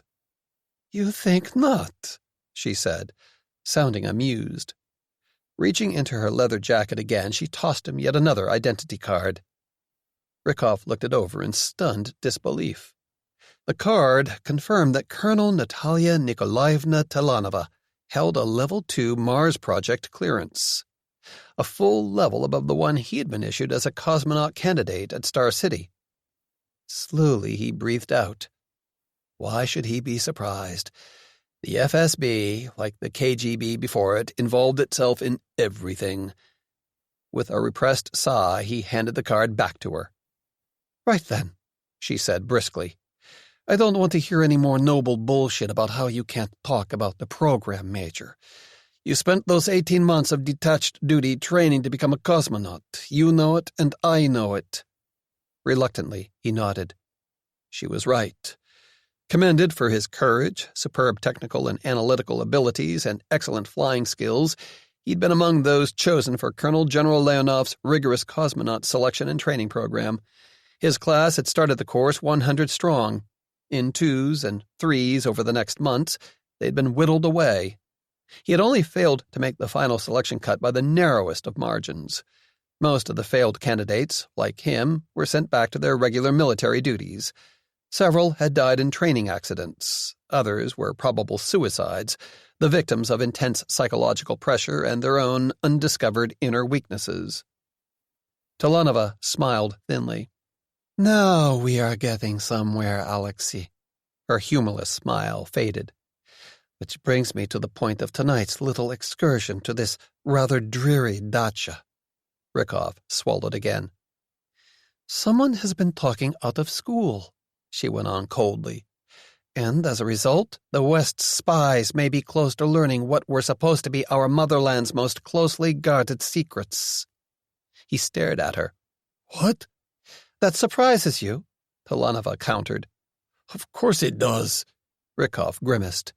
"But whoever's blabbing, it is not me, I swear it." She studied him for a long, uncomfortable moment. Then she shrugged. "Oaths can be broken, Alexei. I prefer proof." "For God's sake, how am I supposed to prove a negative?" he asked desperately, instantly despising himself for sounding so weak. "You cannot," Talanova said bluntly. "But perhaps I can." He stared at her. "How?" "That depends on you, Major Rykov." She moved forward, coming more fully into the circle of light cast by the bare bulb overhead. "Are you prepared to cooperate fully, without reservation?" "Yes, I will, absolutely," Rykov said, almost stumbling over his words in his hurry to grasp the lifeline the colonel seemed to be offering. "What must I do?" "Tell us your life story," Talanova said. Her mouth twitched. "Or, to be more precise, your life story from the moment you arrived at the Anatoly Gryzlov Military Cosmonaut Training Center." He stared at her in surprise. "But why? You already have access to the records of my time there, don't you?" "A dry list of classes, test results, and comments from your instructors?" she scoffed. "Of what use are they in determining whether or not you have betrayed your country? No, Alexei, you are going to talk us through your experiences at Star City, fully, honestly, in your own words, and in your own way. We already know what has been illicitly revealed to Western agents, and if you are the one responsible for this treason, so do you." Talanova looked down at him. Now, a skilled liar may be able to conceal the truth for a time by carefully controlling how much he says, but the more anyone talks, the harder that becomes. Small inconsistencies begin to mount up. Hidden falsehoods emerge from what seems a jumble of otherwise irrelevant details. Eventually, the liar unmasks himself. Her voice slashed at him, as sharp as a razor's edge. "You see." Rykov nodded tightly. He said nothing. "Very well. Let's get started." She glanced toward the big man looming behind him. "Wire him up, Dmitri." Without speaking, the other FSB officer began attaching electrodes to Rykov's scalp, chest, neck, and wrists, pressing them firmly into place. The Su-27 pilot sat rigid in his chair, all too aware of the sense of helplessness and terror crawling up his spine. "We don't just use our ears to listen," Talanova explained dryly. "Lies can be discerned in many different ways." She leaned closer. "So then, Alexei, tell me a story." It was well past dawn when they dropped the exhausted and shaken Rykov at a commuter rail station outside St. Petersburg and drove away. "Do you think he'll tell anyone about what just happened?" Marcus Cartwright asked. He glanced in the rearview mirror, checking automatically to see if they were being followed. "That he's been under suspicion as a possible traitor?" Sam Kerr shook her head with a wry smile. "Our friend, the fighter pilot, wasn't at his best last night. But he's not really a fool. No, he'll keep his mouth shut." She shrugged. "Even if he doesn't, Colonel Natalia Talanova will have vanished," the big man finished for her. Sam nodded contentedly. "It is very hard to find someone who never actually existed in the first place." "And all those wild stories he told us about the kind of training the Russians are doing at Star City, do you believe them?" She pondered that. Under their questioning, Rykov had painted a picture of an incredibly intense training regimen. He claimed that Russia's cosmonauts were learning everything from on-orbit construction techniques to sensor data analysis and the combat use of both lasers and missiles. From what she knew, all of it sounded plausible. But what about his insistence that he and his fellow cosmonaut trainees had also been taught how to manage highly advanced nuclear fusion power systems? For decades, scientists and engineers had claimed that working fusion reactors were just around the corner, but their predictions never panned out. Could the Russians finally have made the technological breakthroughs that had eluded so many other researchers for so long? At length, Sam shrugged. "Hell if I can say." She frowned. "We certainly know that poor bastard Rykov believed he was telling us the truth and nothing but the truth. So I guess the sooner we send what we've learned to Mr. Martindale, the better, because I'm pretty sure our report is going to scare the living crap out of a lot of people back in the States." 15. U.S. Strategic Command Missile and Space Launch Warning Center, Cheyenne Mountain Complex, Colorado. A few hours later. Air Force Major General Amanda Hayes was the senior officer on duty in the Missile and Space Launch Warning Center 2,000 feet under Cheyenne Mountain when the shit hit the proverbial fan. Her desk was on the highest of 3-stepped tiers facing several large screens. Consoles fitted with computers, displays, and secure communication links lined each tier. Since U.S. STRATCOM was a unified command, officers and enlisted men from the Air Force, Army, Navy, and Marine Corps manned these consoles around the clock.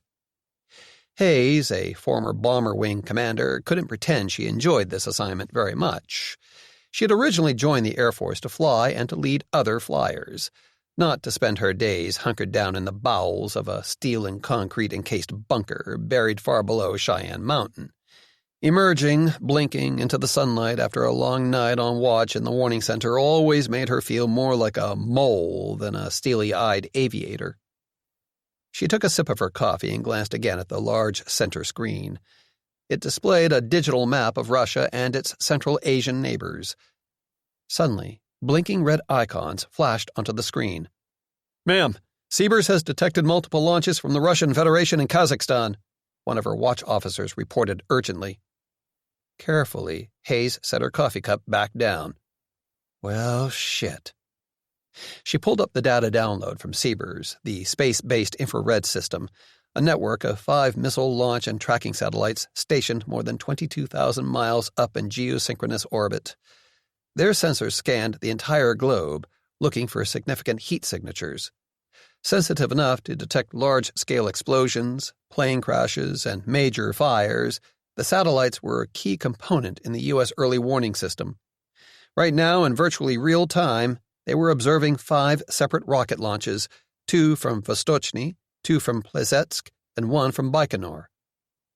Hayes immediately contacted her counterpart at the headquarters of the North American Aerospace Defense Command at nearby Peterson Air Force Base.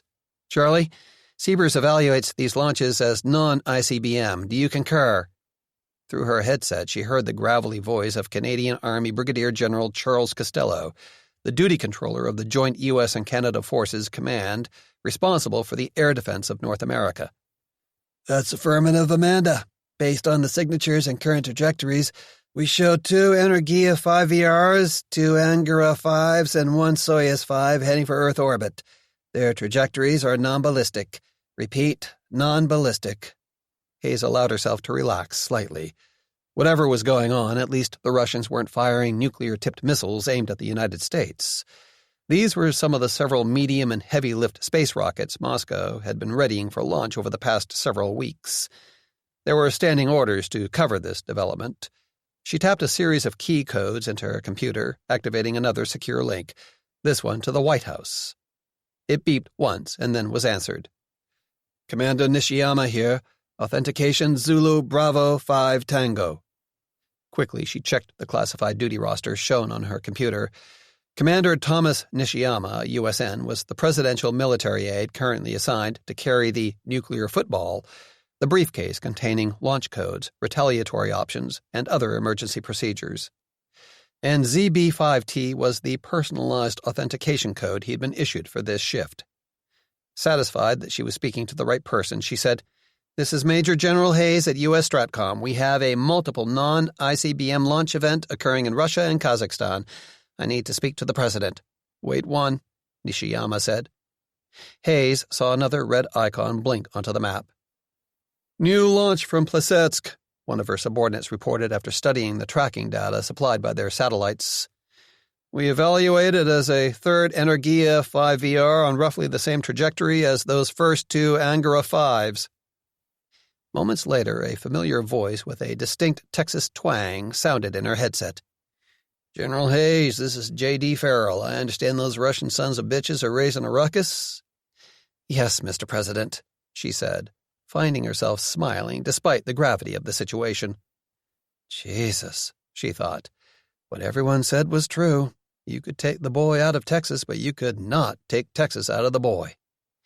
"We have 6 confirmed launches so far, 3 from Plesetsk, 2 from Vostochny, and 1 from Baikonur, and all within the past 10 minutes. She heard Farrell inhale sharply. "Well, goddamn," he said. "Have you ever seen a rocket launch tempo like that before, General?" "No, sir," Hayes said simply. "To my knowledge, no one has ever tried anything remotely resembling this." Abruptly, a 7th icon blinked into existence on the map. "Siebers is confirming another launch, Mr. President. A 4th heavy-lift Energia just lifted off from Plesetsk," she reported. "Any idea on where all of these spacecraft are headed?" Farrell asked. Hayes checked the data scrolling across one of her displays. "Most of the Russian rockets are still climbing toward orbit, sir. Until they finish maneuvering, we won't have a solid lock on their final track, but the first launch, an Energia 5 VR from Vostochny, seems to have completed its 3rd stage burn. Our calculations show it inserting into a circular orbit 400 miles high, inclined at 51.6 degrees, Farrell guessed. Hayes couldn't keep the surprise she felt out of her voice. "Yes, sir, that's correct. How did you know?" "Chalk it up to my manly intuition," he said with a short, humorless laugh. "Which is why I have a bad feeling the rest of those Russian rockets are headed pretty much the same damned way." And then, with breathtaking suddenness, the projected track of the seventh rocket, designated as Energia 4 by the warning center's computers, disappeared from the screen. In its place, Major General Amanda Hayes saw a confused swirl of smaller scarlet trajectories bloom across a large portion of northern Russia. "Well," she heard herself say slowly, "maybe not all of them, Mr. President." Over northern Russia, that same time. 145 seconds after launch, Energia 4 was climbing through an altitude of 54 kilometers at a speed of more than 6,000 kilometers per hour. The 5 RD-171MV kerosene-fueled engines in its strap-on boosters and core stage were firing perfectly. Just 16 seconds away from shutdown and booster separation, they were steadily burning through the remains of the nearly 2,000 tons of original propellant mass. Secure within the payload module that made up the upper portion of the rocket's third stage, the Energia's primary flight control computer went about its pre-programmed business, evaluating thousands of pieces of data from navigation sensors, engine subsystems, fuel feeds, and other systems. Periodically, the computer gimbaled individual rocket nozzles, making small corrections in the direction of thrust to keep the spacecraft stable and on its planned trajectory. And then, only seconds from booster separation, a minor power surge tripped the computer offline. Reacting immediately, the Energia's backup computer picked up the reins, smoothly taking command over the flight. Unfortunately, during the frantic rush to prepare so many rockets for launch, one small glitch had gone unnoticed.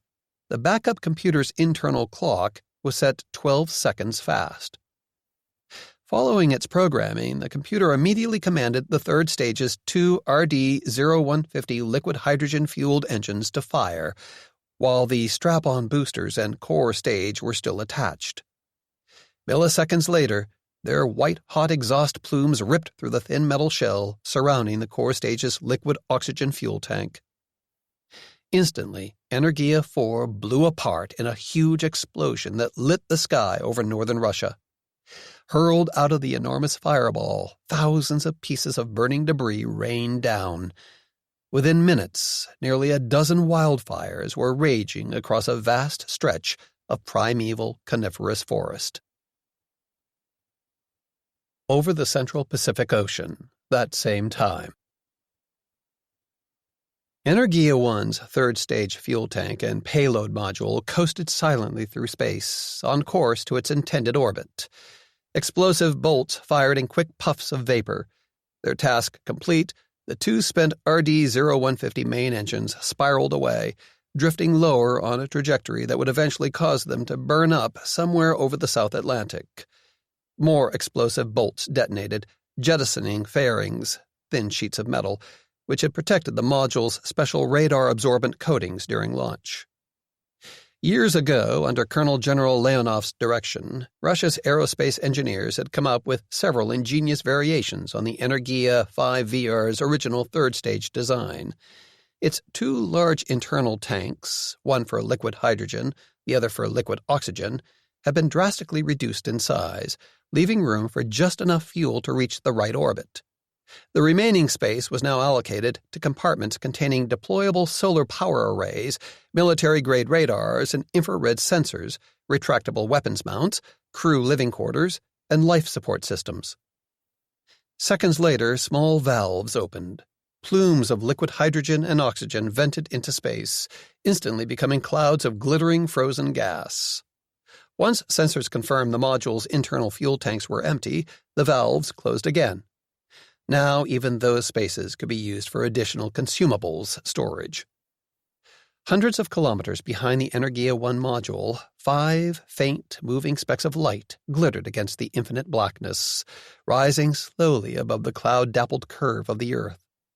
The surviving components of Russia's Mars 1 space station were closing steadily, using energy-efficient Hohmann transfer orbits. Federation Orbiter, over the People's Republic of China, that same time. Bulky in his soak-oiled pressure suit, Colonel Vadim Strelkov reached up and tapped a glowing communications icon on the multifunction display fixed within inches of his helmet. Moscow Control, this is Federation 1. Posigrade transfer burn complete. The burn was nominal and the spacecraft is stable. Copy that, Federation 1. One of their flight controllers radioed back. Well done on the good burn. There was a long, static-filled pause. 1. Please switch your communication settings to Mode 6 and then recontact us. Roger, Control. Frowning, Strelkov entered the necessary commands. Mode 6 was the highest possible voice encryption setting. Routine radio transmissions between a spacecraft and its flight controllers were ordinarily broadcast in the clear, and to preserve the fiction that this was a civilian spacecraft for as long as possible, he had been ordered to follow regular peacetime procedures. Why was Moscow altering that plan now, so early in the mission? He saw the communications icon change shape to that of a padlock. Control, this is Federation 1. Mode 6 is enabled. Copy that. Stand by for Colonel General Leonov. Strelkov glanced sideways at Major Georgy Konnikov, crammed into the next seat over, and got a slight shrug. Leonov had always been a hands-on commander. Whatever was happening, it wasn't too surprising that he would involve himself early on. Then Leonov's deep voice boomed through his headset. I congratulate you on a successful launch and insertion to orbit, Colonel. I hope the spacecraft is performing to expectations. Perfectly, sir, Strelkov assured him. In truth, their liftoff and ride to space had been much smoother and more trouble-free than he had thought possible in an untested vehicle. Only a couple of very minor systems had failed under the initial stress of flight, and both of them were back up now. We expect a rendezvous with the other Mars 1 station components within 24 hours. With a dry smile, he looked at Konnikov, who mimed closing his eyes. In fact, things are going so well that some of my crew seem to be planning to catch up on their beauty sleep. Unfortunately, you will have to disabuse them of this notion, Leonov said heavily. I'm afraid we are all going to be very busy over the next several days. Many of our existing Mars 1 construction and operations procedures must be significantly revised, literally in this case, on the fly.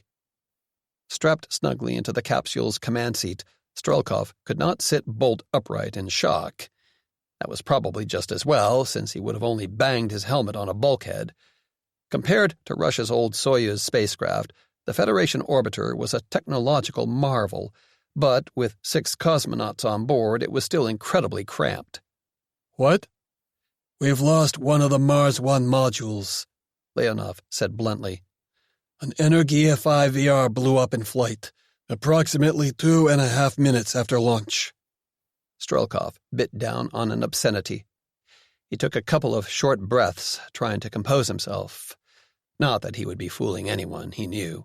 The doctors monitoring the telemetry of their vital signs would just have seen his blood pressure and heart rate spike. What did we lose? He asked at last. Leonov's voice was grim. Your fusion power reactor, Colonel, he said quietly. 16. Sky Masters Aerospace, Inc., Battle Mountain, Nevada. The next day. Your secure video link to the White House will go live in 30 seconds, a Sky Masters technician announced over the conference room speakers. Stand by. Brad McClanahan glanced at Nadia Rosek and Hunter Boomer Noble. Everybody set? His voice sounded tighter than he liked. He had briefed senior government officials before, all the way up to Poland's president, Piotr Wilk. For some reason, though, the prospect of performing this same task for his own country's commander-in-chief, President John D. Farrell, had him even more on edge than he'd expected. Maybe it was because he had just been getting used to focusing on flying again, gratefully leaving concerns about geopolitics and strategy to those at higher pay grades. Wrestling with technical aeronautical and astronautical problems and spaceplane crew training had been strangely restful. But now, suddenly, here he was back in the big leagues. With U.S. intelligence agencies still half crippled by years of neglect, the president wanted the joint Science Sky Masters team's analysis of Russia's surprise lunge back into outer space. Coolly, Boomer nodded back. "We are ready," Nadia said, with complete assurance. Under the table, out of sight of the camera focused in their direction, she took Brad's hand in hers. For a second, he allowed himself to relax. As long as he had this amazing woman at his side, what was there to worry about? Naturally, the undisciplined little voice inside his mind started running through a litany. Well, let's see, there are still the Russians out there, and the inherent dangers of spaceflight, and the chance that you'll screw up your briefing, and mercifully, the video camera light blinked to red, indicating that it was live. In that same moment, the big LED screen on the conference room wall lit up. President Farrell, Kevin Martindale, and his own father looked back at them from the Oval Office. Instantly, Brad felt his twitchy nerves start to settle down. All the waiting was over. Now, finally, he had an important job to do and no more time to fret. "Captain McClanahan and Major Rozak, it's real nice to see you all again," Farrell drawled out around a warm, welcoming grin. It was a politician's practiced expression, but no less real for that. For any truly successful elected official, a sincere liking for people was a fundamental requirement. Most voters could spot a phony a mile off, no matter how much spin a candidate's PR team imparted. "And you too, Dr. Noble? We haven't met before, but I can assure you that your reputation precedes you." Boomer laughed. "Only the good parts, I hope, Mr. President." Farrell's grin grew wider. "Son," he said with an even more pronounced twang, "I was riding herd on Wildcatter oil drilling crews before you were out of middle school. Trust me, there ain't nothing I haven't already heard about loose women, fast cars, and card playing." Brad heard Nadia choke back on a sudden amused snort. The scuttlebutt around Skymasters was that Boomer's idea of a long-term romantic commitment was dinner and a movie, with breakfast in bed to follow. "Flattery won't get you anywhere now, Mr. President," Boomer shot back, not abashed in the slightest. "I already voted for you last November." Brad saw a pained look cross Martindale's face. The former president occasionally regretted the easy informality with which some in the Iron Wolf Squadron and Skymasters approached those in authority. "Perhaps we can dispense with any further recitation of Dr. Noble's extracurricular exploits, impressive though they are," Martindale said, mildly exasperated, "and move on instead to recent events in outer space." Boomer glanced at Brad, saw his tiny nod, and shrugged. "Sure thing, Mr. Martindale." His expression grew more serious. "For the past 24 hours or so, we've been closely monitoring the situation since the Russians launched those 7 rockets. Several things are now clear. First, despite the loss of one of their big Energia 5 VR vehicles, the Russians have successfully put an enormous amount of material in orbit. Something close to 400 tons of payload, maybe even more. But not just material," Farrell interjected. "That's correct, sir," Boomer said. "Reports from Baikonur suggest the supposedly unmanned Federation orbiter actually launched with up to 6 cosmonauts on board. Since then, we've picked up radio transmissions between the spacecraft and a control center in Moscow, which confirm the presence of at least 1 cosmonaut." "Could there be just one man flying that thing?" Farrell asked, "as a sort of test pilot?" "I doubt it, Mr. President," Boomer said. "If it were up to me, I'd want a minimum of 2 crew for any test flight. Even on a mature spacecraft, too many things can go wrong too fast for one man to handle. And from my experience, the Russians tend to think in terms of 3-man or larger crews for anything except their rocket-launched Electron spaceplanes." Patrick McClanahan frowned. "It's pretty clear that Grizlov isn't just testing this new spacecraft. This is a full-on operational flight. I bet that Federation is fully crewed, with all 6 seats occupied." Boomer nodded. "That's our bet too, General." Using the laptop computer in front of him, he brought up a series of computer-generated 3D visuals to illustrate his next points as he spoke. The images were mirrored in a corner of their screens. "Approximately 12 hours ago, 6 separate Russian spacecraft, which appear to be 3 large Energia third-stage fuel tanks with smaller payload modules attached, 2 Progress MS cargo ships and the manned Federation orbiter successfully rendezvoused in orbit. Half a dozen red icons spiraled around a digital representation of the Earth, drawing closer to each other with each successive orbit until they merged into a single glowing dot. Rendezvoused? Do you mean all those spacecraft docked with each other? Farrell asked. Boomer shook his head. Not quite, Mr. President. Or at least not yet. Instead, they entered a tight formation, tight by the standards of space travel, I mean, not the kind of wingtip-to-wingtip flying you'd see in a jet fighter air show. He zoomed way in until the icons representing the 6 Russian spacecraft were again visible as distinct and different shapes. They were all traveling in the same orbital plane, separated by no more than a few miles. They held this formation over the next several orbits. At that altitude, it takes them a little more than 97 minutes to circle the Earth. But now those Russian spaceships are on the move again? The President guessed. Yes, sir. Boomer tapped a key. 5 of the vehicles began adjusting their positions and orientations, apparently slowly closing in on a common center point. 4 hours ago, our ground and space-based radars and telescopes picked up the start of what appears to be an intricate series of automated maneuvers.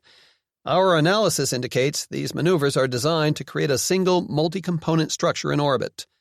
For now, the cosmonauts in that Federation orbiter are holding position a few miles off to the side, probably preparing to dock when it's safe to do so. Farrell rocked back in his chair. His expression was pensive. So, Gennady Gryzlov is building himself a brand-new space station, and in a mighty big hurry. It was Brad's turn now.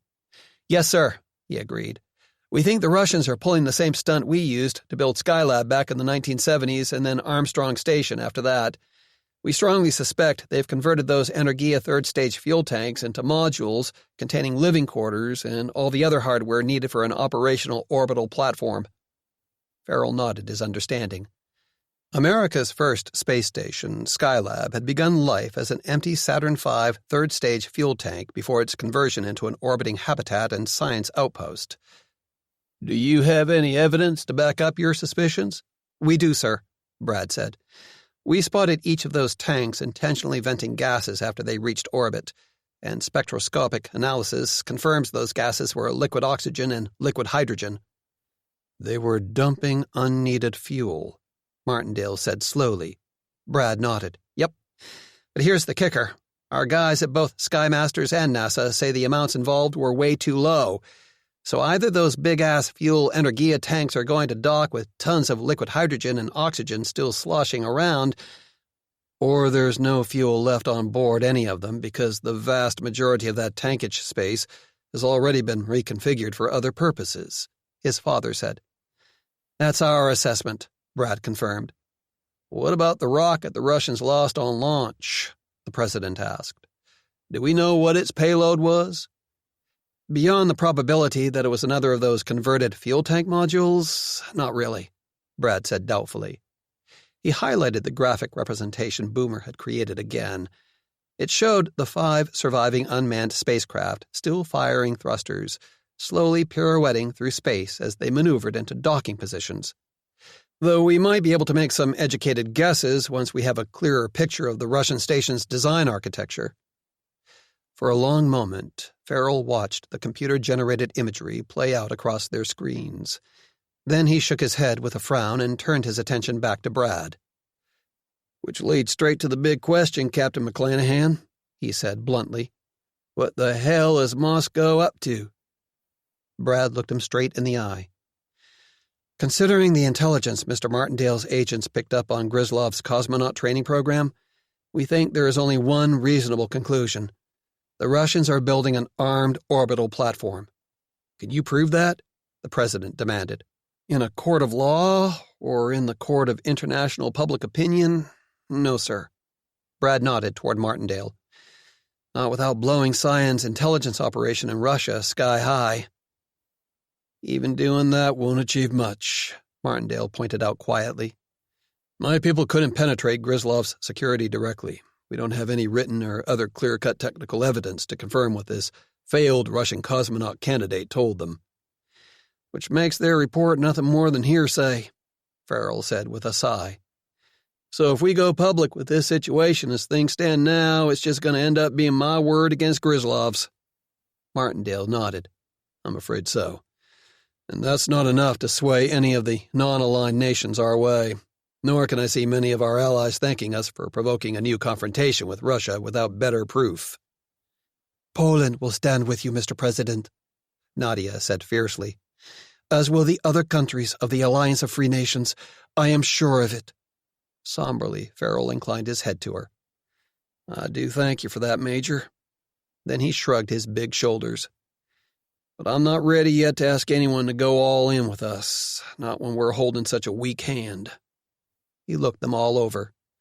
"At the same time, I'm sure as hell not inclined to sit back passively and wait for Grislov's next move, whatever it might be." "No, sir," Brad agreed, a sentiment instantly echoed by Nadia, his father, and the others. "So our top priority is getting solid data on this space station, and muy pronto," Farrell told them firmly. Brad saw his father frown. "That could be difficult," the older man said. "Ground-based telescopes and conventional reconnaissance satellites probably won't provide enough information. The Russians aren't stupid. It's likely that they're using a mix of external camouflage and anti-thermal and radar-absorbent materials to shield many of their systems and capabilities from distant snooping." From his seat on the other side of Nadia, Boomer nodded. "That matches up with our observations so far, General. The radar and thermal signatures of those converted fuel tanks are significantly weaker than they should be, given their estimated size and mass." "Which is why we need to take a closer look," Nadia said flatly. "Close enough to pierce through the Russian Maskarova, their disguise." Martindale raised an eyebrow. "And just how on earth do you propose to arrange that, Major Rozek?" "Not on Earth at all," she replied with the faint hint of a mischievous smile. "Naturally, we will use one of our space planes for the mission." At her nod, Boomer pulled up another piece of 3D animation. This one showed a green icon marked as an S-19 Midnight spaceplane climbing steeply on an intercept course to the orbiting Russian space station. Shortly before it flew on by, a cloud of other, smaller icons detached from the S-19 and angled toward the station, passing it on all sides at very close range, a matter of mere miles. "We began developing this plan for a close reconnaissance as soon as we concluded Moscow was building a military platform in orbit," Nadia said, quite seriously now. "During its flyby, the S-19 will deploy a constellation of tiny spy satellites around the Russian station. These satellites will collect the information we need." Farrell leaned forward, openly curious now. "Tiny spy satellites?" "After the destruction of Armstrong Station, Skymasters did some crash R&D work on a new class of very small recon satellites," Boomer explained. From the enthusiasm in his voice, it was pretty clear who had been the project lead. "We designed them to be equipped with a range of sensors, including high-resolution cameras, infrared sensors, and even an experimental low-powered 35.75 gigahertz Ka-band radar." "How small are these satellites of yours exactly, Dr. Noble?" Martindale asked. "Microsatellites in the 50 to 100 kilogram range?" "Oh, much smaller," Boomer told him proudly. "The prototypes we built are classed as nanosatellites. Each weighs less than 5 kilograms, around 10 pounds, and they're only about a foot in diameter. Like the CubeSat so many colleges and small companies launch as science experiments," the president realized. Boomer nodded. "Yes, sir. But ours are shaped to reduce their radar cross-section, which makes them much more suitable for covert intelligence gathering and military missions." He shrugged. "We figured the Pentagon and other agencies might be interested, but no such luck." "Well, let me guess," the president said dryly. "Stacey Ann Barbeau's administration slammed the door in your face." "Hell, they'd have had to open the door first," Boomer said with a pained look. "None of her people ever even answered my emails." Farrell nodded slowly. His predecessor had a lot to answer for. Her lack of vision and obsession with settling petty political scores had cost the U.S. government dearly. Then he frowned. "Okay, but one thing bothers me. Why not simply launch these spy satellites into orbit using a conventional unmanned rocket? Wouldn't that be safer than flying one of the space planes so close to this Russian space station?" Safer for us, maybe, Brad said, but sending the nanosats up on an unmanned rocket would almost certainly guarantee a mission failure. Why? Because Boomer's nanosatellites have very limited thruster power and communications capabilities. It's part of the trade-off between size and sensor power. Deploying them properly around the Russian platform is going to require some seriously intricate flying, well beyond the capability of any existing autonomous system. Brad shrugged. Basically, trusting the nanosat's dinky onboard computers to handle the mission entirely on their own would be risky, possibly even leading to unintended near misses the Russians could mistake for a deliberate attack. No, sir. To pull this off, we need a man in the loop. Or a woman, Nadia said stubbornly. Brad shook his head with a lopsided grin. Not this time, O Queen of the Skies. Boomer and I won the toss, remember? Besides, you and Constable Vasey are going to have your hands full managing that beast of an S-29 Shadow while we gas up. Seeing the puzzled look on the president's face, he went on. We actually need to fly 2 space planes to pull this off, sir, not just one. There's only one way to put an S-19 Midnight into an orbit 400 miles up with enough fuel for maneuvers and a powered re-entry. We need to do a preliminary in-space refueling from an S-29 Shadow we've converted to a tanker first. Farrell stared at him first and then at Nadia. Refueling one space plane from another? Is that something that's ever been done before? Oh, yes, many times, Nadia assured him blithely. She smiled broadly. Well, at least in simulations. And in real life? The president asked quietly. This will be the first time. Sweet jumping Jesus, Farrell muttered in astonishment. He glanced at Patrick McClanahan. Do I have any alternative here? Although his own worries about this proposed flyby were plain on his lined face, Brad's father doggedly shook his head. I'm afraid not, Mr. President. Not unless you're willing to wait for Gryzlov to act first, in his own sweet time and according to his own plans. Hell no, Farrell said tightly. He sighed. So there it is. I don't like it. I don't like it much at all. He looked out of the screen at Brad, Boomer, and Nadia. All right, I'll give my blessing to this little jaunt of yours, but y'all just be damned careful up there, comprende? Brad and Boomer both nodded gravely. Tak, panie prezydencie. Yes, Mr. President, Nadia said with equal gravity. 17. The Kremlin, Moscow, that same time. This is a complete fucking disaster, Leonov, Gennady Gryzlov said icily. His eyes narrowed. As far as I can judge, you might as well have just heaped up the 2 trillion rubles I gave you and then set them on fire. Holding his own temper in check with difficulty, Leonov calmly shook his head. Losing the Mars 1 reactor on launch is a setback, nothing more. Gryzlov snorted. Don't play semantics games with me. Without the energy needed to fire them, your precious Thunderbolt plasma weapon and the station's hobnail self-defense lasers are useless. Thunderbolt still has its supercapacitors, and the 2 lasers have their own battery storage systems, Leonov insisted. The other man angrily waved that away. So they can each fire a few shots using stored power. Wonderful. We can start your planned war in space, and then what? Do we hope the Americans panic and yield to all our demands before they tumble to the fact that your vaunted orbital station is virtually defenseless? Leonov refrained from reminding him that Mars 1's armament loadout included a number of ground attack and defensive missiles.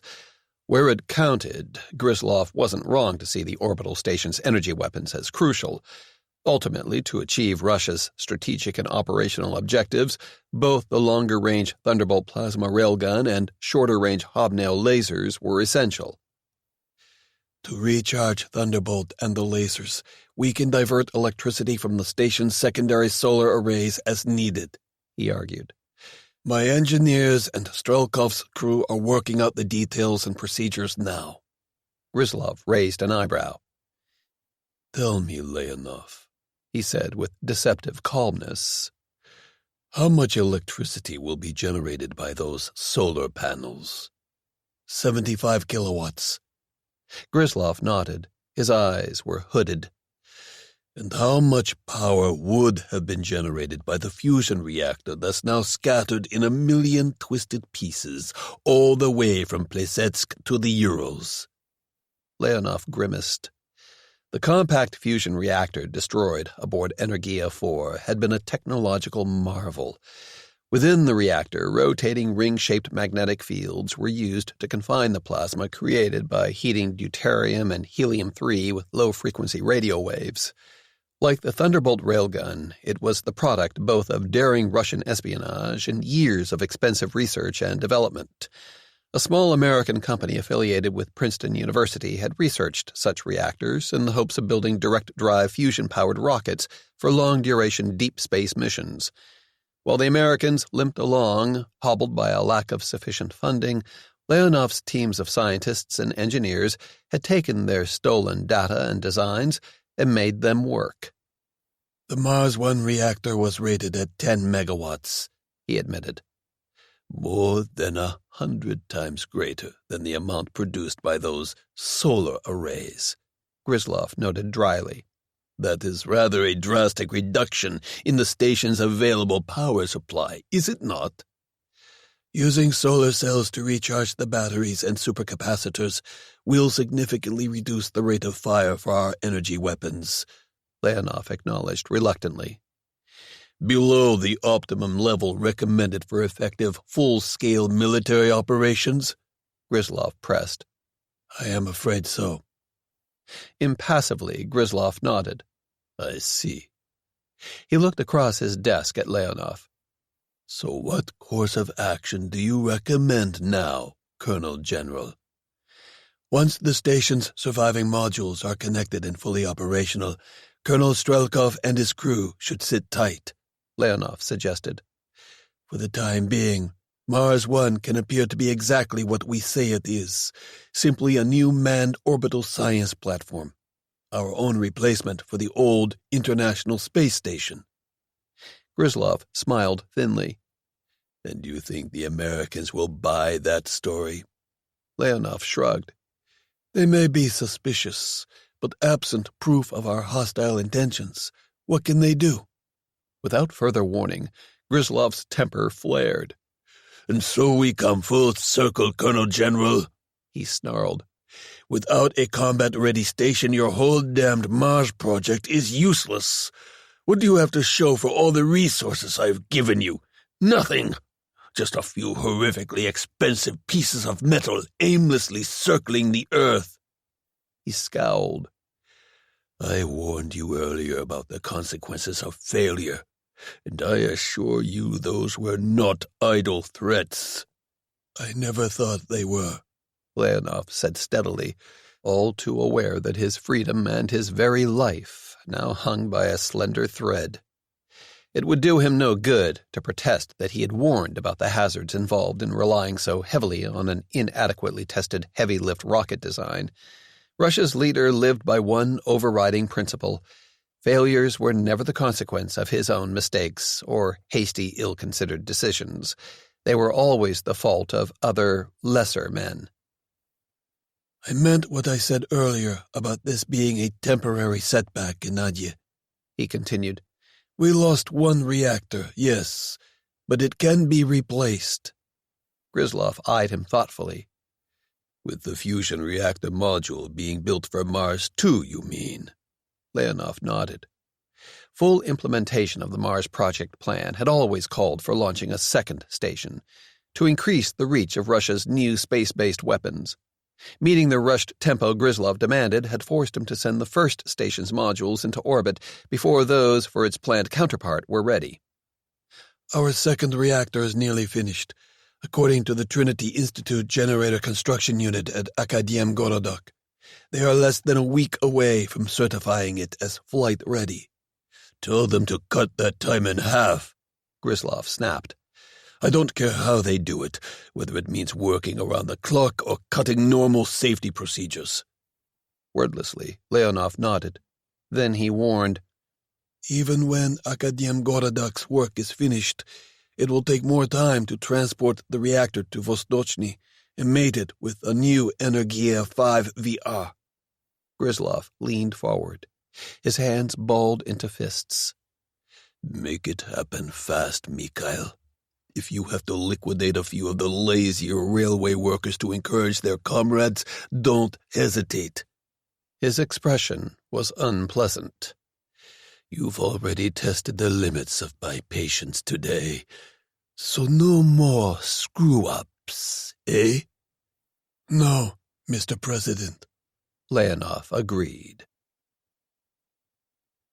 Star City, outside Moscow, later that day. Head down in apparent thought, Leonov strolled along a winding dirt path, heading deeper into the woods around the cosmonaut training center. The late afternoon sun filtered down through a high canopy of leaves, lighting up some slender, white-trunked birch trees and leaving others in shadow. Leonov kept on walking as a short, slight figure detached itself from one of those shadows and joined him. Did you have any trouble? He asked, with a quick, sidelong glance. None, Major General Arkady Koshkin replied. My staff knows I had a long-scheduled Mars Project software conference here today. None of them, except Popov, is aware that it ended earlier than originally planned, and I left him waiting back at my staff car. He may suspect I'm meeting someone else privately, but he cannot be sure. Leonov remembered the other man's elegantly tailored bodyguard. You can trust him not to blab? Koshkin smiled thinly. Young Dmitri may look like an overdressed popinjay, but he is also shrewd enough to calculate the odds. As long as it's safer for him to keep a few of my secrets than it is to spill them, he will remain loyal.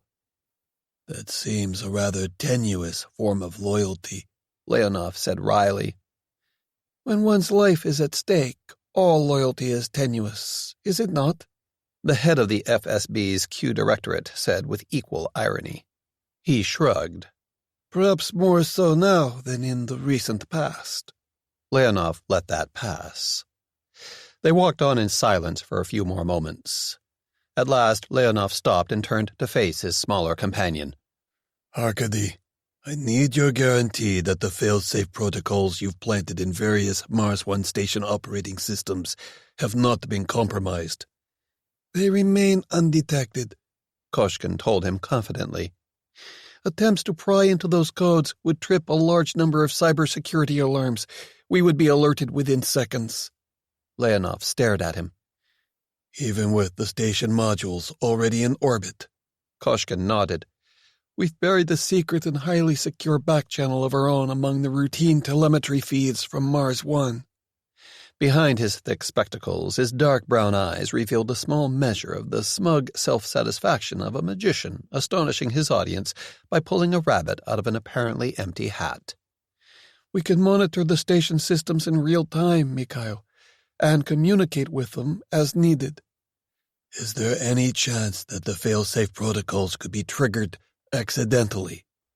Koshkin shook his head authoritatively. None whatsoever. The protocols can only be activated by deliberate command, through encrypted signals from the ground using the codes I've already given you. For a second, he hesitated. Perhaps I should secretly alert Colonel Strelkov to their existence as a further precaution.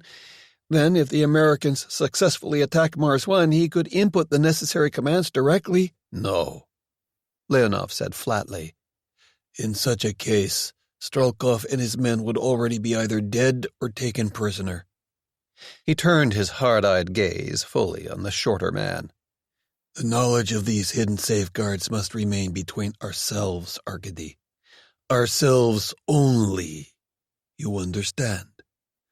Yes, of course, Koshkin said slowly. He cleared his throat nervously.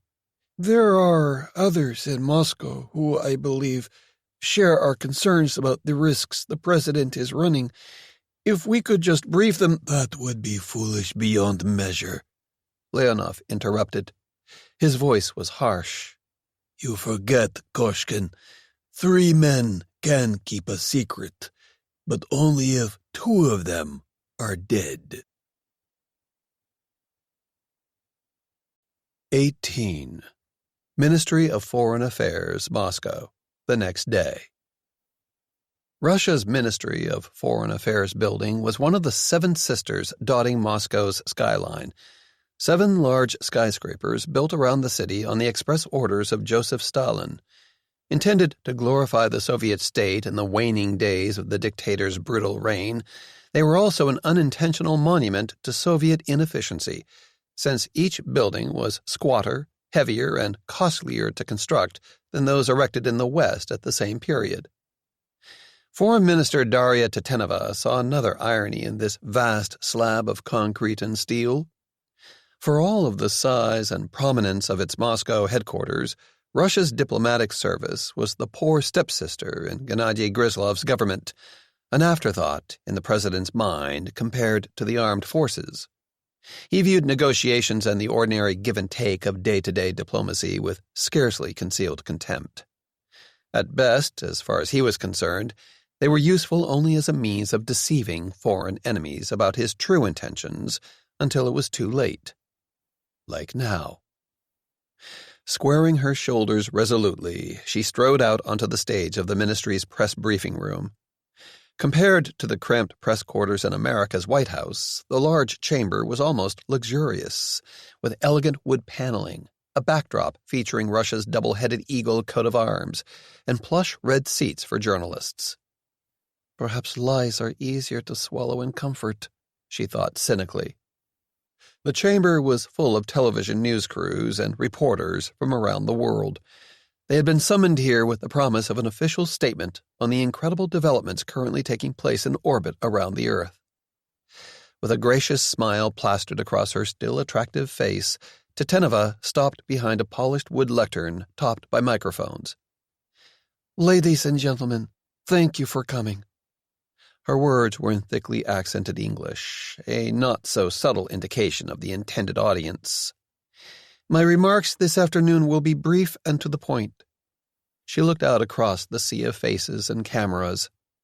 By now, you have all heard reports that Russia has successfully launched several large rockets and their payloads into space. You have also been told that one of those space vehicles may have carried a manned Federation orbiter with Russian cosmonauts aboard. And finally, you have heard claims from several other nations that these orbiting spacecraft are currently assembling a large structure far above the Earth's atmosphere. She paused there, letting the tension build a while, before uttering a short, simple, declarative sentence. Those reports are all true. That got their attention, Tetenova thought with inner amusement, listening to the sudden excited buzz from the assembled journalists. Again she waited a second longer, letting the noise die down a bit before continuing. The Russian Federation today announces the construction of a long-planned replacement for the abandoned International Space Station. This orbital facility has been named Mars 1, symbolizing my country's fervent hope that it will serve as a stepping stone in the peaceful exploration of our solar system. She made a show of checking her watch.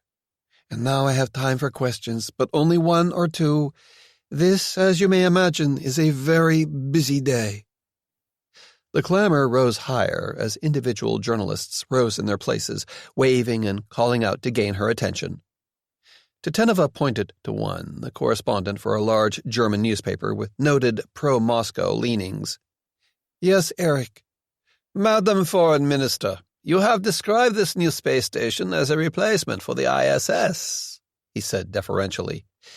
Will it then be open to scientists from many nations, as was the ISS? She nodded. So I understand.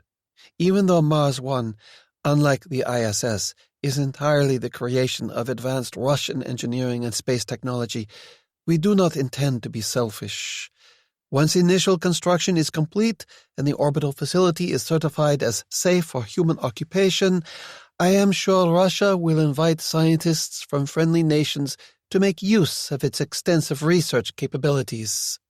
There's been a lot of speculation in some informed circles that this Mars 1 space station of yours might actually be a weapons platform, a voice called out from the middle of the press corps.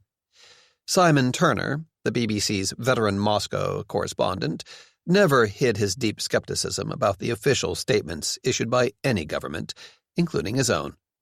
"What is your response to the rumors that Russia is building a military outpost in space?" Tetenova smiled pityingly. "Ah, Mr. Turner," she said with a playful tone, "I assume these rumor-mongering circles you speak of are American?"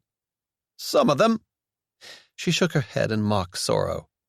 "I am truly surprised that you give any credibility to this kind of outdated Cold War propaganda. Russia honors its treaty commitments." Her eyes flashed with sudden righteous anger. "All of its treaty commitments, including those which prohibit the deployment of offensive weapons in outer space. You would do well to remember that only one nation on Earth has ever established a permanent military presence in orbit, and that was the United States itself, not Russia." That little piece of theater drew a smattering of appreciative applause from the more sycophantic journalists present. "Well done, Darya," Tetenova congratulated herself silently. Her riposte to Turner's insulting suggestion should make every newscast and front page around the world. With a graceful wave, she turned on her heel and left the stage. As ordered, she had just bought Gennady a little more breathing room. She only hoped he and Colonel General Leonov would make good use of it. Federation Orbiter, closing on Mars 1 over Africa, that same time. From the Federation Orbiter's station-keeping position a short distance from Mars 1, Colonel Vadim Strelkov had a good view of the large structure. Russia's new space station now consisted of a 35-meter-long command module and two comparably sized weapons and sensors modules. Together they formed a shape that looked a little like a capital I turned on its side, with the command module in the middle. Strelkov had already heard some of the younger members of his crew jokingly comparing the station's basic silhouette to that of a TIE fighter from the American Star Wars movies. Large rectangular solar panels extended off each of the three modules. Without the missing fusion reactor, they were now Mars 1's sole source of electricity. The two Progress MS cargo ships were docked at ports on the command module's upper side. Blinking green and red position lights in the center of the station indicated the docking port for their orbiter. Looking at the station up close, at zero relative velocity, gave one the odd sensation of hanging motionless in space, Strelkov thought.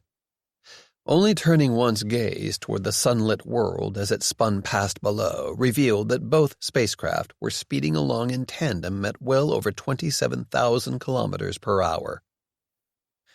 "Moscow Control, this is Federation 1, Strelkov radioed. Their communications with the ground were being relayed through a network of Russian satellites, a vast improvement over the old Soyuz models, where contact was only possible while over Russia itself. They were once again broadcasting in the clear, under orders to maintain the charade that the station was designed as a civilian science outpost. "We are in position and ready to dock with Mars 1. "Acknowledged, Federation 1, a controller answered. "Your position and readiness are confirmed. Proceed with the maneuver at your discretion." "Docking now," Strelkov said. He tapped the proper icon on his multifunction display, initiating an automated docking sequence. His screen changed, now showing an aiming reticle centered on the station port. Numbers appeared, indicating their relative distance, orientation, and closing rate. He heard a succession of soft hisses as thrusters fired, and saw the port grow larger. The orbiter's sophisticated flight computer was now in full control. Nevertheless, as a precaution, he kept both hands on the two controllers fixed below his MFD, the left for translation maneuvers and the right to rotate their spacecraft as needed. If something went wrong with the computer, he would dock manually. It was a maneuver he and the other cosmonauts had practiced hundreds of times in their pre-flight training. From the seat beside him, Major Georgy Konakov kept up a running commentary on their progress. "Closing at 20 centimeters per second. Range 100 meters. We are slightly low and to the left.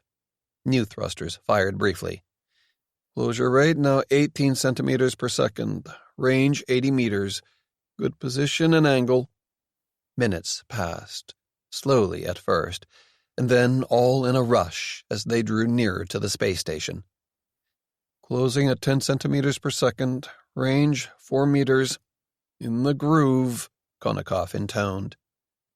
Less than a minute later, the Federation's docking probe slid perfectly into the Mars 1 port's cone-shaped receptacle. Contact, Konnikov reported.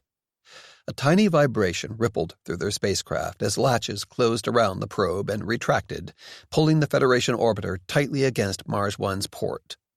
And capture. Suddenly aware that his hands ached from tension, Strelkov let go of the manual controls and radioed, Moscow Center, this is Federation 1. We have arrived. Through his headphones, he heard muted cheers from the Mission Control Center. Acknowledged, Federation. This is a great day for Russia. There was a brief pause before the controller remembered they were broadcasting to an as yet unsuspecting international audience. And of course, a great day for all of humanity, too. 1 hour later, after completing a series of pressurization tests to make sure they had a good seal, Strelkov ordered the hatch opened. He was the first one through, floating nimbly through the airlock and into his new command. It was time to bring Russia's new military space station to life. Aboard Mars 1, several hours later. Colonel Vadim Strelkov hooked his feet beneath an electronics console to hold himself in place and looked around the crowded compartment. The 5 cosmonauts who made up his crew hovered nearby, clinging to footholds or handholds of their own. Very well, gentlemen, he said briskly. Now that you've had some time to check things over, I need your status reports. Intense training had rendered every one of them a jack of all trades, intimately familiar with every piece of hardware and electronics aboard Mars 1. But each cosmonaut still had a specialty, a weapons, station support, or sensor system on which he was the acknowledged expert. The environmental control and life support systems in all 3 modules are functioning within the expected parameters, Lieutenant Colonel Pavel Anikiev said crisply. Besides being the station's designated second-in-command, the short, round-faced cosmonaut knew more about the carbon dioxide scrubbers, water reclamation systems, and other life support equipment than anyone else aboard. The consumable stores aboard our Progress cargo ships appear intact. Offloading those should be our next priority. Strelkov nodded in agreement. Shifting and stowing several tons of rations, drinking water, and other supplies would be grueling, time-consuming work. Better to get to it while they were relatively fresh. Georgy Konnikov was the next one to speak. I've run diagnostics on our X-band and L-band radars, he reported. They appear to be in excellent condition. The younger man's mobile mouth quirked upward in a wry smile. Pursuant to our new orders from Moscow, I have refrained from carrying out full-power tests. Strelkov nodded somberly. It would not yet do to reveal that Mars 1 was equipped with military-grade radar systems. What of our other detection systems? Our IR sensors are working perfectly, Konnikov said. As a test, I was able to pick out the thermal signature of the American Mentor 9 signals intelligence satellite at a range of 36,000 kilometers. Strelkov was impressed. The geostationary Mentor series satellites, used by the Americans to collect a wide range of electronic signals, everything from rocket and missile telemetry to cell phone calls, were enormous, with main antennas well over 100 meters in diameter. While that made them relatively easy to detect visually, zeroing in on their small thermal output at such a long range was still a remarkable feat. Our data links to other ground and space-based sensors are also fully functional, Konnikov continued. We are already receiving data from our Persona and Razdan electro-optical EKS ballistic early warning and Condor radar imaging satellites. Strelkov nodded. That was good news indeed. Even while they were orbiting at 640 kilometers above the Earth's surface, their visual and radar detection ranges were limited to some thousands of kilometers. Data links to other space-based and ground-based radars, cameras, and infrared sensors significantly improved their situational awareness, making it virtually impossible for the Americans to sneak anything past them. He turned his attention to two more of his officers. Major Viktor Filatyev, tall and burly for a cosmonaut, was the sole non-aviator aboard. Before joining the Mars project, he had been assigned to one of Russia's experimental ground-based laser R&D programs. On the station, he was in charge of their primary offensive weapon, the Thunderbolt coaxial plasma railgun. Filatyev's shorter and leaner subordinate, Captain Leonid Revin, was chiefly responsible for their two upgraded hobnail lasers. Primarily intended for close-in defense, the lasers had a maximum effective range of around 100 kilometers. But even at that range, they were powerful enough to cut through a centimeter of solid steel in seconds. "Leonid and I have run systems checks on the three energy weapons," Filatyev said. "All indicators are green." The big man frowned deeply. "But without our reactor, power supply is a very serious problem." "We'll dig into that in a moment, Victor," Strelkov said with more patience than he felt. It would not do for the crew to know the depth of his own concern about their situation without the lost fusion generator. "Let's finish running through what works before we focus on what doesn't, eh?" Abashed, Filatyev shrugged, quickly tightening his grip on a handhold when the instinctive reaction threatened to send him drifting into the compartment ceiling. "Sorry, sir." Strelkov grinned. "Zero-G takes some getting used to, doesn't it?" Heads nodded in response. Three of the other cosmonauts looked slightly green around the gills. Even with anti-nausea medications, completely adjusting to the absence of any defined up or down would take some of them a few days. He looked back at Filatyev. "What is the status of our kinetic weapons?" The big man relaxed slightly, obviously glad to be able to report some good news. "Fully functional, Colonel." "Very good," Strelkov said. Besides its revolutionary directed energy weapons, Mars One's armament included a retractable rotary launcher with 12 Scimitar short-range hypersonic missiles and several Rapira or Rapier ground attack weapons. Like the hobnail lasers, the Scimitars were part of the station's defenses, ready to engage enemy missiles or spacecraft that posed a direct threat. In sharp contrast, the Rapiers were purely offensive weapons. They were kinetic kill warheads made of high-temperature composite materials originally developed for Russia's failed Avangard hypersonic glide boost bomb carrier. Each warhead was mated to a thruster with enough delta-V to change its orbital inclination by up to 10 degrees and then make a controlled re-entry burn. Slashing down from space, Rapiers could strike fixed ground targets like airfields, ICBM silos, and other military and civilian installations at up to Mach 20. That left just one member of the Mars One crew to hear from. Fit and trim, Major Pyotr Romanenko looked every inch the tough, aggressive Su-35 fighter pilot he had been before being tapped for Russia's military cosmonaut program. Assigned to manage both the reactor and solar power arrays as needed, he also had a secondary role, defending Mars One in close combat, should the Americans somehow manage the almost unthinkable, docking with and boarding the station. "Our solar panels are presently operating at maximum efficiency," he said gruffly. "Right now, in full sunlight, we're generating approximately 75 kilowatts of electricity." Strelkov nodded. Romanenko's stress on the words "in full sunlight" was the root of one of their biggest problems. At this altitude, and with the sun's current angle to their orbital plane, Mars One spent approximately 34 minutes of each orbit in darkness. During those periods in shadow, the solar arrays would not generate any electricity, forcing the station to rely entirely on backup battery power for routine operations. Even during the daylight portion of each orbit, the power provided by their solar panels fluctuated, depending on the station's position relative to the sun, and some of that was needed to recharge their batteries.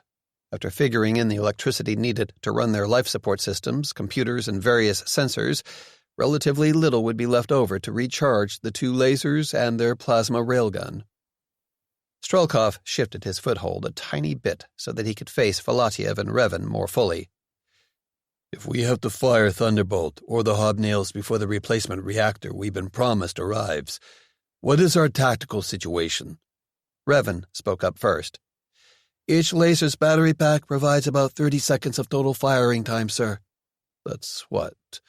Maybe 6 or 7 separate shots sufficient to destroy larger targets like incoming missiles or enemy spacecraft, Strelkov estimated.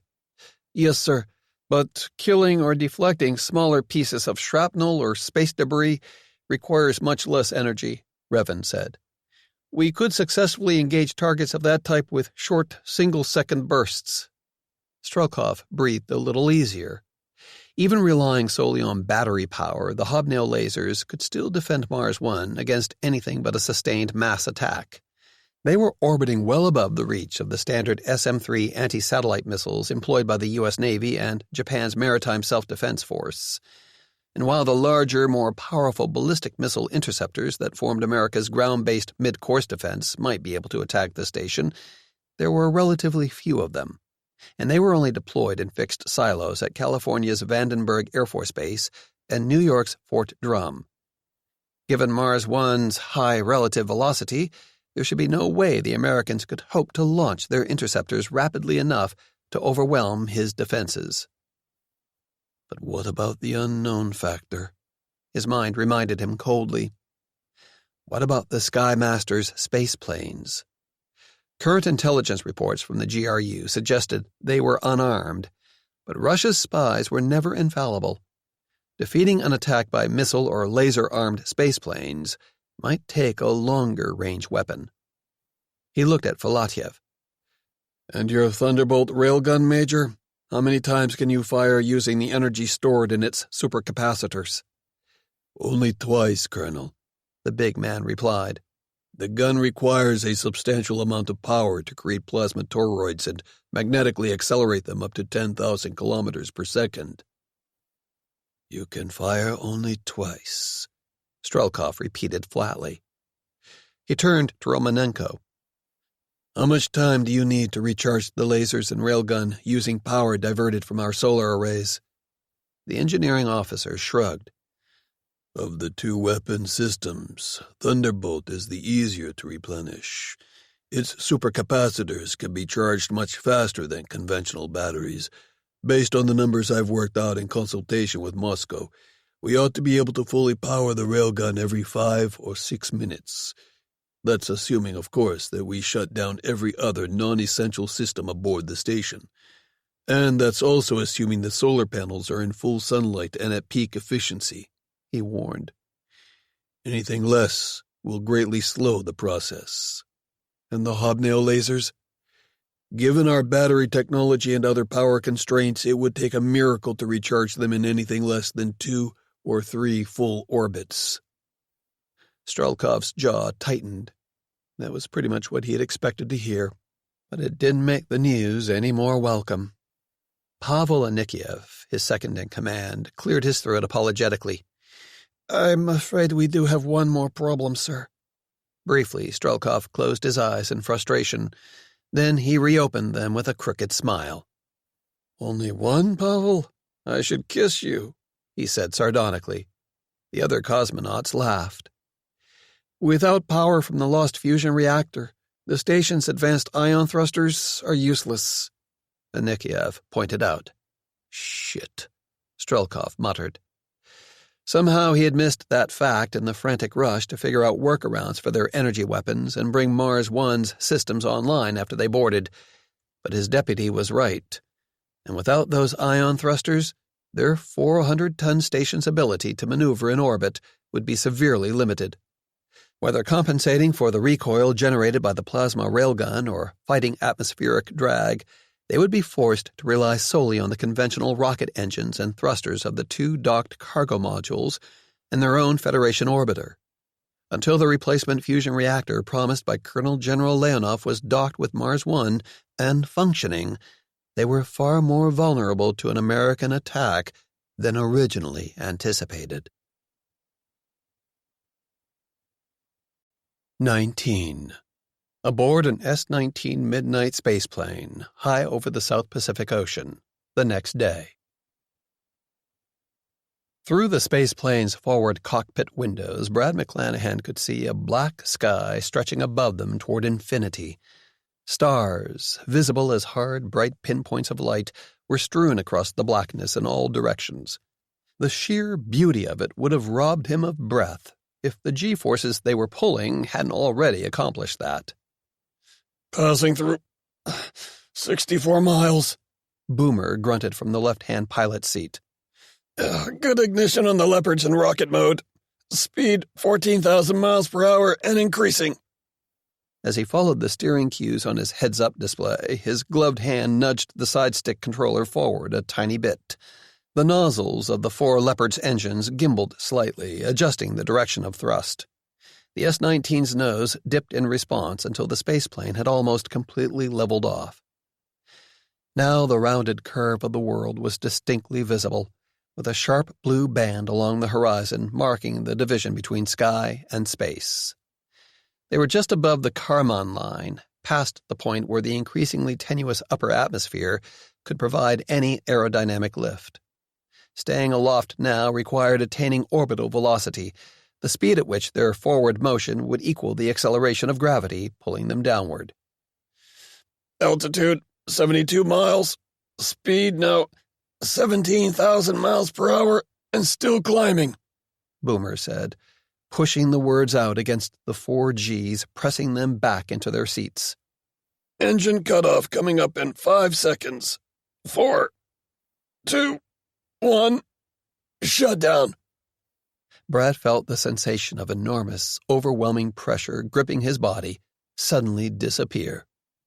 Even with the straps holding him tight in the seat, he experienced an eerie floating sensation. With a mental effort, he focused on not feeling queasy. It always took him a little time to acclimate to 0 G. Good burn, Boomer reported. Brad checked the navigation and velocity data shown on his own multifunction display and nodded. I confirm that. We're in the planned parking orbit.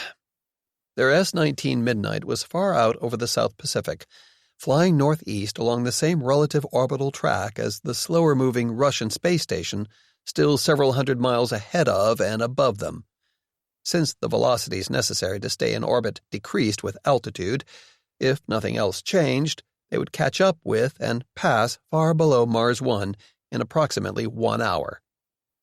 With a grin, Brad turned his helmeted head toward Boomer. Hey, are we there yet? Huh? Are we? Boomer chuckled. Ask me that one more time, kid, and I swear to God I'll stop this thing and dump you out into the cold, hard vacuum of space. This had already been a long mission. Since taking off from Battle Mountain more than 5 hours ago, they'd flown a little over 5,000 miles south-southeast out over the Pacific at Mach 2, slowing down a couple of times along the way to top up with JP-8 from Skymaster's owned 767 aerial tankers. When they arrived at a precisely calculated mid-ocean point between New Zealand to the west and central Chile to the east, Boomer had executed a sharp turn back to the northeast. Then the instant they were on a course mirroring the Russian orbital track, he had punched it, sending the spaceplane streaking spaceward at full power. Radar contact at 12 o'clock high. Range is 3 miles in closing, the S-19's computer reported. Contact is an S-29 Shadow. Right on schedule, Brad said with satisfaction. Man, I love it when a crazy-ass plan actually comes together. Reaching out, he punched in commands on his display and locked the contact into their navigation program. Instantly, the necessary steering cues appeared on Boomer's HUD. We're a little off to port and scoot slow, Boomer remarked with a slight smile of his own. Not too shabby after traveling practically a bazillion miles like a bat out of hell. He locked out the side stick controller and throttles for their main engines, and then pulled down what looked like a video game controller with 2 small knobs. Thruster controls online. Gingerly, he tweaked the knobs. In response, hydrazine maneuvering thrusters fired in sequence, pushing them to the right and higher. As they closed in from below, they could see the other spaceplane grow from just a small black dot lit up by the sun to a blended wing craft identical to their own, except larger and with a fifth engine mounted atop the fuselage. Relative to them, the S-29 was upside down and backward, flying tail first at more than 17,500 miles per hour. Its cargo bay doors were open, revealing two large silver-colored fuel tanks tightly slotted inside. Brad keyed his mic. "Shadow 2-1, this is Midnight 01. We have good visual contact. Welcome to space." Through his headset, he heard Nadia's amused-sounding voice. "That was supposed to be my line, Midnight 01. After all, we were here first." Well, Brad thought, that was true, though only by a few minutes. The S-29, piloted by Peter Vasey with Nadia as mission commander, had kept them company for most of the long trip to the South Pacific before flying on ahead to make its own climb to this extremely low orbit. "Fair enough, Shadow 2-1, he allowed. "Stand by. We're moving into pre-contact position now." Carefully, using tiny bursts from the S-19's maneuvering thrusters, Boomer brought their spaceplane into position slightly below and behind its larger companion. The indicators on his HUD flashed green. "In pre-contact position, 2-1, he radioed. He flipped a switch to open the slipway doors above and behind the cockpit. "Ready to proceed. Bomb first, please."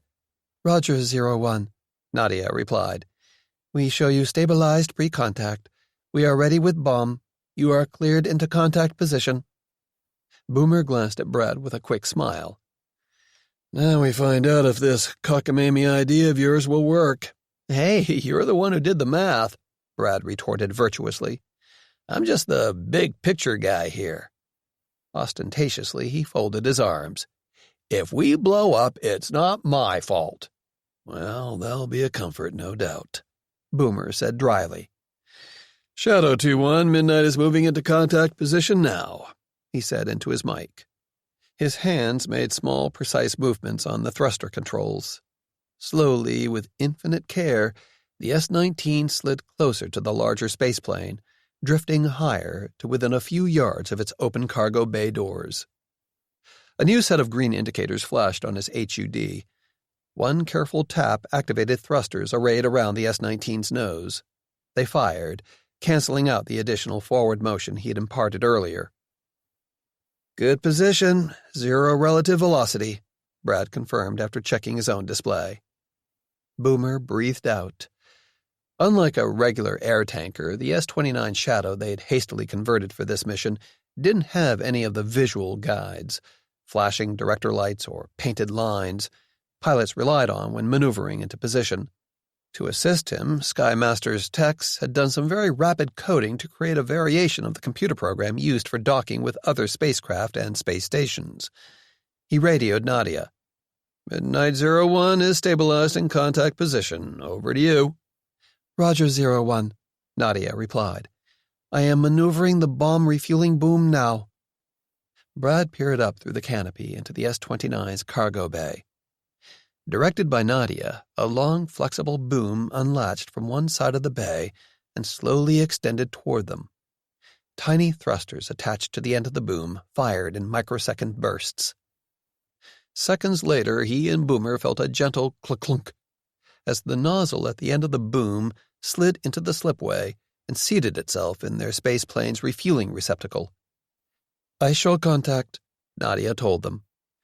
"Contact confirmed," Boomer said. Aboard the S-29, pumps whirred, using helium to push the thick borohydrogen meta-oxide into the S-19's fuel tanks in 0G conditions. Brad watched the readings collected by sensors inside the tanks themselves. Steadily, their oxidizer reserves increased. For long minutes, the two spaceplanes flew in tandem above the blue, cloud-decked ocean far below. "Bomb transfer complete," Nadia radioed. "Detaching the first boom." With another clunk, the boom's nozzle slid back out of the slipway. Guided by thrusters, it retracted back into the converted tanker spaceplane's cargo bay and latched. Repeating the process with a second boom, this one pumping JP-8 jet fuel from a second tank, went faster. Even so, by the time the fuel transfer was finished, the linked spacecraft were approaching the solar terminator, the Earth's ever-moving dividing line between day and night. Ahead, city lights along the South American coast shone brightly, like diamonds against a black velvet backdrop. Once the JP-8 fuel boom was clear, Boomer fired the S-19's thrusters again. Aboard the bigger S-29 Shadow, Vasey did the same while Nadia closed their cargo bay doors. The two spaceplanes separated vertically and horizontally. "Nice job, Shadow 2-1, Brad radioed. "Midnight 01 is gassed up and ready to go." "Copy that," Nadia replied. There was a slight pause. "We are beginning our powered re-entry now. Good luck, and stay safe." Brad saw a brief glow light up the other spaceplane as it fired its 5 Leopard's engines in rocket mode. Decelerating hard, it dropped lower on its way back down into the atmosphere and, ultimately, Battle Mountain. "Thank you, 2-1, he said. "We'll see you back at the barn in a few hours." Beside him, Boomer tapped their thrusters again, pitching the S-19's nose up and away from the Earth's curving horizon. He glanced at Brad. "You ready to chase down that Russian space station?" Dry-mouthed suddenly, Brad nodded tightly. "Yeah, but let's make sure we don't get too close, okay?" "Amen to that," Boomer said cheerfully. "Don't sweat it, Brad. We're just going to mosey on up to within 100 miles or so of our cosmonaut buddies and launch our nanosats, unobtrusive-like. Then we just kick back and wait while the little birds do all the hard work." He brought their main engine controls back online. "Stand by for engine relight." "Affirmative. Standing by." Brad checked his own displays. "Everything looks solid. No red lights. We are go for the burn." Cued by their flight computer, Boomer advanced the throttles. "Okay, here we go. Next stop, Mars 1. With a muffled whoomp, the S-19's rocket motors relit. Instantly, G-forces slammed Brad and Boomer back into their seats. Accelerating fast, the spaceplane streaked higher, climbing almost vertically toward the still distant Russian orbital platform. Aboard Mars 1, over South America, that same time. Tethered comfortably in front of his sensor console, Major Georgy Konnikov fought to keep his eyes open. He yawned once and then again, even deeper. His jaw muscles ached with the strain. Between the hard labor involved in unloading supplies from the 2 Progress cargo modules and the frantic rush to bring their life support, electronics, and weapon systems online, no one in the Mars 1 crew had gotten much sleep in the past 24 hours. Beep, beep, beep. The shrill warning tone warbling through his headset yanked Konnikov's eyes wide open. Startled, he floated backward against the tether and then pulled himself hurriedly back within reach of the console. He pulled up the alert on his display. Mars 1's passive IR sensors had just detected a major heat source, either a missile or a rocket launch. But which was it? And where the hell was it headed? His fingers rattled across a keyboard as he interrogated the station's primary computer. Unnoticed, a droplet of sweat broke free from his furrowed brow and drifted off across the component-crowded compartment. In response to Konnikov's frantic queries, lines of text scrolled across the display. They were superimposed on a map that showed Mars 1's orbital track as a green line. Suddenly, a red line appeared, arrowing across the map on an intercept course with the station. "My God," the Major muttered. Without any further hesitation, he punched a button on his console. Alarms blared in every compartment. "Action stations," he yelled into the intercom. "All personnel to action stations. This is not a drill. Repeat, this is not a drill. Colonel Strelkov to command at once." Colonel Vadim Strelkov reacted instantly to the ear-piercing shriek of the action station's alarm. He had been dozing, half asleep and half awake, in a sleeping bag anchored to the wall of his small cabin. Now, before he even fully regained consciousness, his hands tugged the zipper down far enough so that he could worm free of its comforting embrace. For a brief moment, floating free in the tiny space, he shook his head in a desperate bid to clear out the last cobwebs of fatigue. Then, hearing Konnikov's urgent summons, he swept the curtain to his cabin aside and launched himself down a narrow, conduit and storage cabinet-lined corridor. Seconds later, Strelkov glided through an open hatch into the command compartment. He could hear confused voices echoing through other hatches as the rest of the station's crew struggled to wake up, comprehend what was happening, and maneuver in zero-G to their allotted posts. He gritted his teeth in mingled fury and humiliation. Years of rigorous training and drills, and this disgraceful disorder. This was the result of the first real crisis. Angrily, he shoved aside the pathetic excuse offered by his unruly subconscious that his cosmonauts were simply exhausted and in serious need of rest. What did fatigue matter if Mars One was truly under attack? Would an enemy missile refuse to detonate out of pity because those it sought to kill were tired? Before he sailed entirely across the compartment, Strelkov grabbed a handhold and arrested his momentum. "Give me a situation report," he demanded. Still bleary-eyed himself, Konnikov complied. "Our thermal sensors have a contact, sir. The computer evaluates it as one of the American space planes. It is currently accelerating into orbit on a converging course. Based on its present trajectory, I estimate it will come within 200 kilometers of the station, possibly even closer." Strelkov scowled. The Americans were reacting faster than he had hoped. Whether this was an attack or something else entirely, maybe only a reconnaissance flight, he would have to take precautions. He let go, pushed off the compartment wall with his fingertips, and floated over to the younger man. "Attention, all crew. Begin donning your soak oil pressure suits immediately. Major Romanenko, prep your special action armor," he ordered over the intercom. "Report when ready." GRU intelligence reports or not, he thought coldly. If that American spaceplane was armed after all and attacked them, depressurizing Mars One would at least minimize the danger of fire and explosive decompression. And since each man's spacesuit was stored close to his assigned action station, it shouldn't take them more than a few minutes to obey. Seeing Konnikov reach for the tether holding him to his sensor console, Strelkov stopped him with a gesture. "Before you suit up, Georgi, I need you to contact Moscow," he snapped. "Get me Colonel General Leonov and the President." 20. National Defense Control Center, Moscow, that same time. Russia's new military command center was a large complex of buildings on the northern bank of the Moskva River, about 3 kilometers from the Kremlin. It featured 3 auditorium-sized control rooms equipped with enormous wraparound projection screens, tiered seating with dozens of individual computer stations, and secure connections to what was billed as the world's most powerful military supercomputer.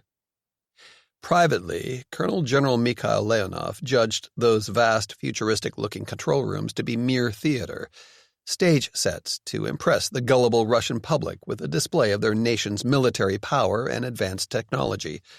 For all their glitz and glitter, no sensible commander would run an actual operation in one of those fish bowls. When you were making crucial life-or-death decisions, who needed IMAX-sized screens or an audience of surplus junior officers all tapping away on their computers in an effort to look useful? He had chosen, instead, to direct Mars project operations from a much smaller control room buried deep beneath the ground and guarded by several layers of both human and automated security.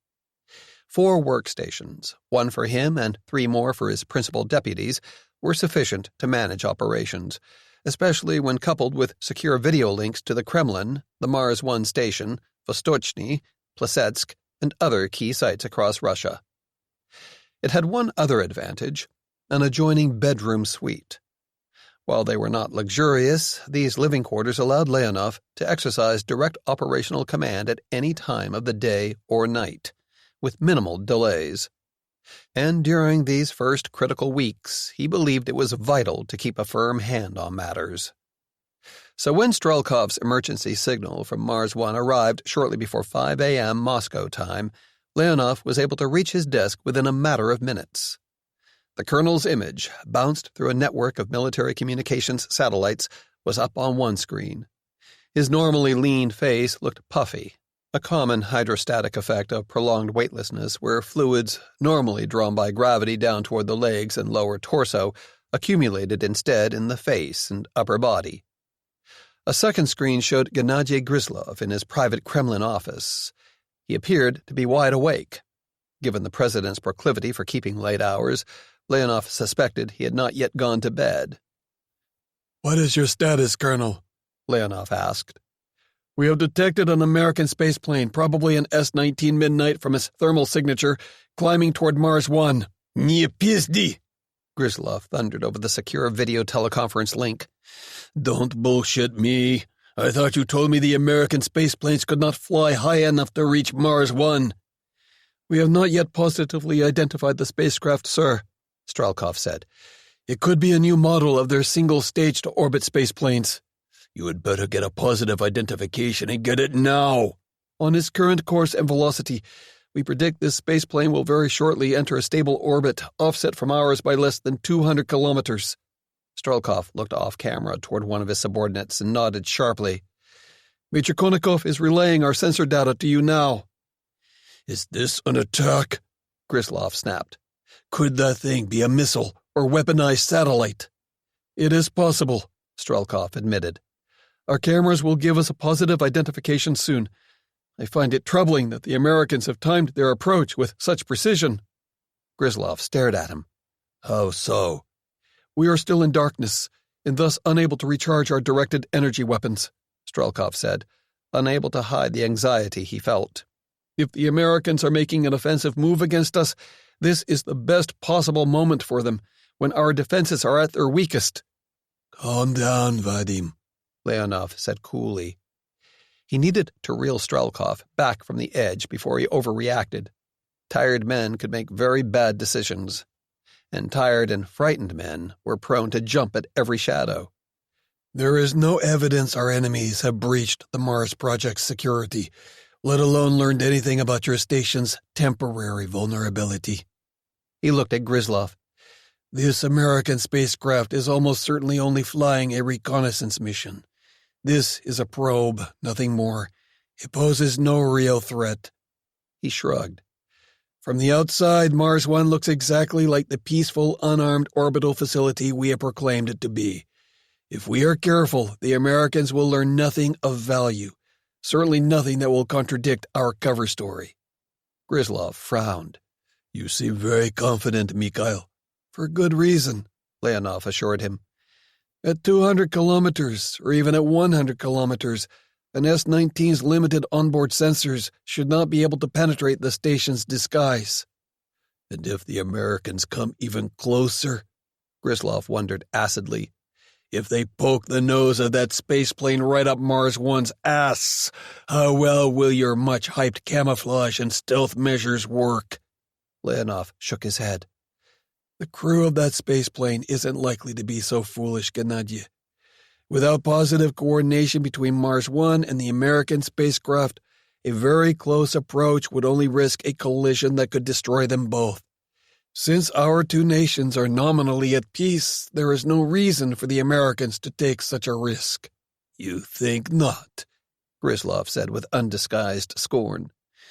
"Where have you been for the past 20 years, Leonov? In a monastery.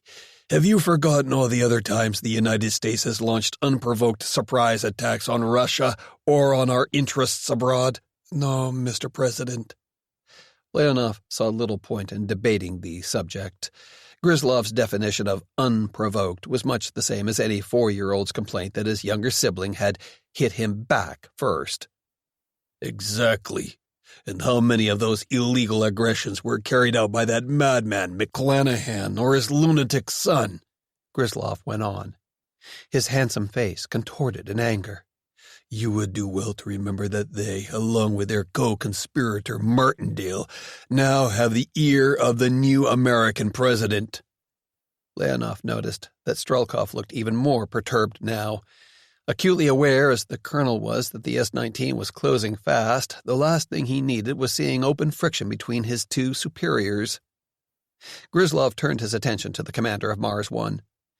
"If the Americans don't behave as rationally as Leonov here imagines, Are your defenses ready to destroy them? Yes, Mr. President, Strelkov said quickly. Our hobnail lasers have more than enough power to destroy the spaceplane if it approaches within 100 kilometers. Hesitantly, he offered a compromise.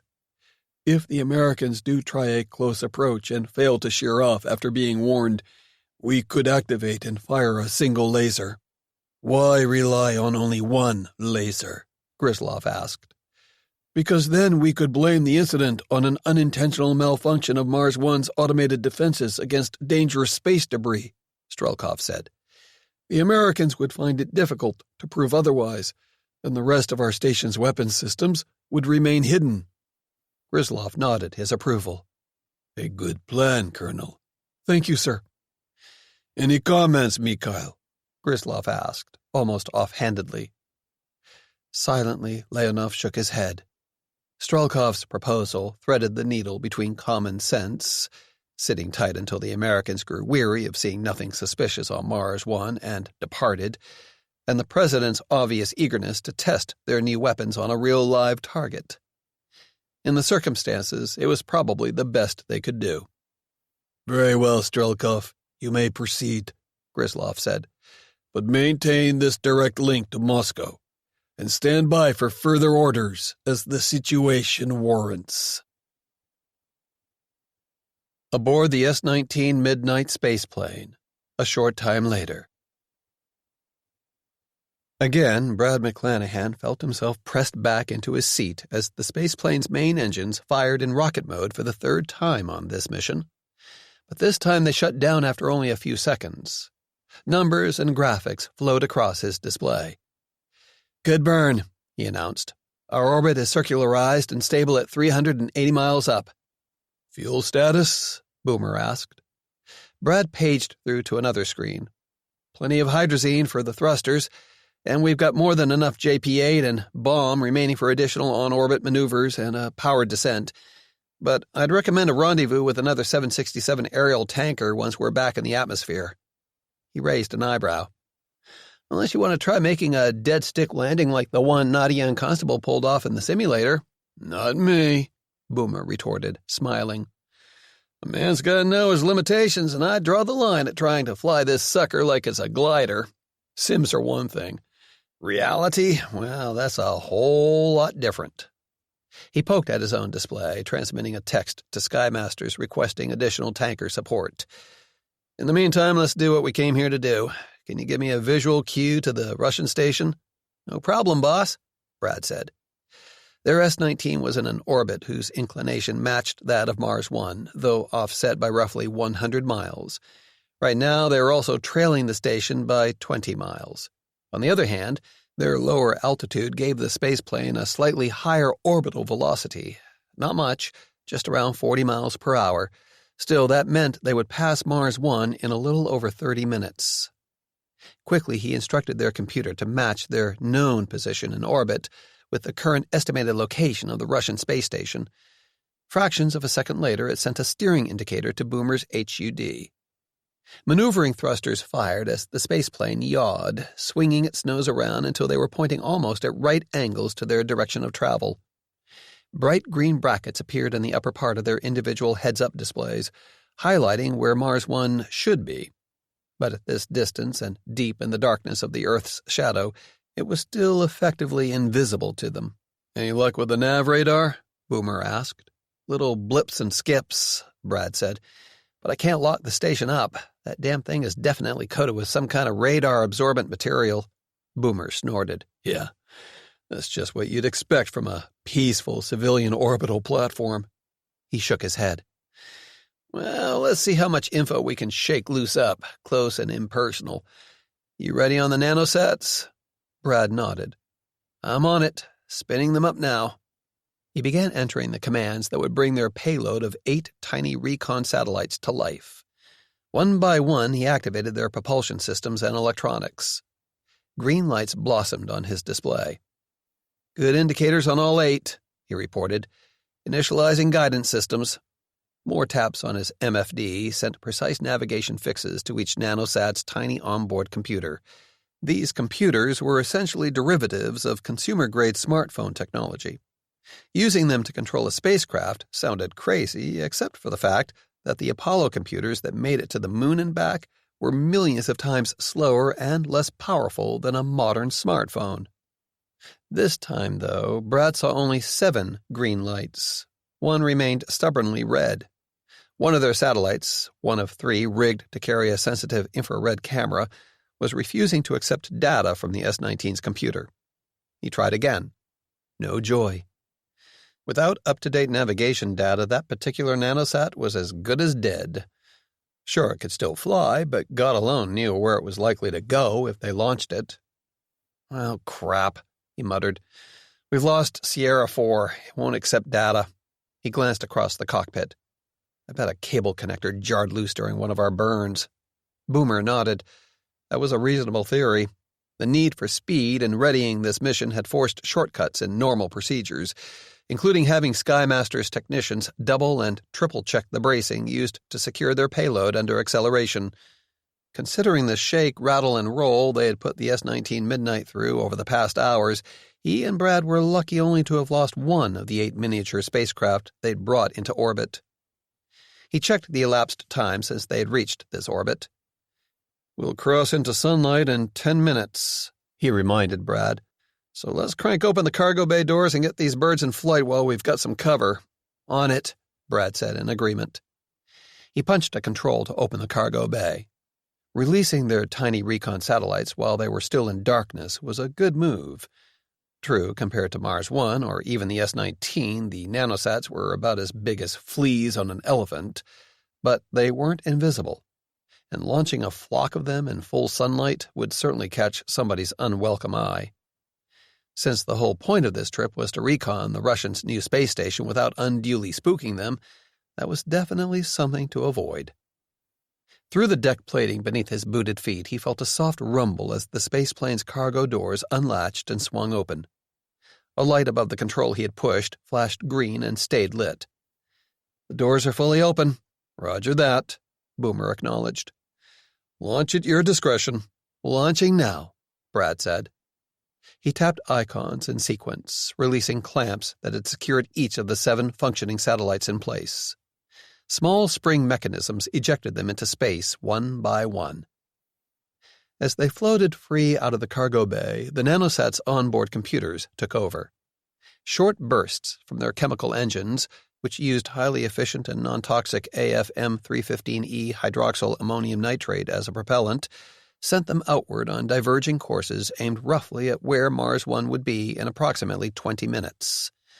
If all went well, their little flock of satellites would pass on all sides of the station at ranges between 15 and 25 miles.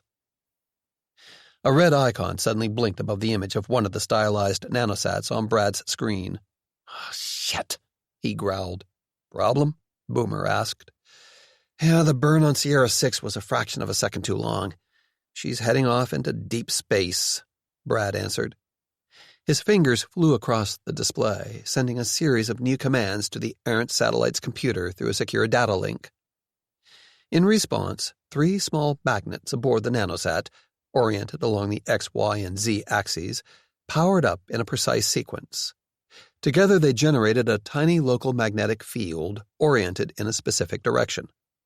When the field created by these magnetorquers brushed against Earth's far more powerful ambient magnetic field, the reaction altered the nanosat's facing.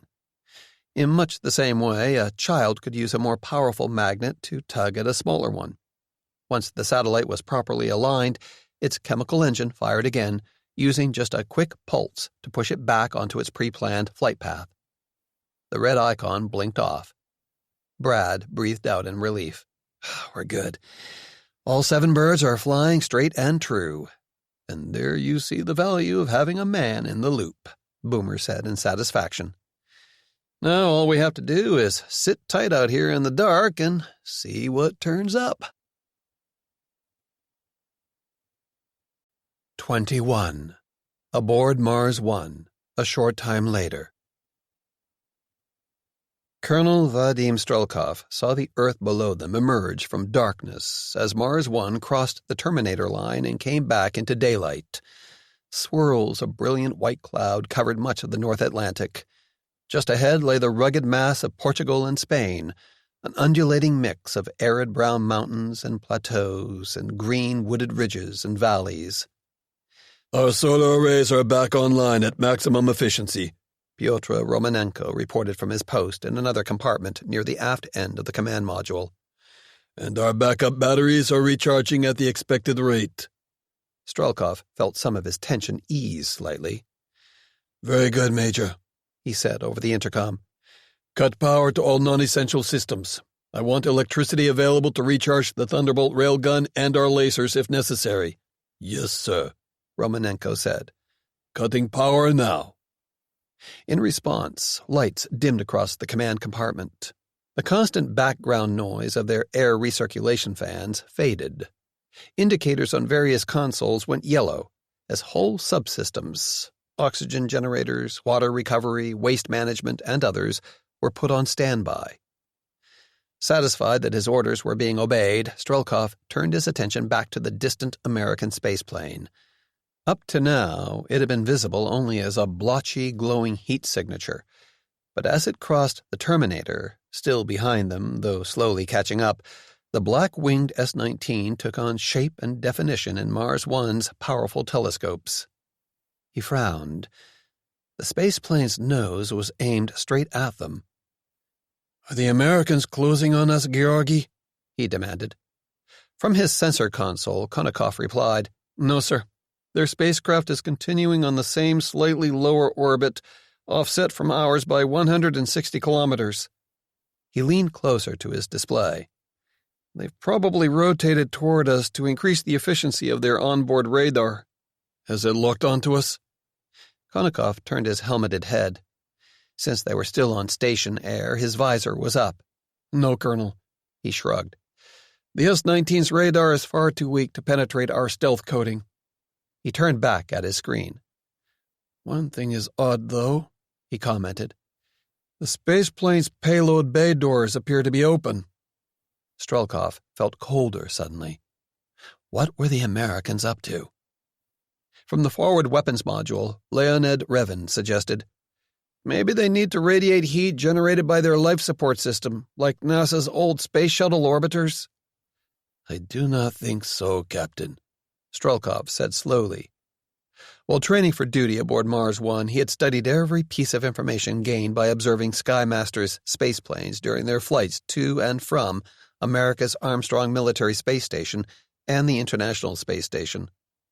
Everything indicated they usually opened their cargo doors only after they were docked, not during flight. Gryzlov broke in abruptly over their link to Moscow. Those open doors could be proof the Americans are planning to attack you, he growled. What if they brought missiles with them into orbit, hidden inside that cargo bay?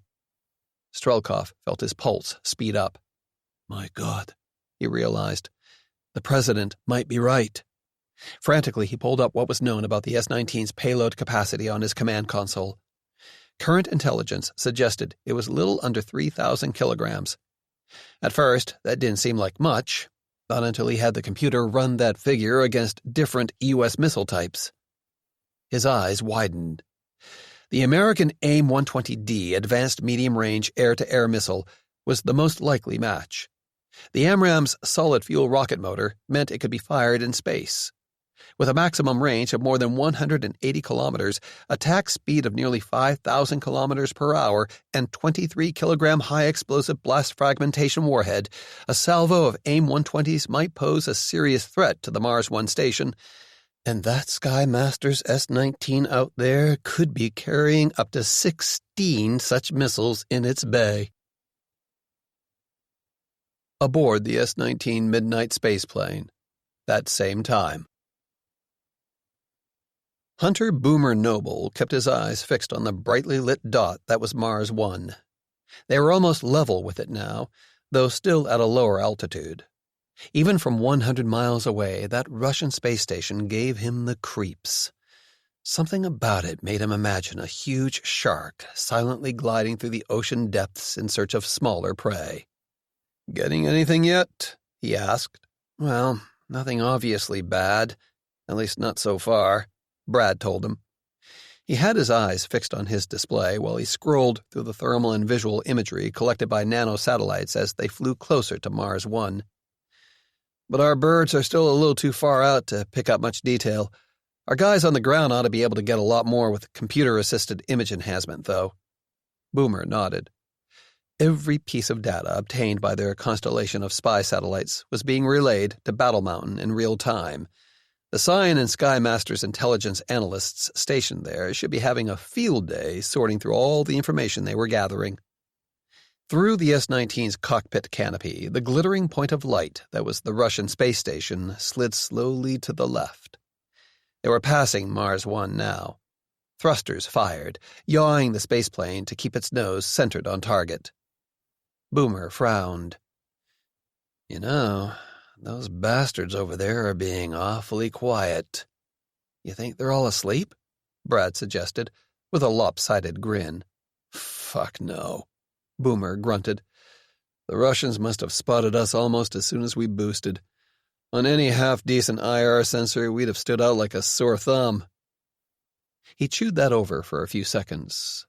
From an astronautical point of view, their S-19 and the space station were practically within spitting distance. So why the prolonged silence? At a minimum, Mars 1 should be querying them about their intentions and warning them to keep a safe distance. Boomer came to a decision. If that big-ass space station out there was armed, he sure as hell did not want the cosmonauts on board it, going off half-cocked. It was time to establish contact and ease the tension. He punched in a new radio frequency, 143.625 MHz FM, one of the two commonly used by manned Russian spacecraft for voice communications. Dobraya utra, Mars 1. Good morning, Mars 1. This is Midnight 01. Sorry to pop up on you unannounced like this, but we just thought we'd swing by to pay our respects and welcome you folks to orbit. Half listening while Boomer talked, Brad stiffened suddenly. What the hell? He tapped his display. It froze on one of the pictures transmitted by their recon satellites. This was a close-up of a station module, one of those that formed the vertical bars of what sort of looked like a sideways capital letter I. His eyes narrowed as he studied the image closely. Now that the nanosats had a good angle on Mars 1 in full sunlight, their cameras were spotting odd discontinuities in its surface structures. What first appeared to be ordinary cabling and conduits girding a section of hull plating looked wrong somehow. He zoomed in on a narrow section of the image. There were definitely places where those cables and conduits didn't connect up the way they should, not if they were supposed to serve any useful purpose.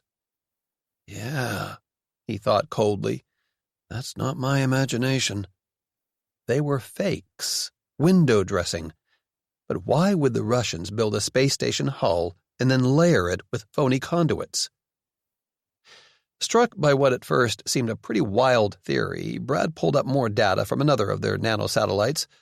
Sierra 2 was one of those equipped with a sensitive thermographic camera.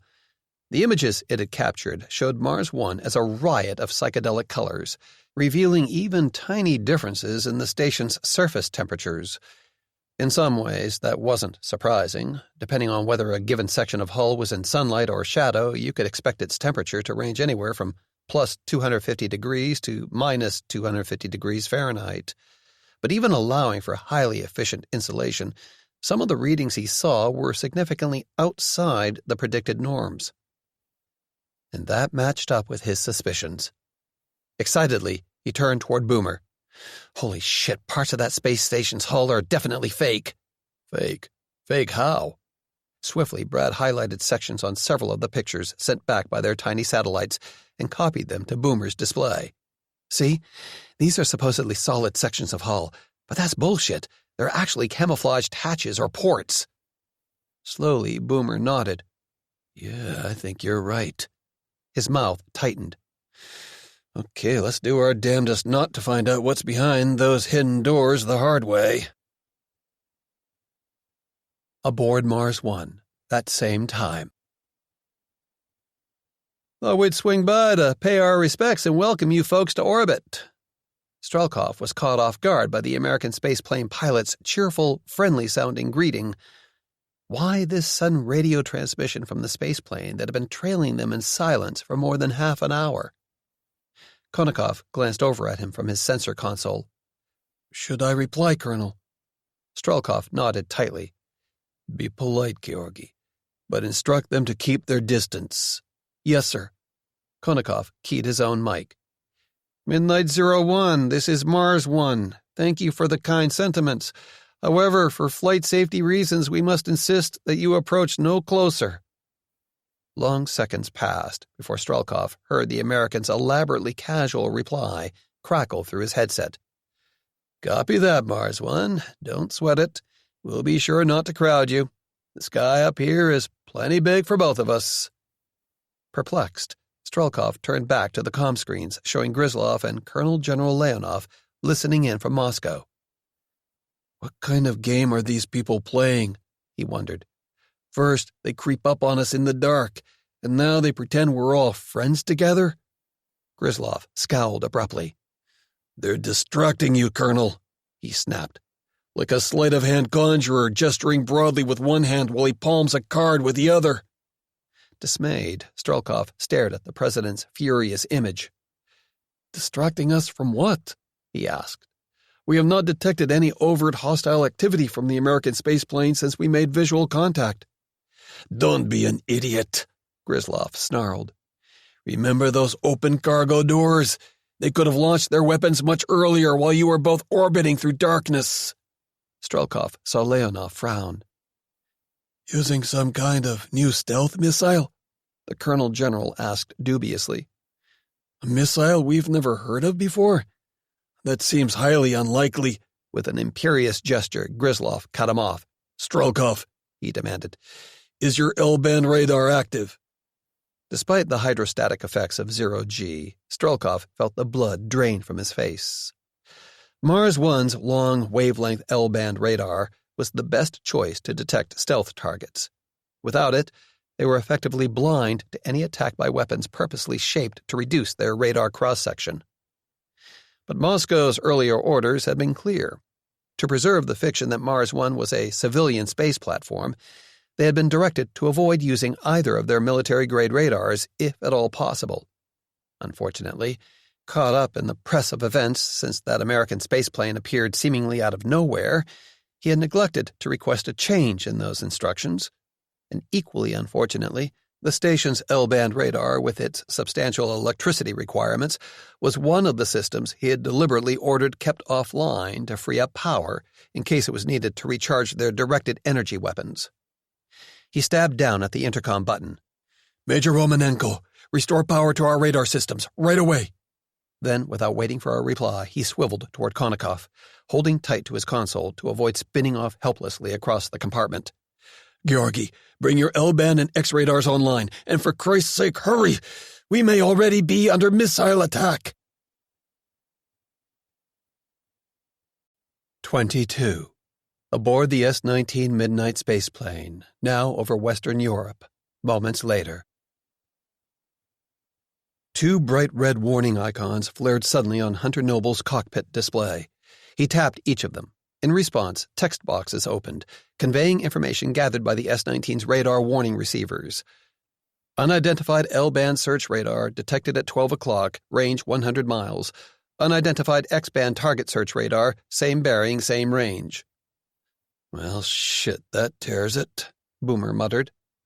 The Russians aboard Mars 1 were lighting up powerful military-grade radars that no genuine civilian space station would need. Worse yet, the combination of radar types they'd activated indicated the Russians were definitely looking for stealth contacts, like the Sky Master's recon nanosatellites. While that lower-frequency L-band system could detect stealth craft, it couldn't provide the weapons-quality tracking data needed to engage them. But what it could do was tell the station's X-band radar pretty much where it needed to look for potential targets to lock onto. He glanced across the cockpit at Brad. The younger man was totally focused on his assigned task. The 7 tiny satellites he had launched were within seconds of their closest planned approach to Mars 1. This was the point where any nanosat engine or computer malfunction could prove catastrophic, creating the very real risk of an accidental collision with the Russian station. "They're on to us," he said. "Better grab all the information you can while we're still in data link range of your birds, because I'm about to put some really serious distance between us and them." "Roger that," Brad acknowledged. Quickly, Boomer pulled up their orbital track. At this point, with the S-19 crossing fast over northern Italy, going for an immediate powered re-entry would almost certainly take them down into firing range of Russia's S-500 surface-to-air missile batteries. Waiting a few minutes longer only added China's ground-based missiles to the mix of dangers they faced. In fact, along their current orbital path, it wouldn't be safe to descend for more than 15 minutes, which was about 14 minutes and 59 seconds too damn long in the present situation, he decided. No, their best option was to shear off as rapidly as possible. He could fire the spaceplane's main engines to initiate a plane change maneuver. Increasing their orbit's inclination would separate them fast from Mars 1. Unfortunately, it would also consume a hell of a lot of fuel. They might be forced to commit to a space shuttle-like nose-first re-entry after all. He shrugged. He'd rather risk some damage to their heat shielding than hang out here in range of whatever weapons that Russian space platform was carrying. Swiftly, he tapped the necessary icons on his display, instructing the S-19's flight computer to calculate the parameters of the engine burn required for his desired maneuver.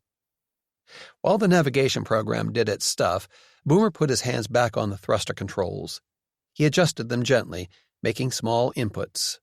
Tiny rockets fired in succession, spinning the spaceplane through almost 180 degrees so that they were now tail first to the Russian space station. More thrusters popped, stabilizing their attitude.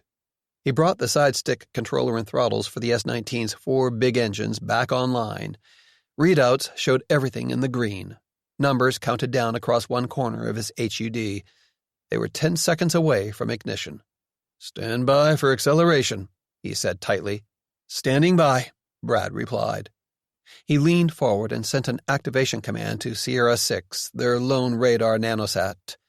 Since active radar emissions were easily detected, the original mission plan had called for keeping this satellite's capabilities in reserve. But no plan survives contact with the enemy. And now that the Russians had tumbled to what they were doing anyway, he figured they might as well see what its Ka-band radar could pick up at short range. 1 second later, in obedience to his signal, Sierra 6, presently crossing the orbital track of Mars 1 only 15 miles above the Russian station, deployed its half-meter-wide radar antenna and turned on. Aboard Mars 1, that same time. "Our radars are powered up," Major Georgy Konnikov said. "Beginning search mode sweeps now." Across the command compartment, Colonel Vadim Strelkov tensed. His rational mind told him that Leonov's skepticism was warranted. Why would the Americans conduct a stealth weapons strike against Mars 1 now, without warning or justification? From a diplomatic standpoint, such an unprovoked attack on what seemed a peaceful orbital station would be madness. It would only shatter American alliances already damaged by the previous administration's foreign policy blunders. His nerve endings and instincts, though, were sending very different signals. Nothing about the behavior of that Skymaster's spaceplane made sense. Its limited active and passive sensors could not possibly penetrate his station's camouflage, certainly not from so far away. If this unannounced space rendezvous was simply a reconnaissance mission, as Leonov asserted, why was the S-19 just sitting out there, apparently doing nothing? And then, suddenly, the American spaceplane was in motion. The telescopes slaved to its distant image showed it yawing rapidly, spinning around on its axis. In that same moment, across the compartment, Konnikov, who had been hunched over his radar displays, jerked upright in shock. "Colonel, L-band radar shows multiple small contacts on closing trajectories above and below our orbital track. Range close, less than 50 kilometers. He grabbed the edges of the console to keep from drifting back against his tether and hammered at his keyboard, directing their X-band radar to lock onto the contacts detected by its lower-frequency counterpart. "The bogies are very small, less than a meter in diameter. Relative velocity is plus 140 meters per second. "Confirm that velocity," Strelkov demanded. Everything in this orbit was traveling at well over 27,000 kph. What mattered was relative velocity. How much faster or slower than Mars 1 these contacts were moving. But 140 meters per second worked out to less than 500 kilometers per hour. What sort of missile traveled so slowly? Relative velocity is confirmed, Konnikov said tersely. Beep, beep, beep. Abruptly, a new threat warning shrilled throughout the station. Unidentified Ka-band radar detected. Range very close. Frequency is 35.75 gigahertz, Konnikov snapped. On screen, the silhouette of the American S-19 spaceplane glowed brightly for a fractional second. Its 4 rocket engines had just relit. As the Skymaster's spacecraft curved away, accelerating into a different orbit, its image shrank visibly. Oh my God, Strelkov thought in horror. President Gryzlov had been right. Mars 1 was under assault by a salvo of stealthy, miniaturized weapons, devices that were probably more like mines than missiles, given their small size and comparatively slow speed. And now the Americans were fleeing the scene, leaving that newly active Ka-band radar to provide final guidance for their sneak attack. Furiously, he stabbed the intercom control on his console. All personnel, we are under attack. Close and seal your pressure suits at once. Then, complying with his own order, Strelkov slammed down the visor of his helmet and plugged the suit's umbilical hose into a receptacle on his console. Instantly, he heard and felt the welcome hiss of oxygen as it flowed through the connection. He punched the intercom button again. Captain Revan, this is command. Deploy your hobnail lasers and destroy those incoming enemy weapons before they reach us. Affirmative, Colonel, he heard Revan reply from the forward weapons module. Tracking data handoff from our radar is complete. All targets are laid into my computer. The station vibrated slightly as camouflaged hatches opened in both the forward and aft weapons modules. Smoothly, the mounts for Mars 1's 2 100-kilowatt carbon dioxide electric discharge lasers elevated through the open hatches and locked in firing position. Strelkov looked back at the screen on his console. Even in those few seconds, the American spaceplane had opened the range considerably. It was already well over 200 kilometers away, outside the effective range of all but one of his space station's weapons. Major Filatyev, he growled on the command circuit to the aft weapons module. Activate Thunderbolt and engage that S-19 Midnight. Aboard the S-19 Midnight spaceplane, that same time. Jesus, Boomer, are you seeing what I'm seeing? Brad grunted. It took an effort of will to push each separate word out under the high G's they were pulling. This engine burn wouldn't last much longer, just long enough to kick them into a higher inclination orbit. But it was intense. Yeah, the pilot said. We figured Mars 1 was a military station. Kinda sucks to be right, though. No kidding, Brad thought. Straining against the enormous forces pinning him to his seat, he tapped his display repeatedly, rapidly cycling through the video feeds coming from his flock of nanosatellites as they slid past the Russian space station. 3 high-tech weapons of some kind had just popped up through previously concealed ports, one on each of the 3 connected modules. 2 of the Russian weapons looked oddly like long, clear glass tubes. They swiveled smoothly through different arcs. At short intervals, the tubes glowed brightly. Not for very long, no more than 1 or 2 seconds, but each time they did, one of his recon satellites died, going dark without so much as an electronic whimper, let alone a bang. Those tube-like devices were combat lasers, Brad decided. Powerful ones, too, judging by how quickly they were knocking out his nanosats. He hoped the Skymasters and Scion experts at Battle Mountain were picking up enough data to make some educated guesses about the Russian laser's effective range and lethality.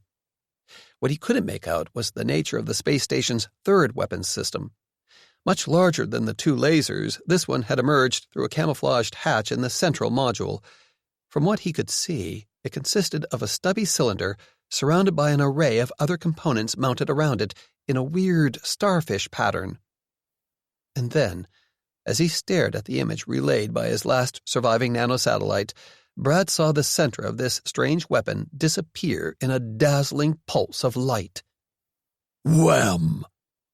Before he could even blink, he was hurled forward against his seat straps by a massive impact on the S-19's aft fuselage. A searing wave of heat rippled through the cockpit, painfully scorching even through his protective clothing, a skin-tight silvery carbon fiber pressure suit layered with a lighter, unpressurized coverall containing additional radiation protection and a coolant system. Every display, control board, and instrument panel instantly short-circuited in a blinding cascade of sparks. Utterly out of control, the crippled spaceplane tumbled away, end over end through space, pitching, yawing, and rolling erratically as its thrusters and main engines fired at random. 23. Aboard Mars 1, moments later. Colonel Vadim Strelkov stared at his displays in astonishment. Scarcely a minute after the battle began, it was over. Command, this is Revin. All targets engaged by our lasers have been destroyed. Hobnail battery power storage is at 60%. Excellent work, Leonid, Strelkov said gratefully. Not a single one of the stealth weapons launched by the Americans had gotten close enough to detonate. The only downside was that it would take hours to fully recharge the two lasers. He turned his attention to the S-19 Midnight. Their telescopes were having a hard time tracking it as it spun and jolted away from them. He opened a circuit to Filatyev. Do you need to fire a second Thunderbolt shot at the enemy space plane, Victor? Negative, Colonel, Filatyev reported proudly. We scored a direct hit. I evaluate the result as a mission kill. Their engines and electronics are crippled beyond any hope of repair. Watching from the Kremlin, Gennady Gryzlov intervened. He rapped his desk sharply. You should make sure of them, Strelkov. Launch one of your Scimitar missiles and blow that S-19 to hell. Strelkov hesitated. What the president demanded was impossible. With all the will in the world, he could not bend the laws of physics. From his command post below the National Defense Control Center, Colonel General Leonov saw his dilemma. What is the range to the enemy space plane, Colonel? He asked. More than 250 kilometers, sir, and opening very rapidly. Leonov nodded. That is well beyond the effective range of Mars 1's missiles, Gennady, he told Gryzlov calmly. Any scimitar fired now would only end up going ballistic. The odds of scoring a hit are infinitesimal, especially against a target that is tumbling so wildly. He shrugged. Besides, there's no need to waste any more weapons on them. The Americans inside that S-19 are already as good as dead. The president scowled. Are you sure of that? Strelkov saw one of his displays change. The station's computer had just updated the projected track of the enemy spacecraft. Yes, Mr. President, he said with complete confidence. The enemy spaceplane is falling out of orbit. It will re-enter the Earth's atmosphere and burn up. When? Within the next 60 minutes at most, Strelkov said. And quite probably much sooner.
Aboard the wrecked S-19 Midnight spaceplane, that same time.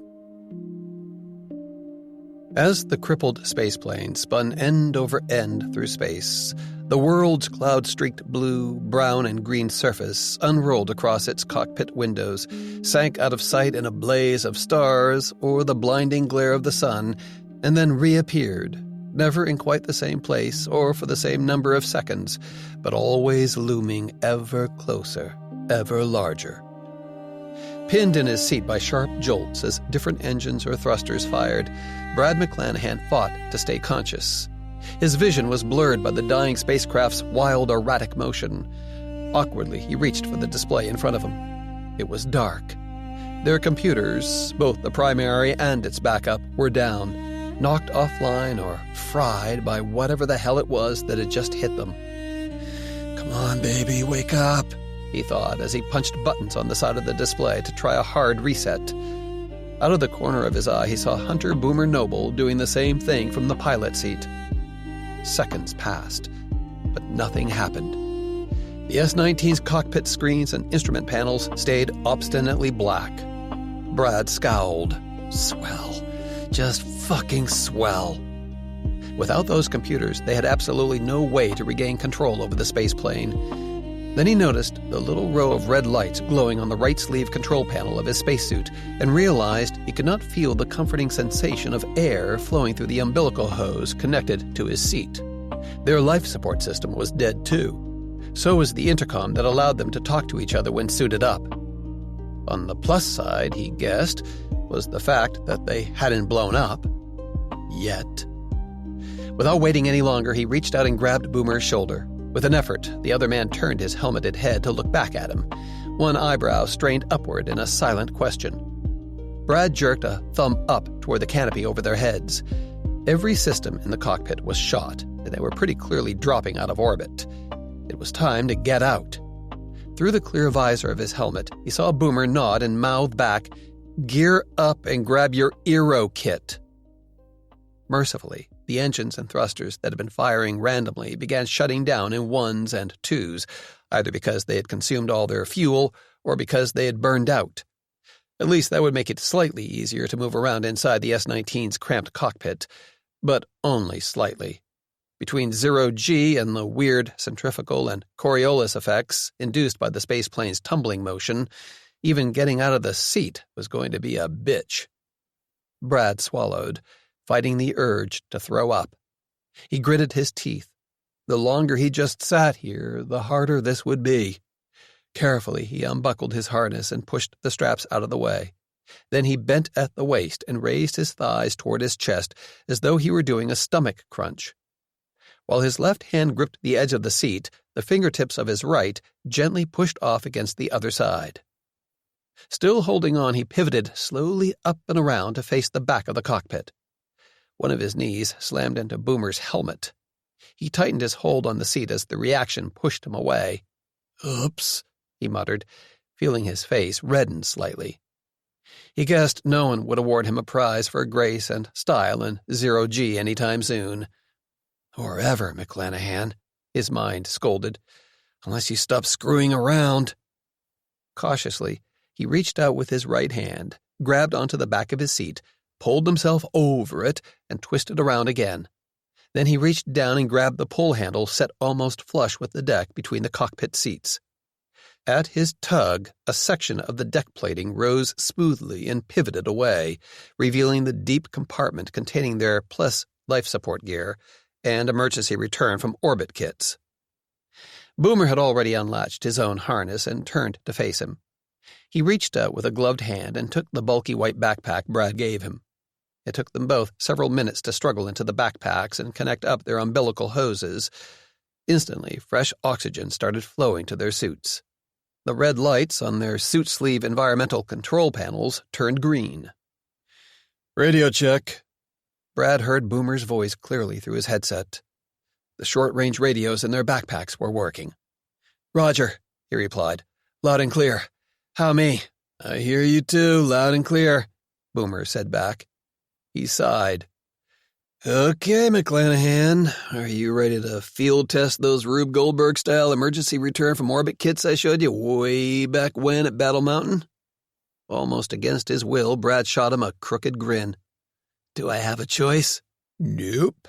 I figured as much, Brad said. He pulled one of the Eero cases out from the storage compartment and passed it to the other man. Then he took the second kit for himself. Looking again at the weird assortment of gear it contained, the inflatable aerogel Nomex shell, parachute pack, and twin-nozzle retro rocket, didn't exactly inspire confidence. On the other hand, considering that his options boiled down to either rolling the dice with this untested piece of equipment or certain death aboard the crippled S-19 when it hit the atmosphere, maybe that wasn't such a tough choice after all. And Earth, as it slid across the spaceplane's cockpit windows, already looked a hell of a lot closer. Boomer waited for him to float back across his seat and clip on. Step 1 is to get these cockpit canopies open. Now, the motors are probably shut to shit, but even if they aren't, our control switches are, so we do this the old-fashioned way, Brad finished for him. He reached out to his side of the cockpit and pulled open a small panel. Inside was an emergency release lever and a manual crank handle to raise the starboard side canopy. Right? I'll give you a gold star when we get down, Boomer said dryly. He opened an identical panel on his side of the S-19's cockpit. Okay, let's get this done. What would have been a comparatively simple task in Earth's gravity was much more difficult in zero-G.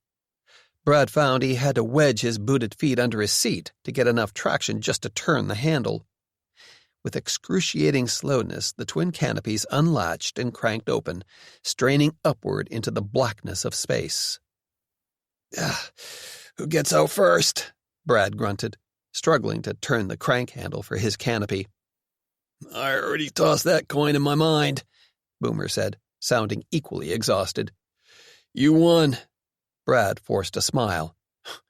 What's this? Noble by last name? Noble by nature? Hell no, Boomer retorted. This is more like callow youth before crafty veteran. This way, I figure if you screw up somehow, I get a shot at seeing what went wrong in time to do better. Fair enough, Brad agreed. He tilted his helmet toward the open canopy, waiting as the Earth, which now filled their whole view, twirled away out of sight, leaving only stars in its wake. The gap looked wide enough. There was no percentage in waiting any longer. He unclipped from the seat and triggered a short burst from his backpack's emergency maneuvering system. With the Eero clutched to his chest, he soared out into space, clearing the edge of the canopy with only inches to spare. Another quick burst from the gas jets altered his trajectory, sending him corkscrewing away from the S-19's aft fuselage as it spun past on its descent toward the atmosphere. More finger taps on the maneuvering controls turned him around so that he could see the world below. He was so close now that its clouds and forests and mountains filled his whole field of view, growing larger and more defined with every passing second as he curved east and down at more than 17,000 miles per hour. Some view, huh? He heard Boomer radio. The other man's spacesuit was visible only as a bright speck of reflected sunlight several miles away on their orbital track. Yeah, I liked it a whole lot more from inside a working spacecraft, Brad admitted ruefully. Yeah, me too. Hissing static overlaid Boomer's words. They were already near the outside edge of the range of their low-powered radio gear and separating fast. So we'll build our own. Now get to it, Brad. And good. The static grew louder and louder until it drowned out every other sound. Good luck to you too, Brad said softly, knowing the other man was already too far away to hear him. He switched the radio off. Since no other human being was within its limited range, there was no point in wasting battery power. For a brief, terrifying moment, he experienced the sudden, overwhelming sensation of being utterly and completely alone, totally cut off from everyone he knew and loved. If this emergency re-entry went wrong, no one would ever really know what had happened to him. He'd simply vanish, like a shooting star that streaked across the night sky for one brief moment and then disappeared forever in a split-second flash of bright golden light. Abruptly, he shook his head in self-reproach. "Whine when you're back on the ground, McClanahan," he thought grimly. "Not now." It took some doing to open and empty the clear Aero case without putting his suit into a spin. At last, though, Brad managed it. Equally careful and precise movements allowed him to unfold the disc-shaped aerogel shell so that its thin Nomex cloth heat shield faced the earth below. Cautiously, he maneuvered into position inside the uninflated shell, strapped the parachute pack to his suit, and tightened his hold on the little handheld rocket motor. Then, satisfied that he was as close to the exact center as he could get, he activated a pair of pressurized containers. Instantly, expandable polyurethane foam spewed out of their nozzles, inflating the 6-foot diameter bag around him. Within seconds, the foam had hardened, locking him snugly in place. And what had been a disc of ultra-thin, ultra-strong material now had a conical dish shape. Brad looked up at the star-speckled black depths above him and then took a deep breath. There was no sense in putting this off any longer. Sure, he was already on a course to deorbit anyway, but their derelict S-19 Midnight was on that same basic trajectory, and it was bound to break up on re-entry, shredding into a massive fireball composed of thousands of burning fragments. It would be a whole lot better to drop out of orbit far, far away from where the spaceplane was doomed to meet its own fiery end. "Here goes," he thought. "Next stop, Earth, or oblivion." He squeezed the retro rocket trigger. At first, the ride was undramatic.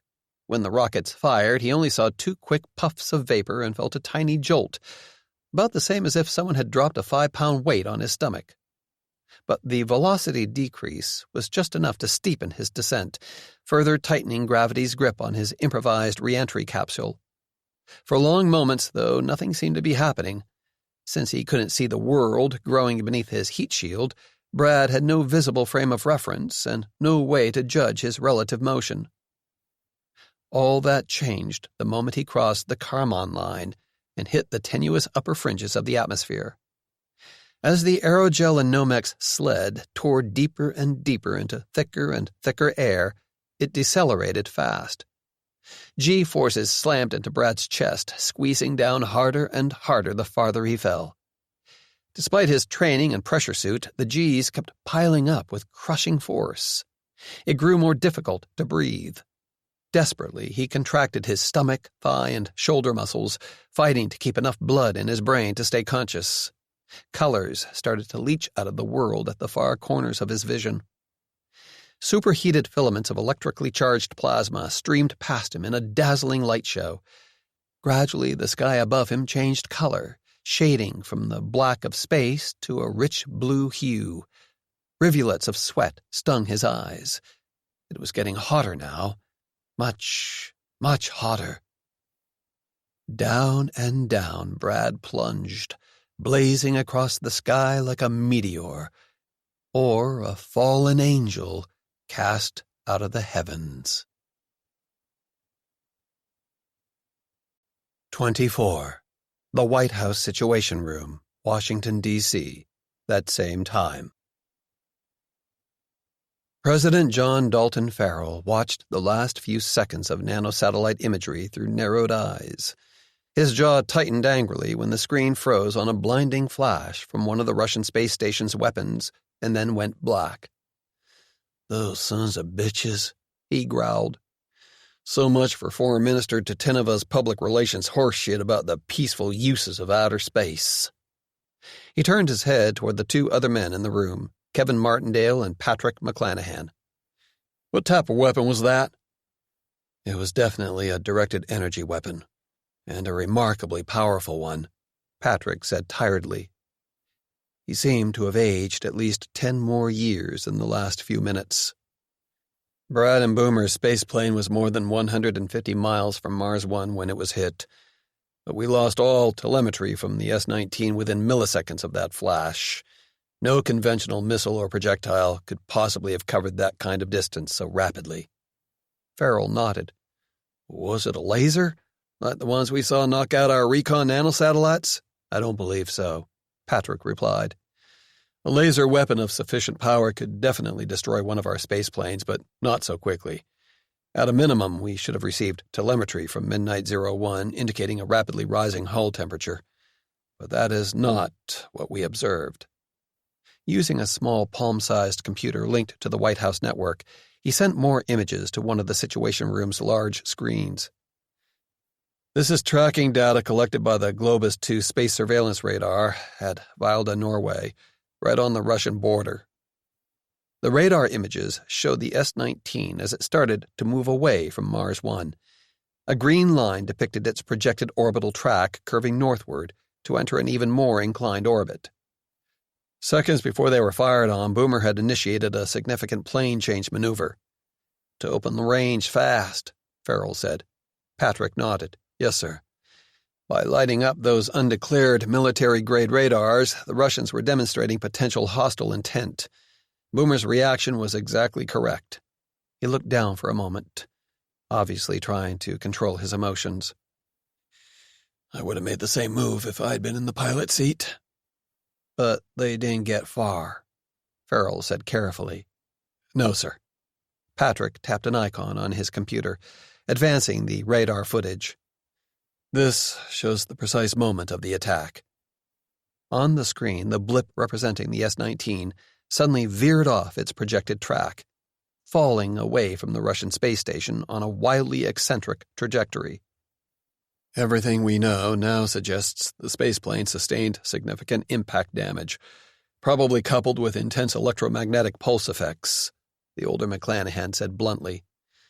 That would explain why we immediately lost contact with both the crew and the S-19's computers, and why they haven't been able to regain control over the spacecraft yet.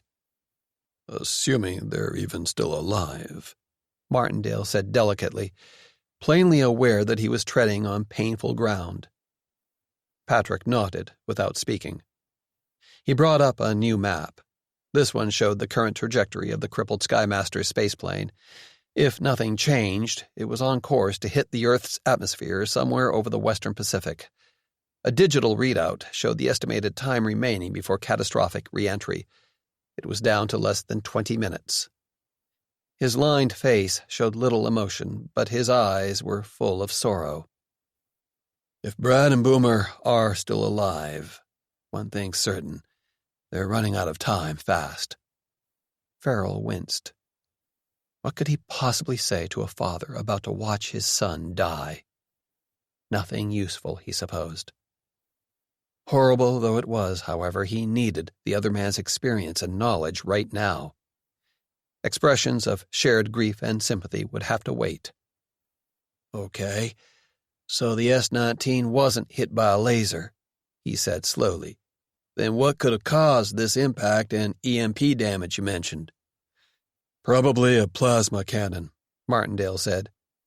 Farrell stared at him in surprise. You're joking. Martindale shook his head. Unfortunately, I'm not. He nodded toward the screen. It's the only thing I can think of that would explain what we just saw. You actually believe the Russians have built themselves an honest-to-God, real, live plasma weapon? Farrell said dubiously. Like something out of Star Wars? Yes, but not Star Wars the movie, Martindale told him. More likely one of the advanced weapons concepts we explored decades ago as part of President Reagan's original Strategic Defense Initiative, which were never developed, Farrell said. Right? Martindale nodded. True, but we learned enough to know plasma weapons were probably technologically feasible, at least given a huge investment of time, scientific and engineering resources, and money. And you think Gennady Grizlov has gone ahead and done just that? Farrell said slowly. I do. Martindale's mouth turned downward, though I admit much to my deep regret. Because if the Russians really have managed to put a working high-powered plasma weapon system in orbit, this country is in a great deal of danger. Patrick's computer pinged suddenly.